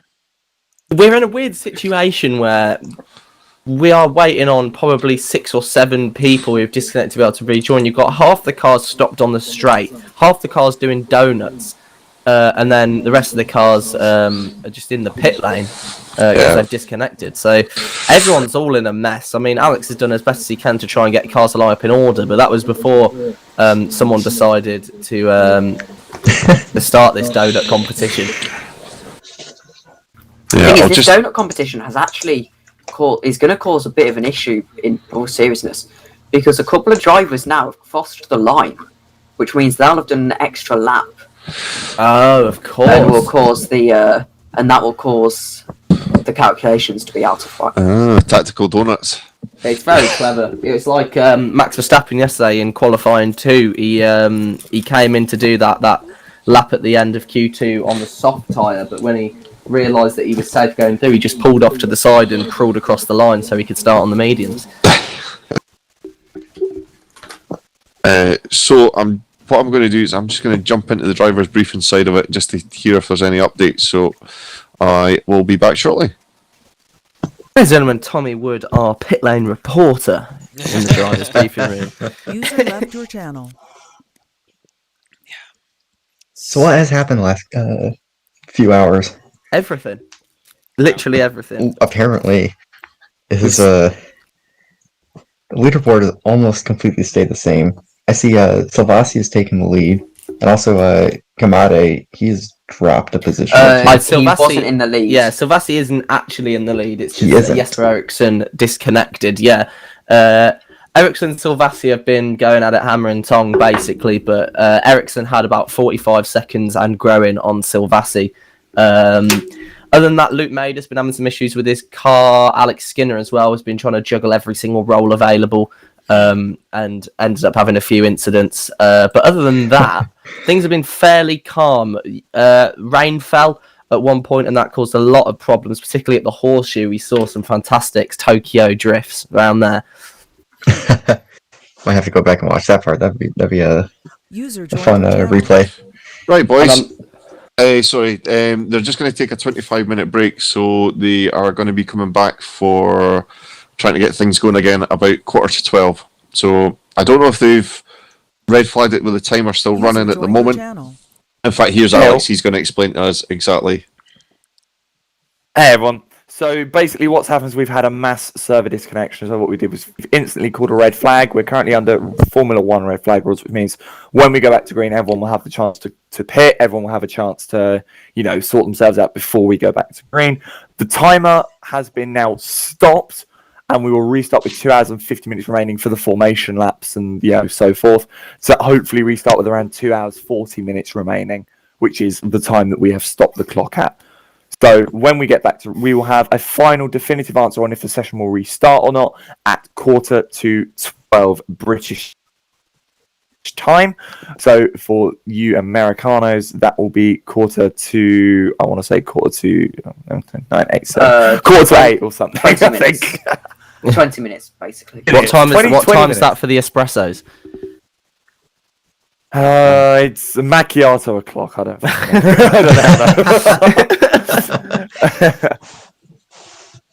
Thank you very much, Alex. Zooks has just decided that he's getting some extra practice in.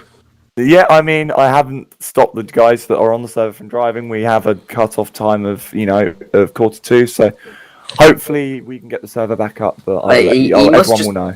He must just be thinking, if I do laps now, I'll end up 17 laps in the lead by the. Well, he just ran a purple sector. Just interesting to know, Alex. We've been watching very keenly. Who do you think won that donut competition? I've got to say Leon Chambers. Julian Brack, 100% Julian Brack. You think so? I thought Leon Chambers took an interesting tactic with what was more like a crop circle, very wide line. But this is what we've descended to at this point, is commentating donut competitions under red flag conditions.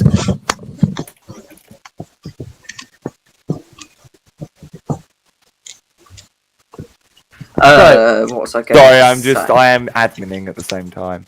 You've been doing everything at the same time. It's been one of the key parts of our commentary is talking about how you've undertaken every single role available to someone who's part of the sim racing league. It's no wonder the things have gone a bit scruffy into some of the corners if you're getting messages at the same time. Was it? He's been doing some Mike Dean tactics with the race lead meddling. Look, I held my line. That's all I did. Shut up. I did hear Luke and the driver chat there just as I was in just saying about these move into the bus stop. We managed to see that all at the same time, and it was just like it's such a shame that the stream wasn't showing it. But yeah, it was interesting. It looked like it kind of caught you by surprise. What, the Ferrari coming down my inside? Yes. Well, I mean, when I'm letting a prototype through, I don't exactly expect a GT car to try and dive bomb me into a chicane, really. Like, I'm usually expecting them to hang back, wait for the DP to go through and me to take the corner. No, he's just going to throw it down my inside, just go, yeah, sort it, boy, down the inside I go. We've been speculating on the stream. Is drying track still we a little have bit of a problem? Response from Kieran, so we might be going back to green soon. Fantastic. User left your channel. Alex I was going to say, because of the full server restart. Just a little announcement. I have received a reply from Kieran, who is our server hoster. I will be back with you in regards to if we continue this race or not momentarily. So we should hopefully be restarting the session soon. What I was going to say was, because of the red flag, the track will be completely reset and dry, and obviously real road will be reset as well. So that's going to be interesting to see now with the completely dry line on the track, who is able to capitalise on that and maybe make up some positions, who knows. Will rain just before the end of this race. I'd love for everyone to go onto the same lap and Maida just have the best 2 hours and 40 minutes of his life. Well, if that did happen and Maida came back and took the race win, I mean that'd be quite something. That'd go down in Vimsa folklore. He's certainly got the he's taking his brave pills if he's trying to make moves on LMP2 cars.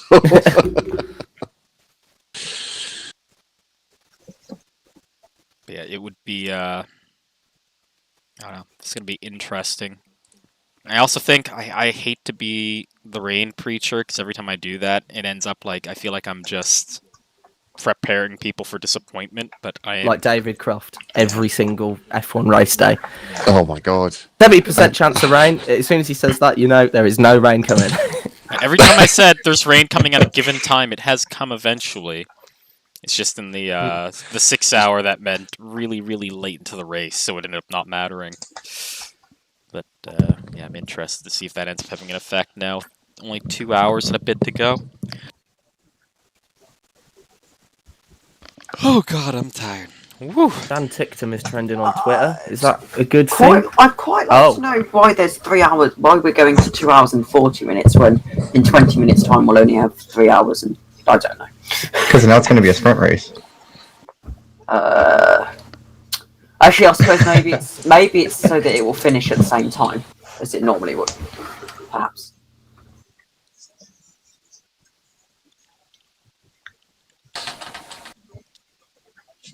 If you're interested, the Porsche Super Cup is live on Sky Sports F1. Ooh. Hopefully they'll give me a job.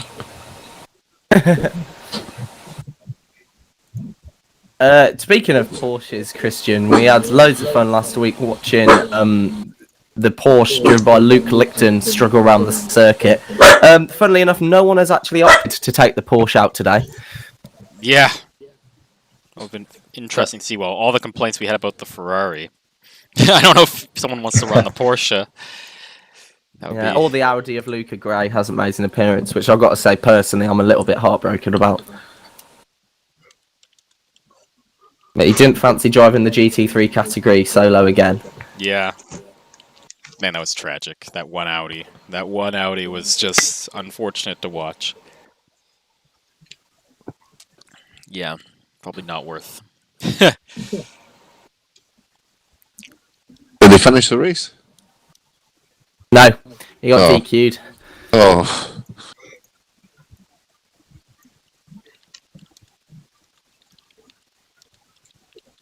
So the drivers' briefing room still very full of drivers at the moment, probably going over some of the incidents they've The had with each session other early will on. be restarted. I repeat, the session will be restarted. Yes. The Yeah. server is being reset, and we will have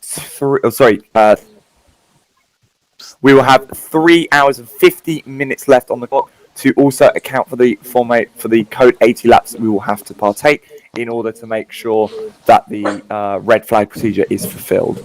So, Brilliant job reminder, from the admins. we will restart the session with 3 hours and 50 minutes left on the timer. Thank you. 50 minutes, did he say? Yeah, I'm not. Were we at 3 hours and 50 minutes? 3 hours and 30 minutes. So an extra 20 minutes being put into. But to be fair, I think the timer was running for quite a while under red flag. Well, yeah, but that's what they said it would do. Interesting. Well, no matter what, we are going to get some more racing this afternoon. So that is what we love to see, because as much as there was a slim chance that the race would just end right there, thankfully we are going to get to see this race go to conclusion. Plus sides. So, we will not see everyone get their lap back, it seems like. That would have been very fun. Unlikely. A connection attempt failed because a connected party did not properly respond after a period of time. I mean, I can't even find the server. Oh, yeah. So, like, I love networking. Oh, my Steam has gone into that weird mode that no one uses. I know what Big you're talking picture. about. Big picture. I don't know how to. Is there anyone watching know how to get out of big picture mode? Yeah, you click the big exit button. There is no big exit button. Can you not Alt tab out, escape, or alt return or something like that? No, in the corner, it should have where your profile picture is. If you click on that, it should say exit big picture at the bottom. No. Oh, for God's sake. Right. Okay, I'll just close Steam. That's the best thing to do. There we go. Thank God. So when we restart, will this be... Everyone will be bunched up, am I correct? Yes, they will. And that'll be very interesting, especially for the lead, because Silvassi and Ericsson were on the same lap. Right. I don't believe the server is up currently, or at least it's not for me. This will be a fun restart, hopefully. And also, if there was damage done to the lead car, to Ericsson's car, then that should be reset as well, because they were complaining that they were losing just a little bit of top end. Yeah, and while that wasn't a massive problem on the infield, on the oval, they were really able to rely on slipstream drivers. So please inform me of your car number, your team name, which driver is getting out, and which driver will be getting in, so that I know who needs to be where on the grid in relation to where the car was prior to the red flag. Thank you. Interesting. So it's just going to be nearly a shootout. So, we're waiting for the server to get back underway here. I would expect that we'll be back racing, or at least cars will be going around doing their pit stops and driver changes within the next 15 minutes, so not too long to wait. We're here in the commentary booth with myself, Christian Bikisi, Oscar Harrison, Tom Dillon, and Tommy Wood. And yeah, it's been a race full of incidents so far, and as the clock ticks down a little bit more, we'd like to see a bit more aggressive driving and probably some moves for cars trying to get the best position that they can, and perhaps go for some podiums.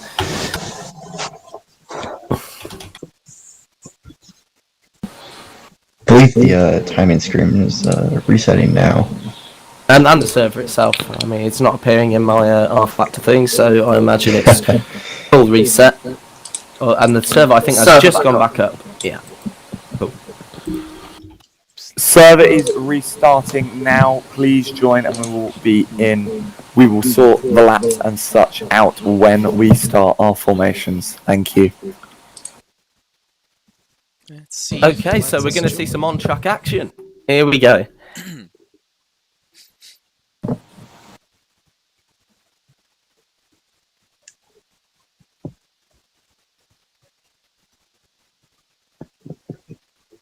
let me join yet. I believe I'm the only man in the server, so there's not much to commentate on. You get your crofty skills out. Let us know if you see any animals.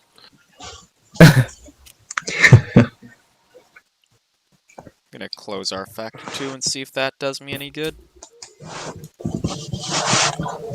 I've just reloaded and it's just nothing coming up. Martin Militai, first man in the server in that lovely Aston Martin V12 Vantage. What did he have for breakfast? Oh, God. By the end of this race, I will have been commentating for about 11 and a half hours in terms of the overall distance. Oof. That's a long time. And you didn't, it's not like the virtual Le Mans where you could have had a little bit of a break while they went to some bizarre DJ set. Should have done that. That was a big mistake on our part. Apart from when I slept. I mean, yeah. While you were slaving away in the commentary booth, I think I slept for about 8 hours. I've been on for my 9th hour. Man, when I wrote the schedule, it's like, no one will do more than 8. It'll be great. That didn't work. Well, very, very much like if you're driving a 24-hour race, sometimes the schedule does go a little bit out the window depending on what happens during the race. Yeah. That is true. For those teams that are switching drivers, make sure that the new starting driver enters the server, please. That would help. Did that mean someone already did that? And just as Alex going to say that, Eric Kumade leaves the server. Yeah, exactly. So I imagine what might have been said in the briefing room is that if you're not driving the next stint, please just stay out of the server to avoid a backlog. Yeah, the server's not actually coming up for me, which is a bit odd. So once again, the joys of sim racing. Never, as a commentator, turned up to a track in real life and not being able to find his way to the commentary. But well, that might have happened. I'm sure that has happened. This is like turning up and going, "Where's Silverstone going?" Sorry, mate. We demolished it last week. Oh, all right. This Twitter, these Twitter stock photos are just.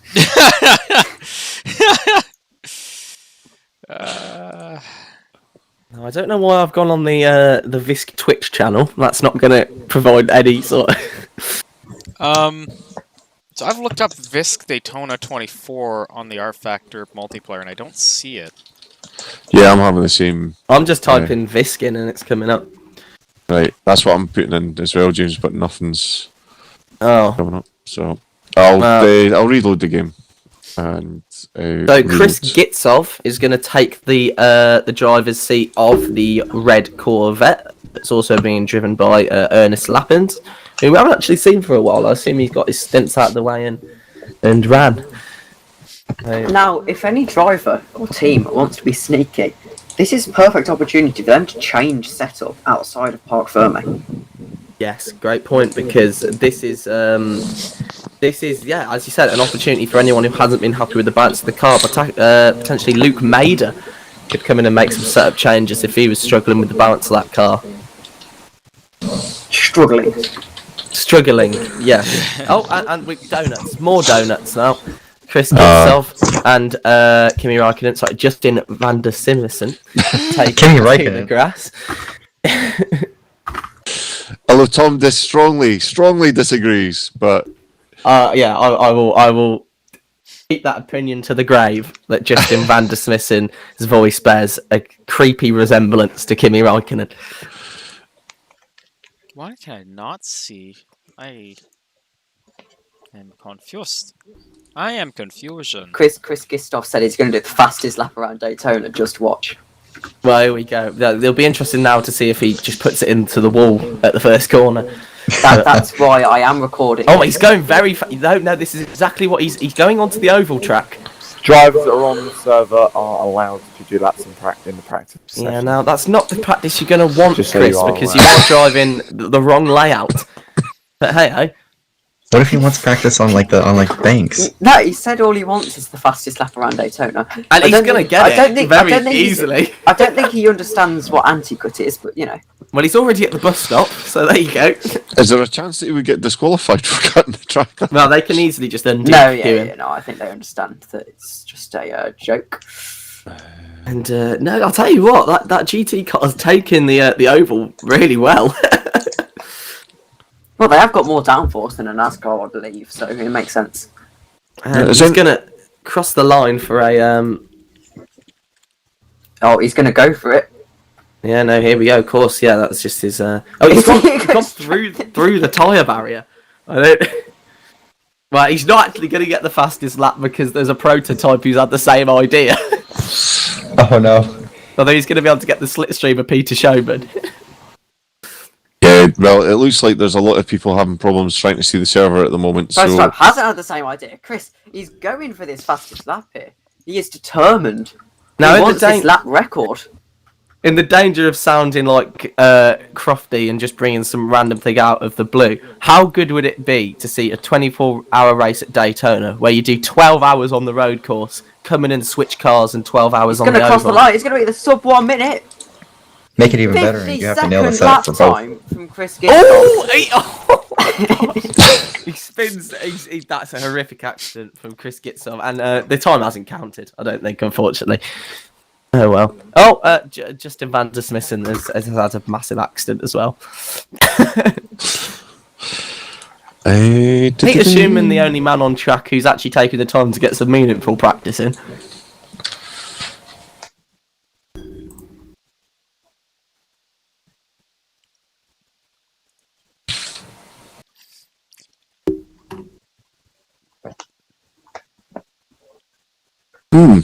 Right, I am going to shoot off for 2 seconds, and then hopefully by the time I come back, the server will be visible. In fact, do you know what? I'm actually going to reset my PC, and just as a final throw of a brick, just to see if that'll work.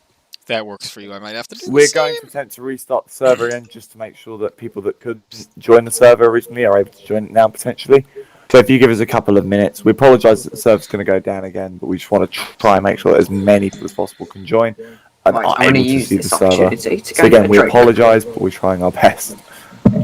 Well, I'm going to stick around for the restart of this race before handing you over to the very capable hands of, I believe, Christian McKeesey and Oscar Harrison, taking us forward into the closing stages of the race. If it's okay by you guys, I think I'm going to stay on till the end. Well, go for it, absolutely. That'll work out because I will have to leave in about half an hour or so, I believe. Alright. Well, Oscar will see the restart and perhaps see a change for the lead, which we haven't seen for about an hour and a half now, actually. Last time we saw one of Silvassi or Ericsson pass each other. Did they have a whole battle on there for a while? Well, the problem was that I believe it was Silvassi or Ericsson. Well, obviously, I mean those are the two cars. One of them had a little bit of an issue with getting to top speed, and so basically, if Ericsson was at a slipstream range, if Silvassi was at a slipstream range, he was really struggling to keep with him. But with a full server reset, that damage will be fixed, and whatever the problem was before, as long as it wasn't setup related, they will be essentially on a level playing field for the last 3 hours. Yeah, I'll make it interesting. If to the wire there. people are unable to join the server, we will call the race. We will give it a couple of attempts. We'll give it until 12 o'clock, so we'll give it until midday UK time, which is 15 minutes. And if we cannot get everyone in the server at that point, we will then call the race as it is, and the positions from the lap before the server crash, so lap 707, will be taken as the final results. And we have those results exactly as they are, so do not worry about them being incorrect. Not the news we want to hear from Alex Skinner, but unfortunately these are some of the things you have to deal with when R Factor 2 decides to be itself. But Yeah, the 24 hours of Daytona in real danger of becoming the 19 hours and 45 minutes of Daytona. Such is sim racing. Yeah. Yeah, you don't see that anywhere else. Don't worry, guys. I'll do the rest in Project Cars too. I'll solo it. It's okay. Just stream me driving around in that. That sounds like a plan. Just switch games. Joined your channel. If this is the case, I'll get a driver of the day or team of the day poll put up for you. So we'll put the link in the YouTube chat and vote on who your team of the day is, who's impressed you the most, and we'll get that read out on stream at the conclusion of the race. Well, if it's anything, if it provides a little bit of hope, I can see the server now. I am in the I'm in the server. It seems to have worked okay. Yeah. Oh, scheiße.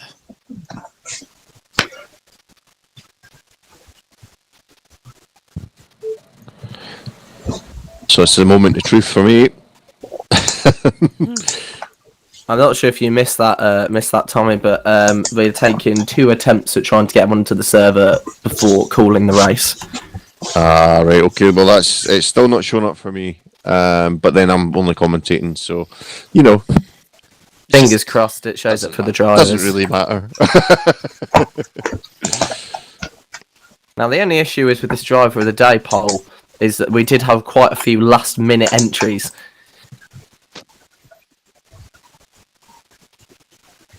Right, okay, well if they're still trying to get things organised, then this is a good time for me to take the dog down to the garden because he's looking at me cross-legged, so I will be back very shortly.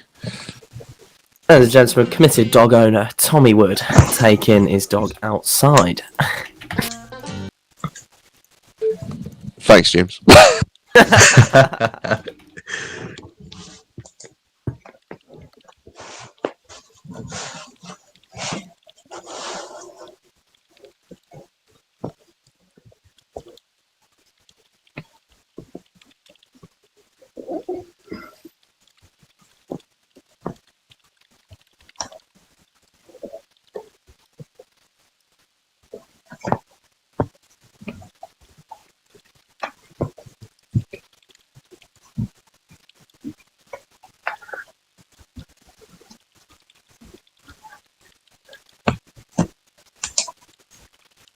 Okay, so if you look in the YouTube chat now, you will see the driver of the day poll for the DPIs.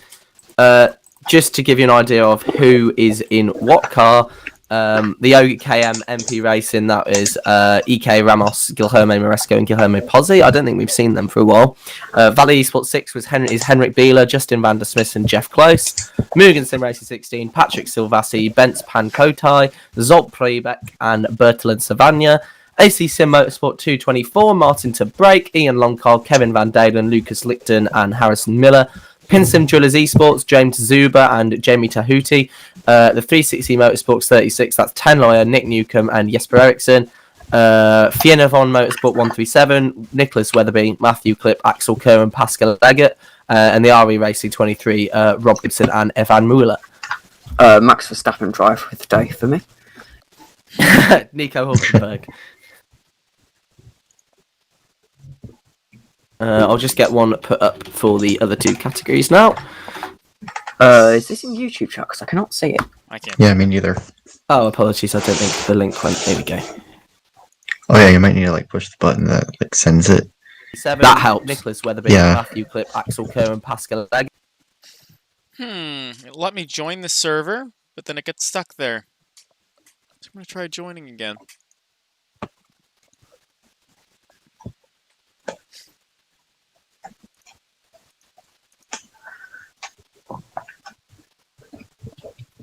Oh, good old R Factor 2. How much I have talked you up in the last 20-something hours, and this is how you repay me. And so you'll just see in the chat now, LMP2 driver of the day. That is between the Diak Mugen Sim James, you've literally put the words DPI driver of the day in the chat and nothing else. What's happened? I don't. It might not be letting you post links. Hang on, 28557. I might be able to, well, as the actual. There you if go. I make you a moderator. It's worked. Nope. James Pewter is now a moderator on your channel. There you go. Maybe it will work now. Is it not come through for you? It has not. Yeah, I don't think you can post links out of the bag, but you might be able to now that I've made you moderator. Well, we'll try again. Has that come through? Nope. Give me the link actually, and I'll see if I can post it as the channel itself. Okay, well, you can just put it in the description. I'll just make the final one, which is the server is now up. There are people driving on it. If you still cannot see the server, please get in contact with me as soon as possible. I'll just make the GTLM one now.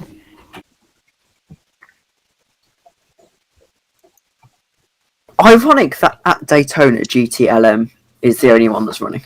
Yeah. Don't think about that too much.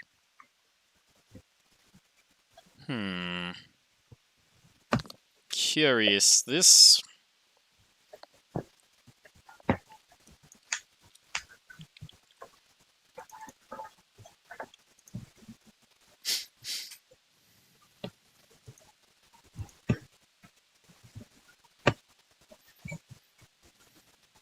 Mugen Sim Racing with a massive presence at this race. Yeah. Half of the field is Mugen cars.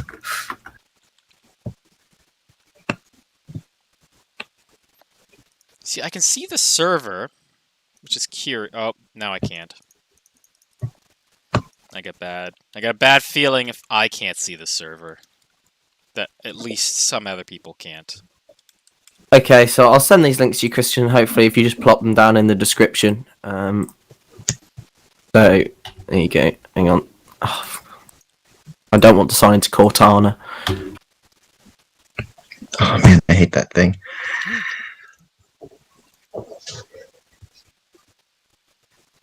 I'm not seeing anyone join race control saying that they can't get into the server.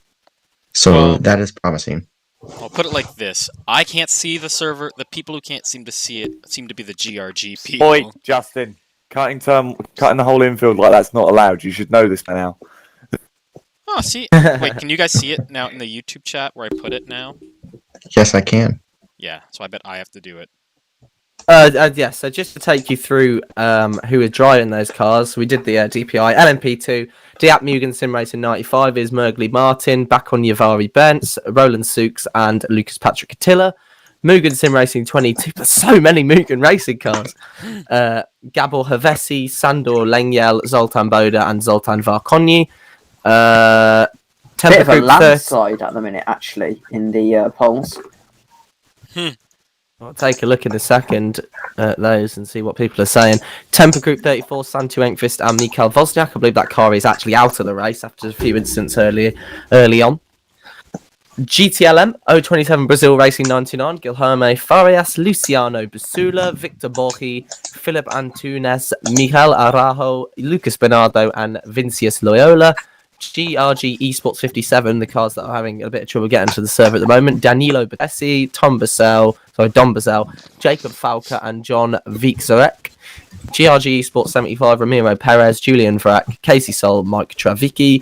Solo Sport Racing 14, Michael Vidal, Edgar De Reek, Malcolm Schneider, David Martin, and Billy Eisman. Random Racing 13, Luke Maida, Michael Razar, Hallam Voice, Mika Hakimi, and Kagan Komerta. Just Racing Team 96, Rafael Sampao, Andre Vadani, Claudio Souza, Frank Vasconcelos, Gustavo Lacerda, Robson Gomez, and Lucas Arejo. Mugen Racing again, 69, Ferenc Christian Kabai, Joseph Frederick Suto, Donat Delesna, Christoph Toth, Mugen Racing 88, Adam Saraj, Martin Militai, and Chris Kayanek. And then finally, Apstiano Force Polonia 999 is Ernest Lappins, Eric Kumide, and Chris Gitsov. So have a look at those polls, vote for your driver of the day, and we'll keep an eye on that and who is currently leading the poll to get driver of the day. Well, you won't get any reward for winning it, apart from the props of knowing people thought you were the best driver on the track. One vote so far for Random Racing 13. Definitely wasn't me. That would, of course, be the Random Racing car of Luke Maida, who is provided quite a lot of on-stream action, particularly in the last 2 hours.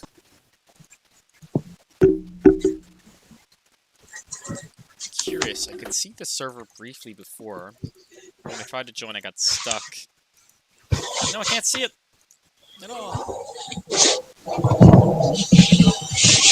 Yeah, I thought there was a little real late after some Dasound wrangling there, but it's still not quite working properly. If it's working for one of you guys might have to take over the stream. Because I can't force the issue to happen.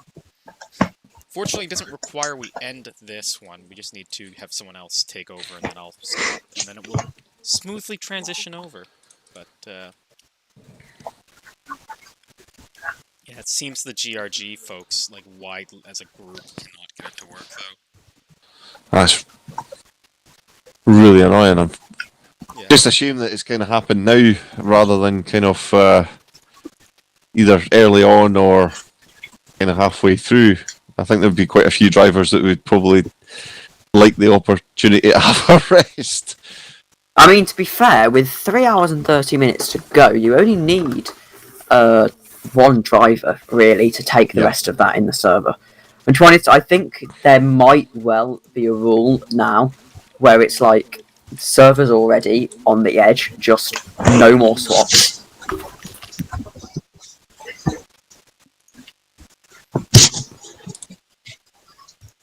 I think someone else has just joined in the server. 12 of the 17 drivers on the server at the moment. It seems like it's an NA issue, because it seems like almost every European person has at least managed to get in. It's just the few North Americans that there are. You being one of them, by the way, Me being Christian. one of them. Yeah. Big F. I have to say that your depiction of a Canadian bed was quite alarming. I hope you have the number of a chiropractor somewhere in your phone. Yeah. They're the that's the most common profession here. Like we haven't figured out why. 5 minutes until we decide what we will do in regards to the session. Not sounding too positive, Alex Skinner there. No, he's sounding like what he was sounding like when he was driving. It's going to get red flagged completely, I imagine. To be honest, I can't see this race getting underway again. Just when we started to get the stream back underway. Yeah, Christian came back. Christian wishing he'd never bothered waking up. Yep, I could have been in snooze land. Yeah, back to your logs.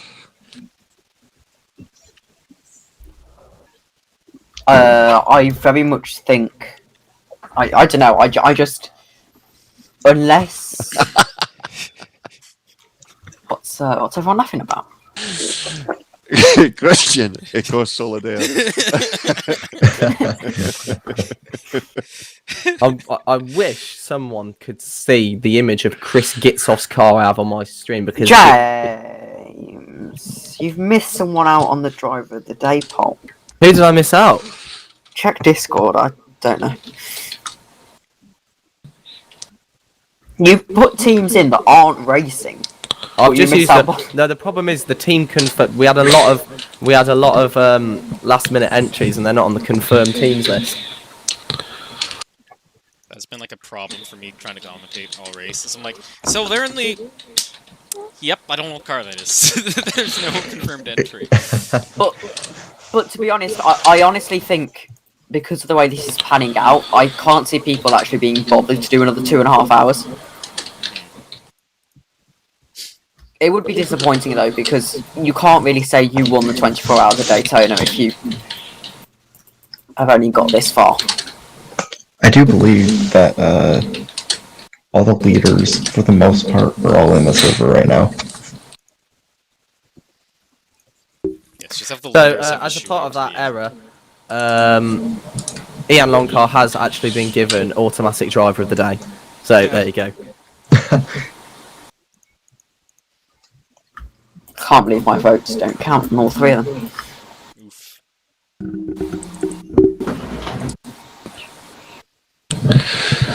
Oh! It's alive! That is an image in the pit lane that is not for the website of YouTube. I'm going to take a screenshot of what Chris Gitsoff's car looks like right now. Potentially, you could show it on the stream, Christian, because the graphics haven't loaded in properly, and he's driving an aerial atom. Oh. Oh no, that was purely that they'd all had a big crash in the pit lane. Okay, I could see the server briefly, so I'm gonna try and join. If I can join, I think we're all in it together. Watch them cancel the race as soon as I get into the server. Watch that User happen. joined your channel. I thought that was Alex then, and I thought he was going to come over the mic and say, race is off, goodbye. Yeah, I've sent it to you on Discord. Christian, have a look at that car and tell me that looks healthy. Oh no! Oh no! I'll put it in the commentary Discord, so you can see what I'm talking about. Yeah, I keep being able to see the server briefly, but then when I try to join it, I can't connect. I'm trying. Whoa.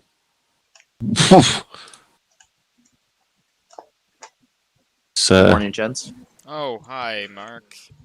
Morning. It's Matt. I know it's Matt.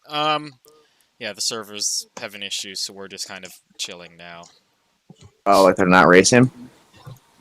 I can't even connect to the server. Oh wait, something happened. It actually stopped complaining for once, and it's booting our factor too. Yeah, I've managed to boot in, but I can't get into the actual. Yeah, it happened to me once already. I know what you mean. Yeah. We'll see. Maybe Matt's our good luck charm.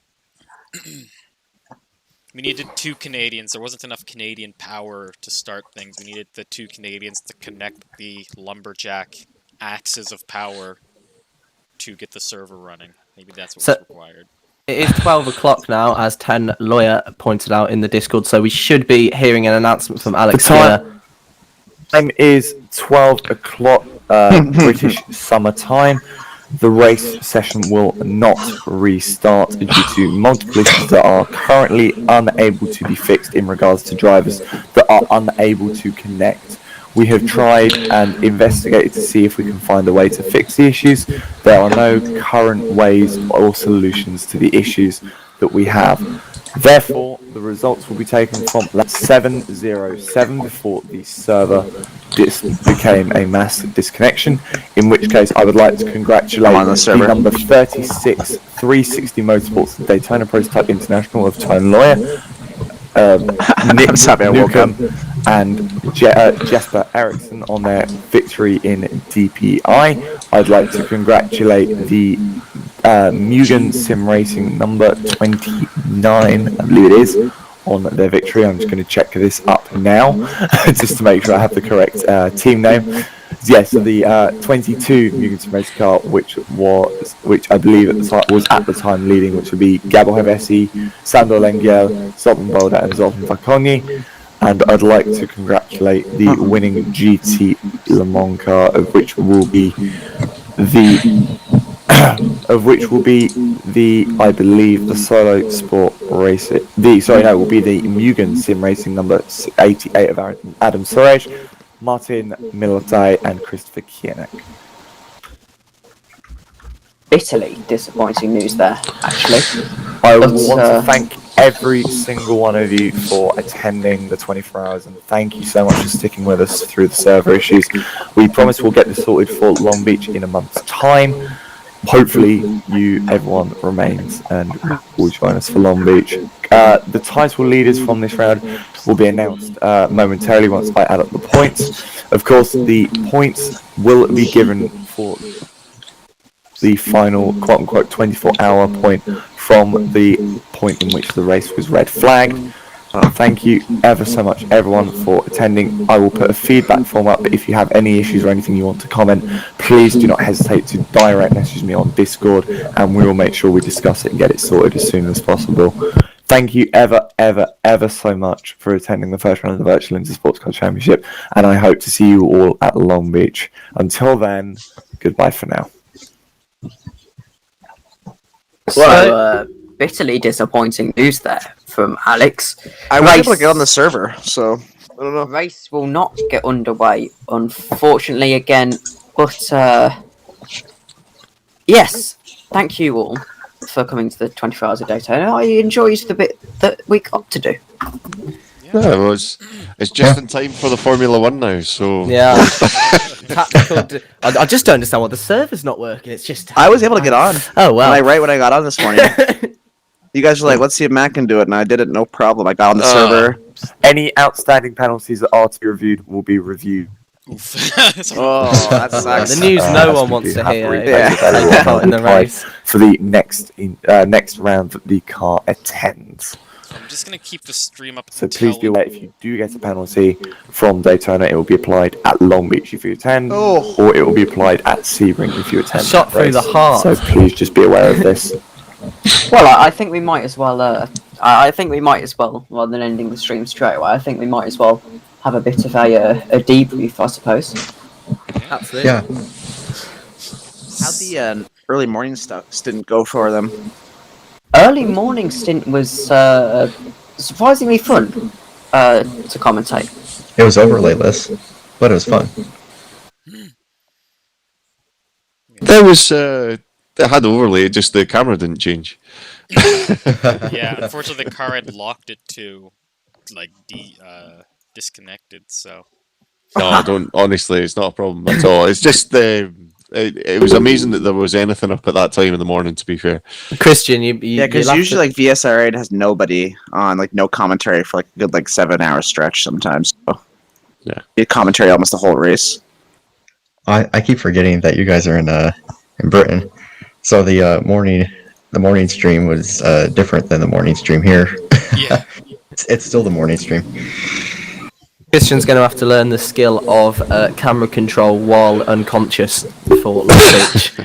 I gotta find out how people get there's like a RF2 TV thing you can get running. I have to figure out how to get that to work, because then that might have helped. I think it's a big shame actually from this race. The people who were like having a battle for the lead, people who were kind of just setting into their rhythm. For example, was it I've forgotten the Silvestri, was it, in second place? Silvassi, yeah. Silvassi, sorry. And I feel like it's people like him who were kind of settling into rhythm, managing that gap. They had the pit stop advantage, remember? And then the race gets red flagged and called. Yep. Not fortunate.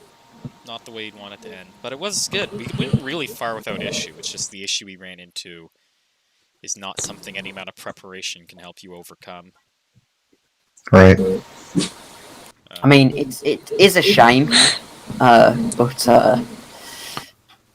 we've had a good run. Yeah, and we have passed over 75% race distance, so calling the race was always an option. And to be honest, the teams that are out front have been out in front for pretty much the majority of the race. So no one will feel like anyone has got an undeserved result, I don't think, because the people who are at the front have been showing their chops for the past 20 hours. Yeah, it's just a bit of a shame that the GT cars further down didn't get a chance to kind of really battle. But then the laps were just, cars were kind of pretty well separated. I think we just missed that battle between the DPIs up front. That would have been really, really good in the closing stages. But it is what it is. Bernie Eccleston came along, cut the cable so that we can all go and watch F1. So that's it. Yeah, Liberty Media. We weren't expecting them to come along and DDoS our server, but they're very serious about getting people watching the Belgian Grand Prix, it seems. I think it's quite clear that Liberty Media were scared that all 10 of our viewers were not going to watch F1. 6 of whom are the people commentating. Chase Carey, I'll be on the phone to my lawyer. Awesome. That's a good action, though. I think we saw some great battles, particularly for the lead, and it was a worthy successor to the race we saw last week, the Rule Before the 24. lots of incidents, lots of good battles for the lead, lots of drivers putting in some really, really fast laps, and I don't think we can be too disheartened, even with the way that the race has unfortunately come to an end. I feel like we can come away pretty satisfied that there's been some great action on show. Anyway, I have some bitterly sad news to bring to you all. More some bad news. I don't think I can take any more. Right. I am racing Long Beach in the Sprint Series. So, unfortunately, the viewers will not have my amazing voice to accompany them for that race. Oh, not sure I'm missing out on very mind much doing there. I don't mind doing Sebring though. If Maybe we can get maybe Tom, we can do like an a la here's Christian Horner on the pit wall esque. I would be more than happy to do that when I'm 7 laps down after 2 laps.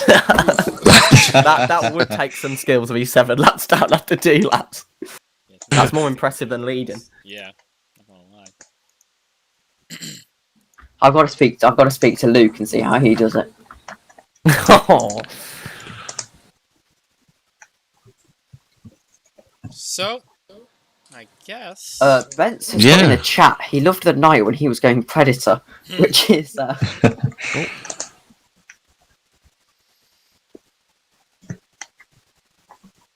think that's unfortunate. You mentioned the chat, and then you're just.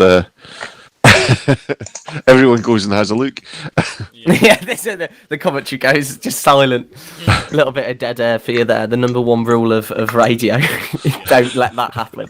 Dead air is key. Dead air's alright, actually, I believe, in racing commentary, because sometimes people would rather actually listen to the engines than people's voices. Right. Yeah. Unfortunately, we don't have any engines on stream at the moment, because if you missed that news, the 24 Hours of Daytona has come to an end after about 21 hours due to server issues that have brought out a permanent red flag. If you're wondering who did the overall win, it was the 360 Cadillac DPi that's been leading for like 18 hours. So they weren't robbed of that, at least. So that's a positive. Well, and you know what? What an unexpected result, actually, from Jesper Eriksson and the rest of his team, because they qualified about 7/10 off pole. They qualified in 3rd, but literally on the first lap, the ability to push Patrick Silvassi out wide and put himself in a good position. And Jesper Eriksson hasn't had any incidents that have put that win into threat, really. And there have been a few times where he came quite close to cars who lap him, but that's the same for everyone. And it's just a classic case of have less incidents than the person who's behind you, and you can have no problems keeping that position. Yeah, they were able to get out early and keep their lead and play it safe, and it worked out for them in the end. They have a saying in IndyCar that I think is apt for this race. If you're down with the squirrels, you're bound to get your nuts cracked. And they stayed out of the squirrels. That was the key to it, especially in GTE. That was just decided by who had chaos least recently. Was probably leading in GTE. Yeah, and it's unfortunate again, Christian, that Ernest Lappins, after leading his class, again got into an incident and ended up a few laps back. That's the Ernest Lappins unlucky streak. I think he'll be very happy to see the back of Daytona, and will welcome the new challenge of Long Beach in a month's time. I think he had a few more than just one incident, but it's all right. They did run a good race. It was exciting to watch them. Well, on that note, we really appreciate you guys being with us through the thick and the thin of it. We hope you all have a great afternoon. Yes, it's been very fun. Yeah, it's been great. And with that, we want to wish you a pleasant adieu from everyone at the VISC